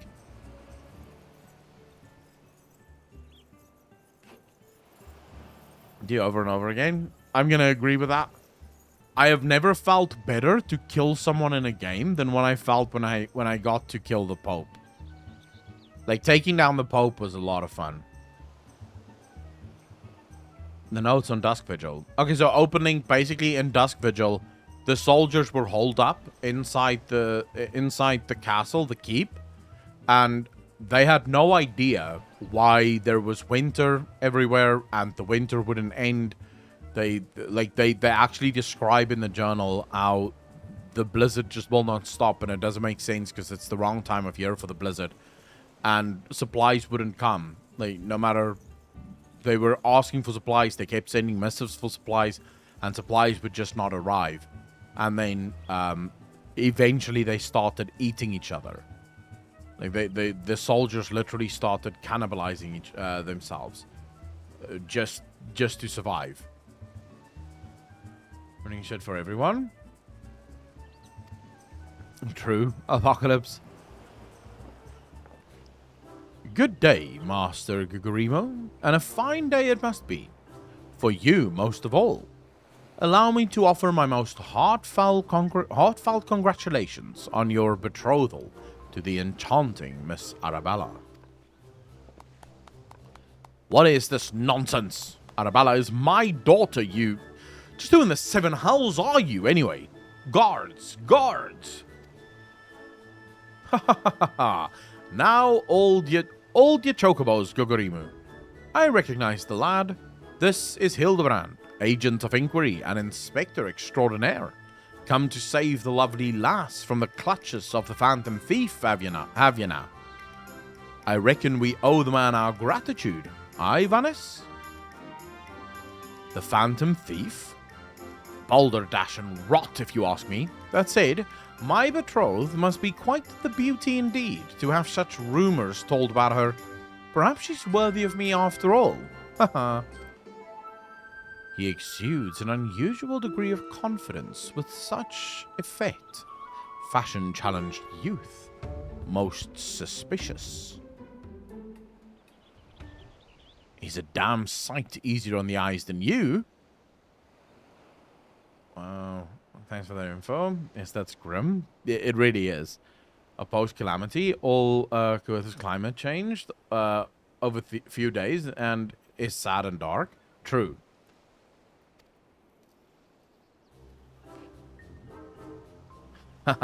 That's me, Vanis, ever calm in the face of danger, truly his father's son. A worthy heir to the Briguier Consortium, and a worthy match of my daughter, I must say. Yes, I foresee many years of prosperity for our families. Or family, I should say. Oh. She's gonna be ugly as shit, isn't she?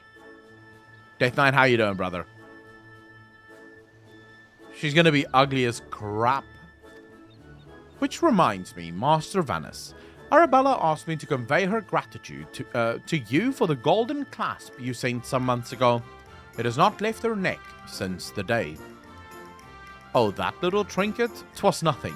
Tell your daughter the greatest treasures in the realm will be hers once we are wed. Ha ha ha ha.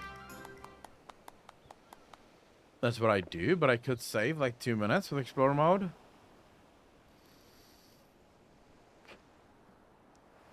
The time-honored Mandeville art of parley. We'd be sleeping with the fishes now had Morgaunt not spoke up on your behalf. That said, nothing about the interactions between the three struck me as particularly unnatural. Let us not rush to conclusions, Miss Ellie. A gentleman fancies a more methodical approach. Yes, everything is proceeding according to my master plan. Whoops! I was supposed to be taking this down, wasn't I? Everything is proceeding according to my master plan. I sought only to earn the trust of the families before confronting Yaltunaltu and Luenhart, who have aroused my suspicion from the start. Come, we have a thief to apprehend.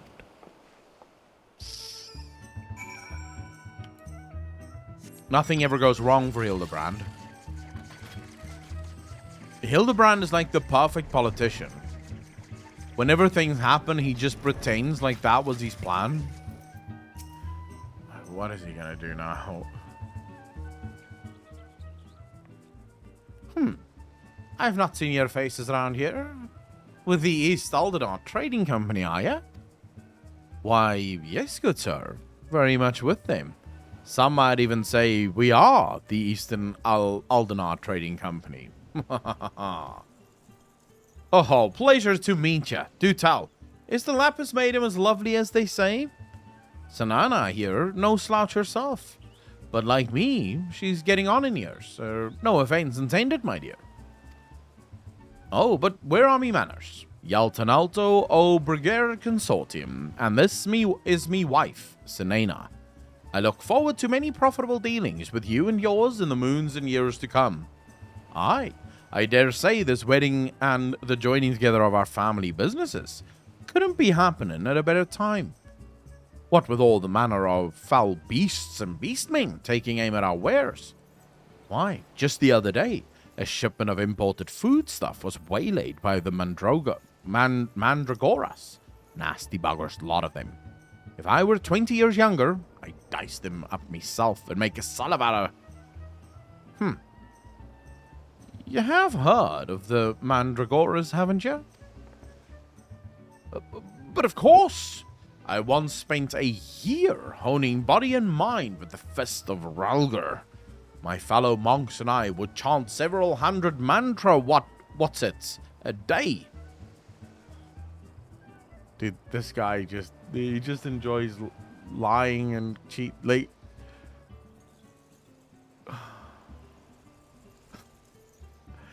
you can't help but just laugh at this shit. Like, there's no taking this serious. Alright, Spartan, see you in a bit. And your food stores were occasionally raided by the ruthless band of rogue vegetables known as the Mandragoras, yes?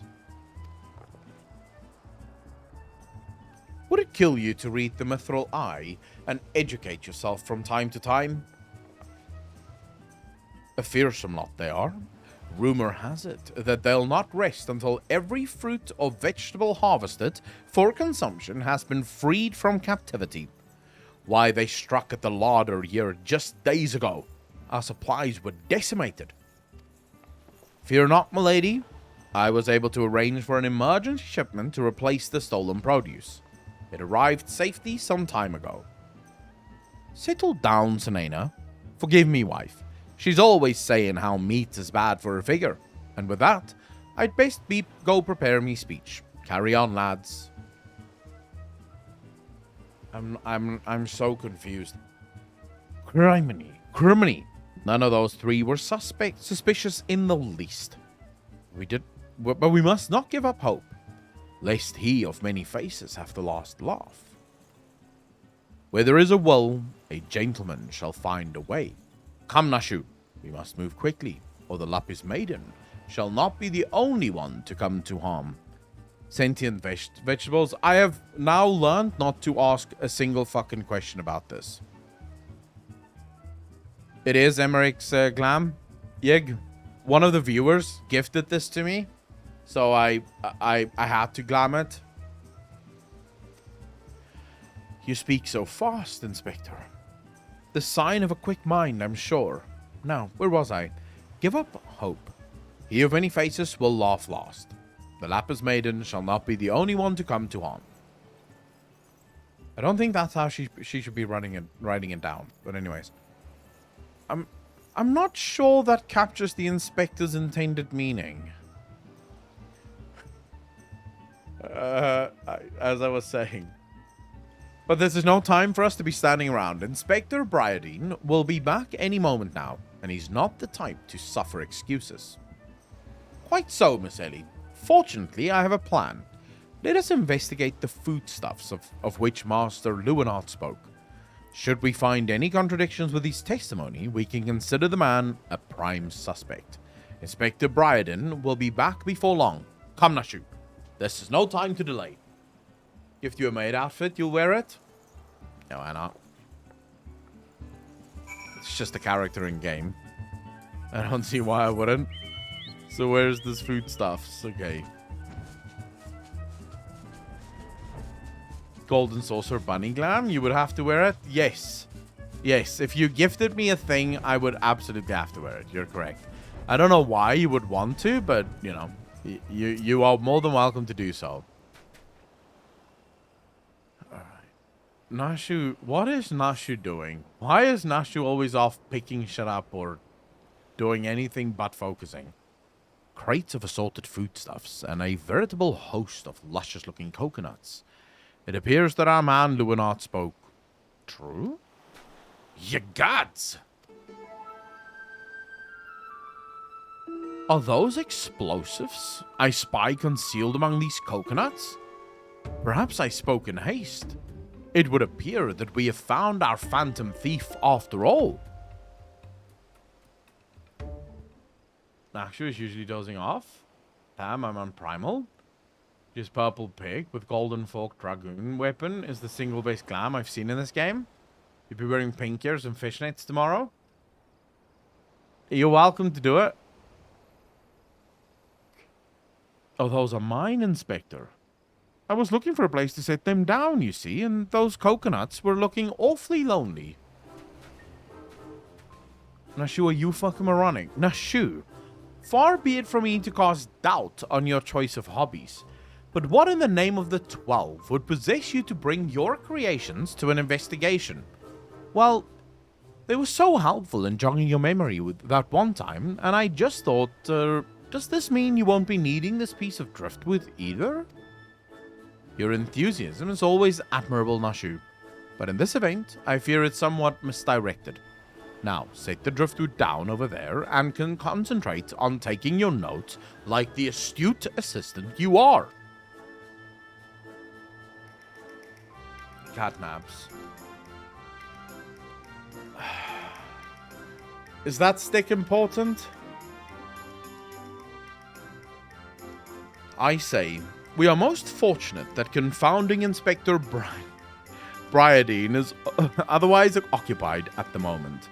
Were he to chance upon this scene, he would veritably explode in rage.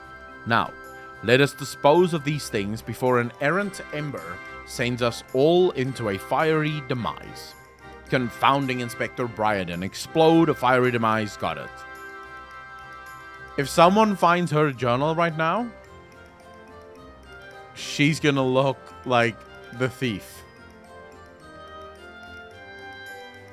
Are you sure about that?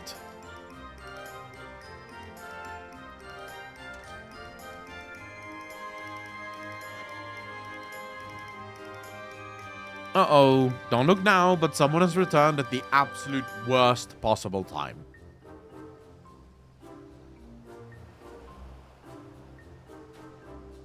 You two were supposed to be keeping an eye on the suspects and staying out of trouble, yes? The inspector will have a fit if he sees you here. But, Miss Ellie, should Inspector Briardine come upon these explosives, the consequences will be even more dire. Akon and I will see that the inspector keeps a wide berth of this beach.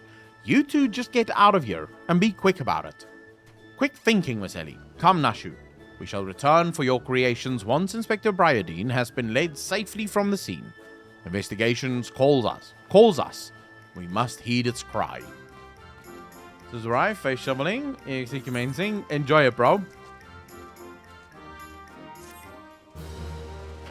Yeah, she is probably just writing in pictures or some shit. That does make sense. The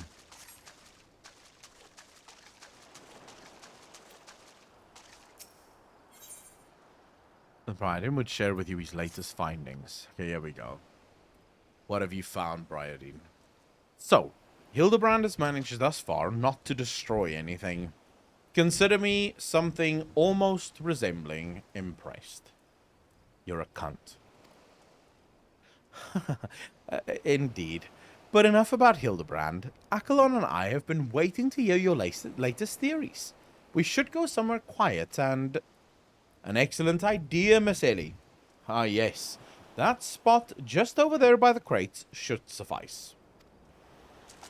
There, of all places? But surely we could find somewhere more scenic. I am not here on vacation. I am here to solve a case.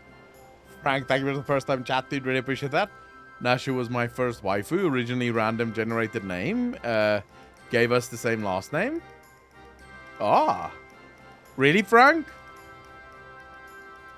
Well, so wait a second. Nashu was your first waifu.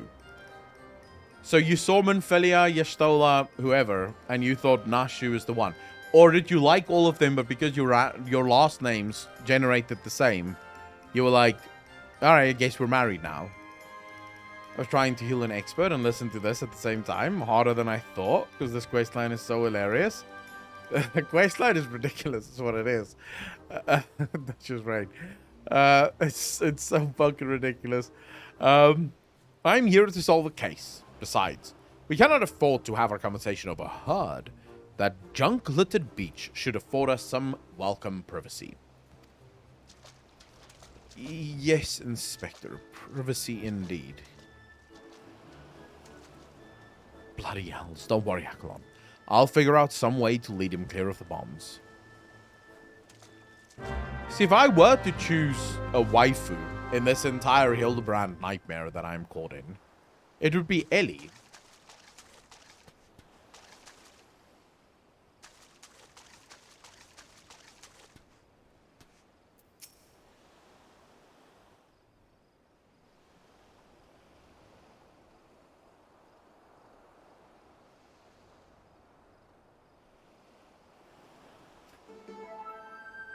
The fact that he's not seeing that. Just Slack, how you doing, bro? Thanks for the first time chat. Really appreciate that. Welcome to the channel. Thank you, thank you, thank you. I love that these quests exist solely to have an in-game testbed for animations. Is it just me, or is there a bit of a chill in the air? Perhaps we should go someplace warm. I, for one, welcome a respite from the sweltering heat. Besides, this will not take long. If you insist, Inspector. You wouldn't pick Master Matoya. You're a liar. I love your YouTube opinion pieces. Just like, thank you very much. I'd really appreciate that. I'm very glad to hear that. Nashu for me, the Inspector outfit sold me on her alone. Nashu is hot, but look at Ellie. She looks very sweet and innocent. And a little bit sassy. There's just enough sass there to keep things interesting. New faces today, you love to see it. Hit up the Discord as well and join the community. Yeah, absolutely. If you guys want to join our bolstering community, especially on the Final Fantasy side, we have a massive WoW community there, but we also have quite a live Final Fantasy community over on Discord with their own forums and everything. So if you guys want to join the Discord, you're more than welcome to do so. If you insist, Inspector. Oh.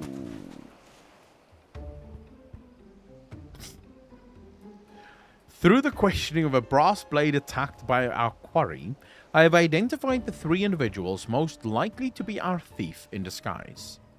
To wit, Mogrant, Alto, and Lewenhard.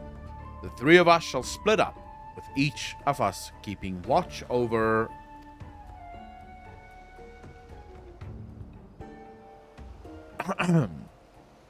Are the 2 of you listening?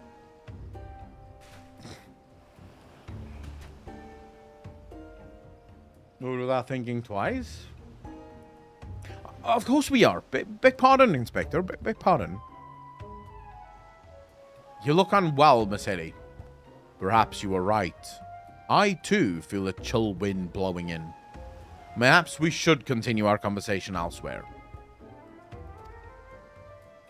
Ah, but there is no need. Wait here. I shall build us a fire.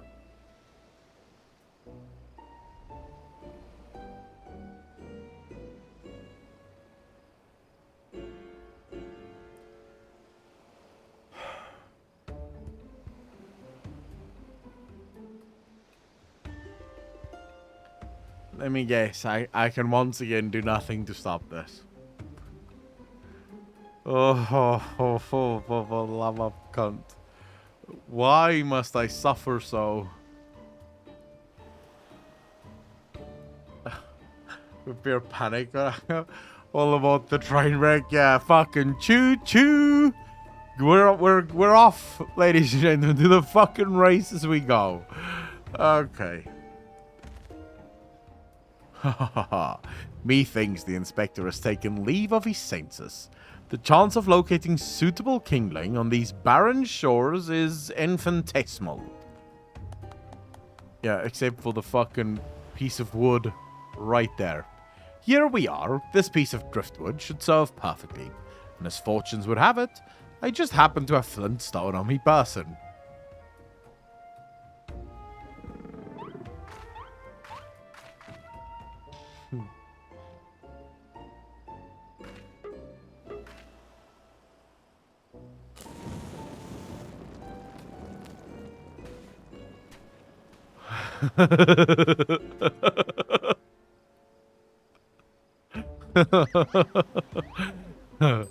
There is no cause for alarm. Tis not blood that courses through the Inspector's veins, but ice.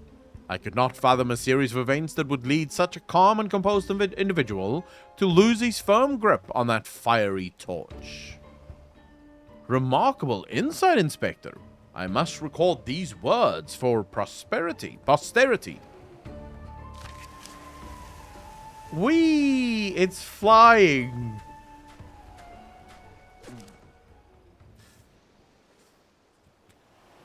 God. Oh, for fuck's sake. What have we here? Everything is proceeding according to my master plan?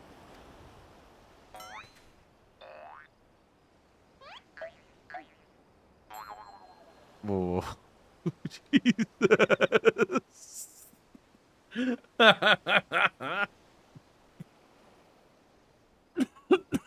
Could this be another challenge from the fiend?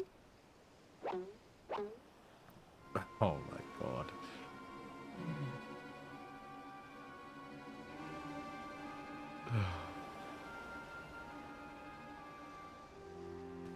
Surely you jest, Inspector. It looks nothing like his usual cards. See? Doubtless it's just idle ravings of some madman. Perhaps so, but we must exercise due caution. Ah, There are 2 more pages.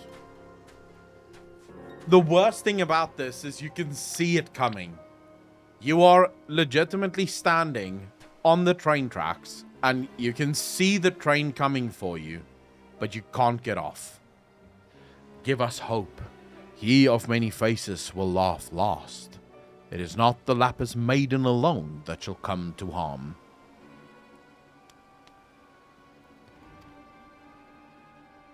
It is more direct than his previous challenges, but there can be no doubts as to the sender. But what is this talk of another victim? The final page holds the answer, no doubt. The final page?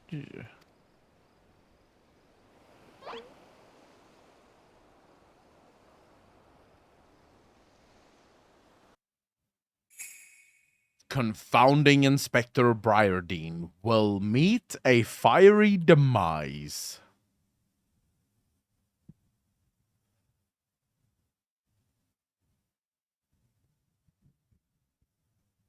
Oh, I'm so over the story. Fuck me. Everything goes wrong. It's all going wrong. Oh, for the love of fuck. Oh.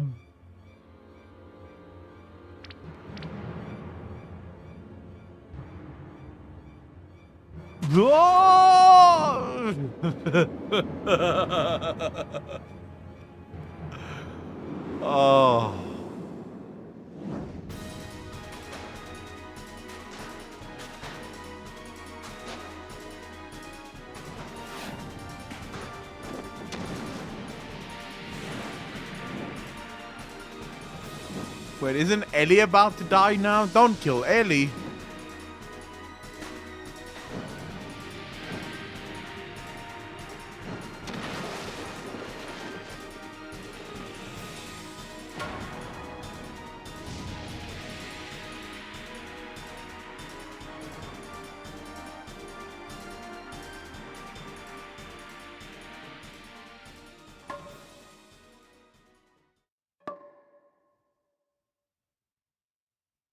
Okay, what just...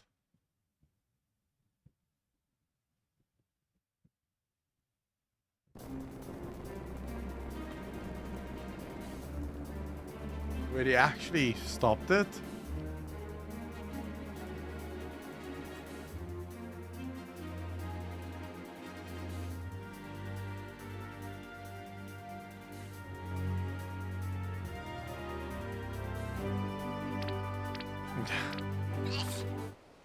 Oh, Jesus.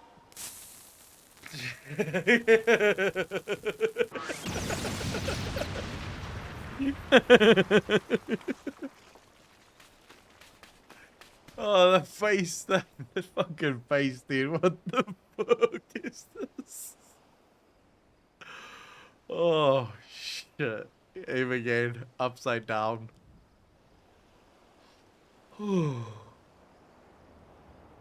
Yeah, this is ridiculous.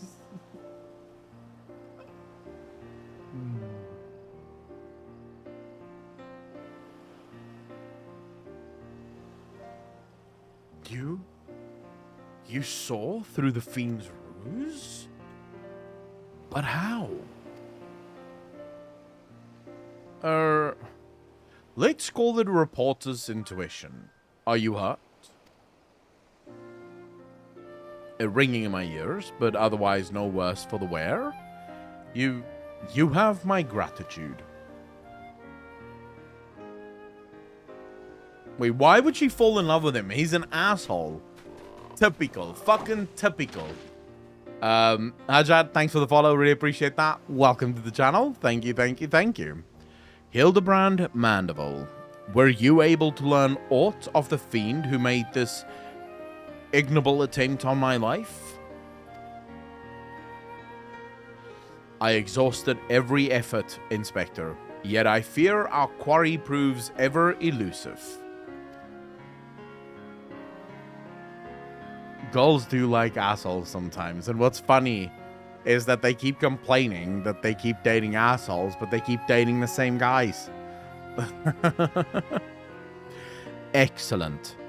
I might have died of shock if you had. At any rate, our foe has revealed himself as no mere thief, but a man who will resort to cold-blooded murder.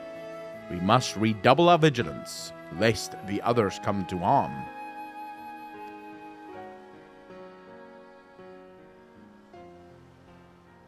Vigilance?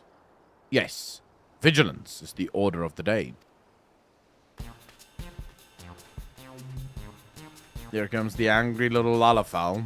What in the name of the gods? Those teeth! Those vegetables cost a fortune, and they're ruined. Ruined! Agent of inquiry? More like agent of injury and incompetence. You are to replace the supplies that you destroyed before the banquet begins, or I will see the entire lot of you rot in gaol. I can't wait to see his daughter, because I'm pretty sure she's ugly as shite.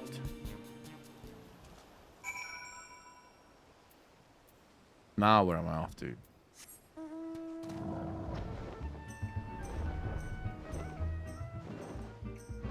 I don't even think she's probably like some fat potato or something, because I don't know. They keep saying she's the most beautiful in the world, but no one has ever seen her. So calling them that too. Someone called them falafel, so I've begun calling them that too. I call them potato people. You already saw her. Where? What was that terrible explosion coming from the beach? Is everyone safe? Fear not. The fiend's artless attempt on my life has been thwarted. Sadly, your food supply did not escape unscathed. Master Gugurimu bids that the damaged ingredients be replaced with all speed. Good gods! This is no thief. This is a madman. As for replacing the ingredients, I fear that will prove a difficult task. Those crates contained imported vegetables of considerable rarity, you see. Nathir Blacktongue, thanks for the first time chat. Really appreciate that. Welcome to the channel. Thank you, thank you, thank you. Hey Echo, longtime fan of your WoW lore and other speculations. Just wanted to say it's so good seeing you enjoy an MMO again, my man. Nathir, thank you very much. Really appreciate that. I'm very happy to have you here. And yeah, it feels good to finally enjoy an MMO again. Goal is pronounced jail, by the way, because they spell it that way a lot. But then, what?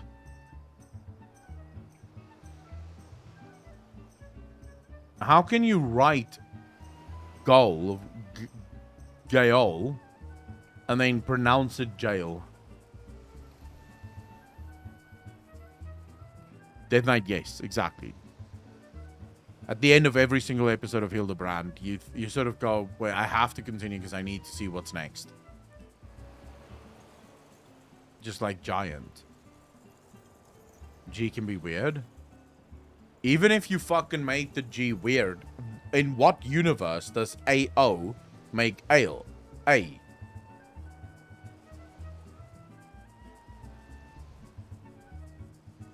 Like AO, how does that make A? Like jail. A. Can't be AO.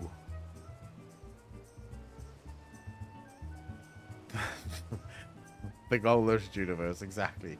It is simply so. Well, English can simply suck my dick. Or let's say Old English can suck my dick. G, like goat. Then well, just all. English sucks ass. This English sucks ass. Vegetables that are in particularly short supply these days. What with the Mandragoras at large? Even if I were to place the order immediately, it would likely take days to arrive. The Mandragoras? I have heard of that foul band. Tell me, what manner of vegetables did they steal? The rarest was an import from the Far East. I don't recall the name, but it very closely resembles the Eorzean dragon pepper, save for its color, which was a deep purple. I don't know, I speak American. Yes, there is a difference. English was made by a drunk. Probably that's how I make sense of it. Grammatically correct, but this is not. Old English isn't fine. I watched a video from, can't remember what channel it was, but they actually went through like the evolution of English. If you go to proper Old English, you won't understand a word they're saying. 100% was created. There. It's going to be okay, Echo. I've never had a problem with those three. Like, I don't know why people misspell that ever. Because those rules at least make a lot of sense to me, even though they sound exactly the same when you say them. The rules and spelling make sense to me. It's just this weird fucking English that they speak that's really strange to me. Methinks you dost worry too much, Master Lewinhart. Our course of action is clear.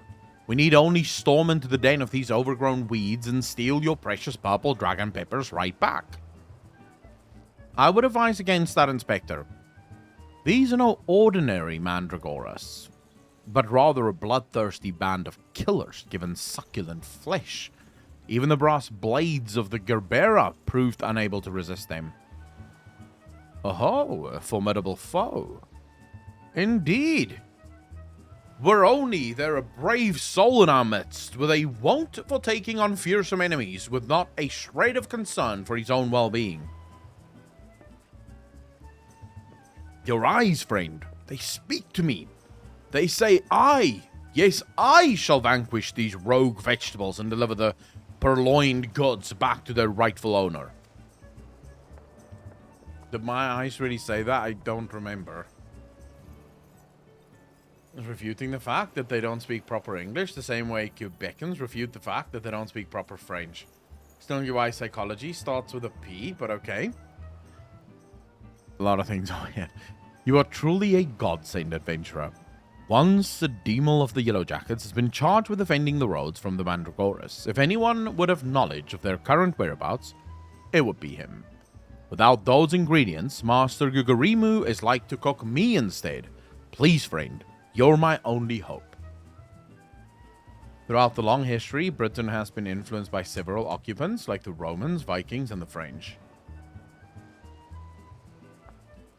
Yeah, well, I mean, English is just another Germanic language, is it not? Yeah, English is part of the Germanic languages. A gentleman would never let his comrade face danger alone. Let us away to Limsa together. Why not? Oh shit, it's already 8:20. Alright, ladies and gentlemen, I think we're gonna end tonight's stream here. It's already 8:20 and I genuinely still have to go to the shop. I have no food in the fucking house. I haven't been to the proper store in almost a week. So I keep having to go to the store down the road. Like a fucking... they close at 9, but at least they sell some food. So yeah. Have a good night, Akko. I really appreciate each and one of you for coming out, for hanging out with me, for spending your afternoon, your morning, or your evening with me. It, as always, has been an absolute pleasure to have you here. Yeah, we could rate Noble. Although Noble is at 2k viewers. The dude's fucking rocking it.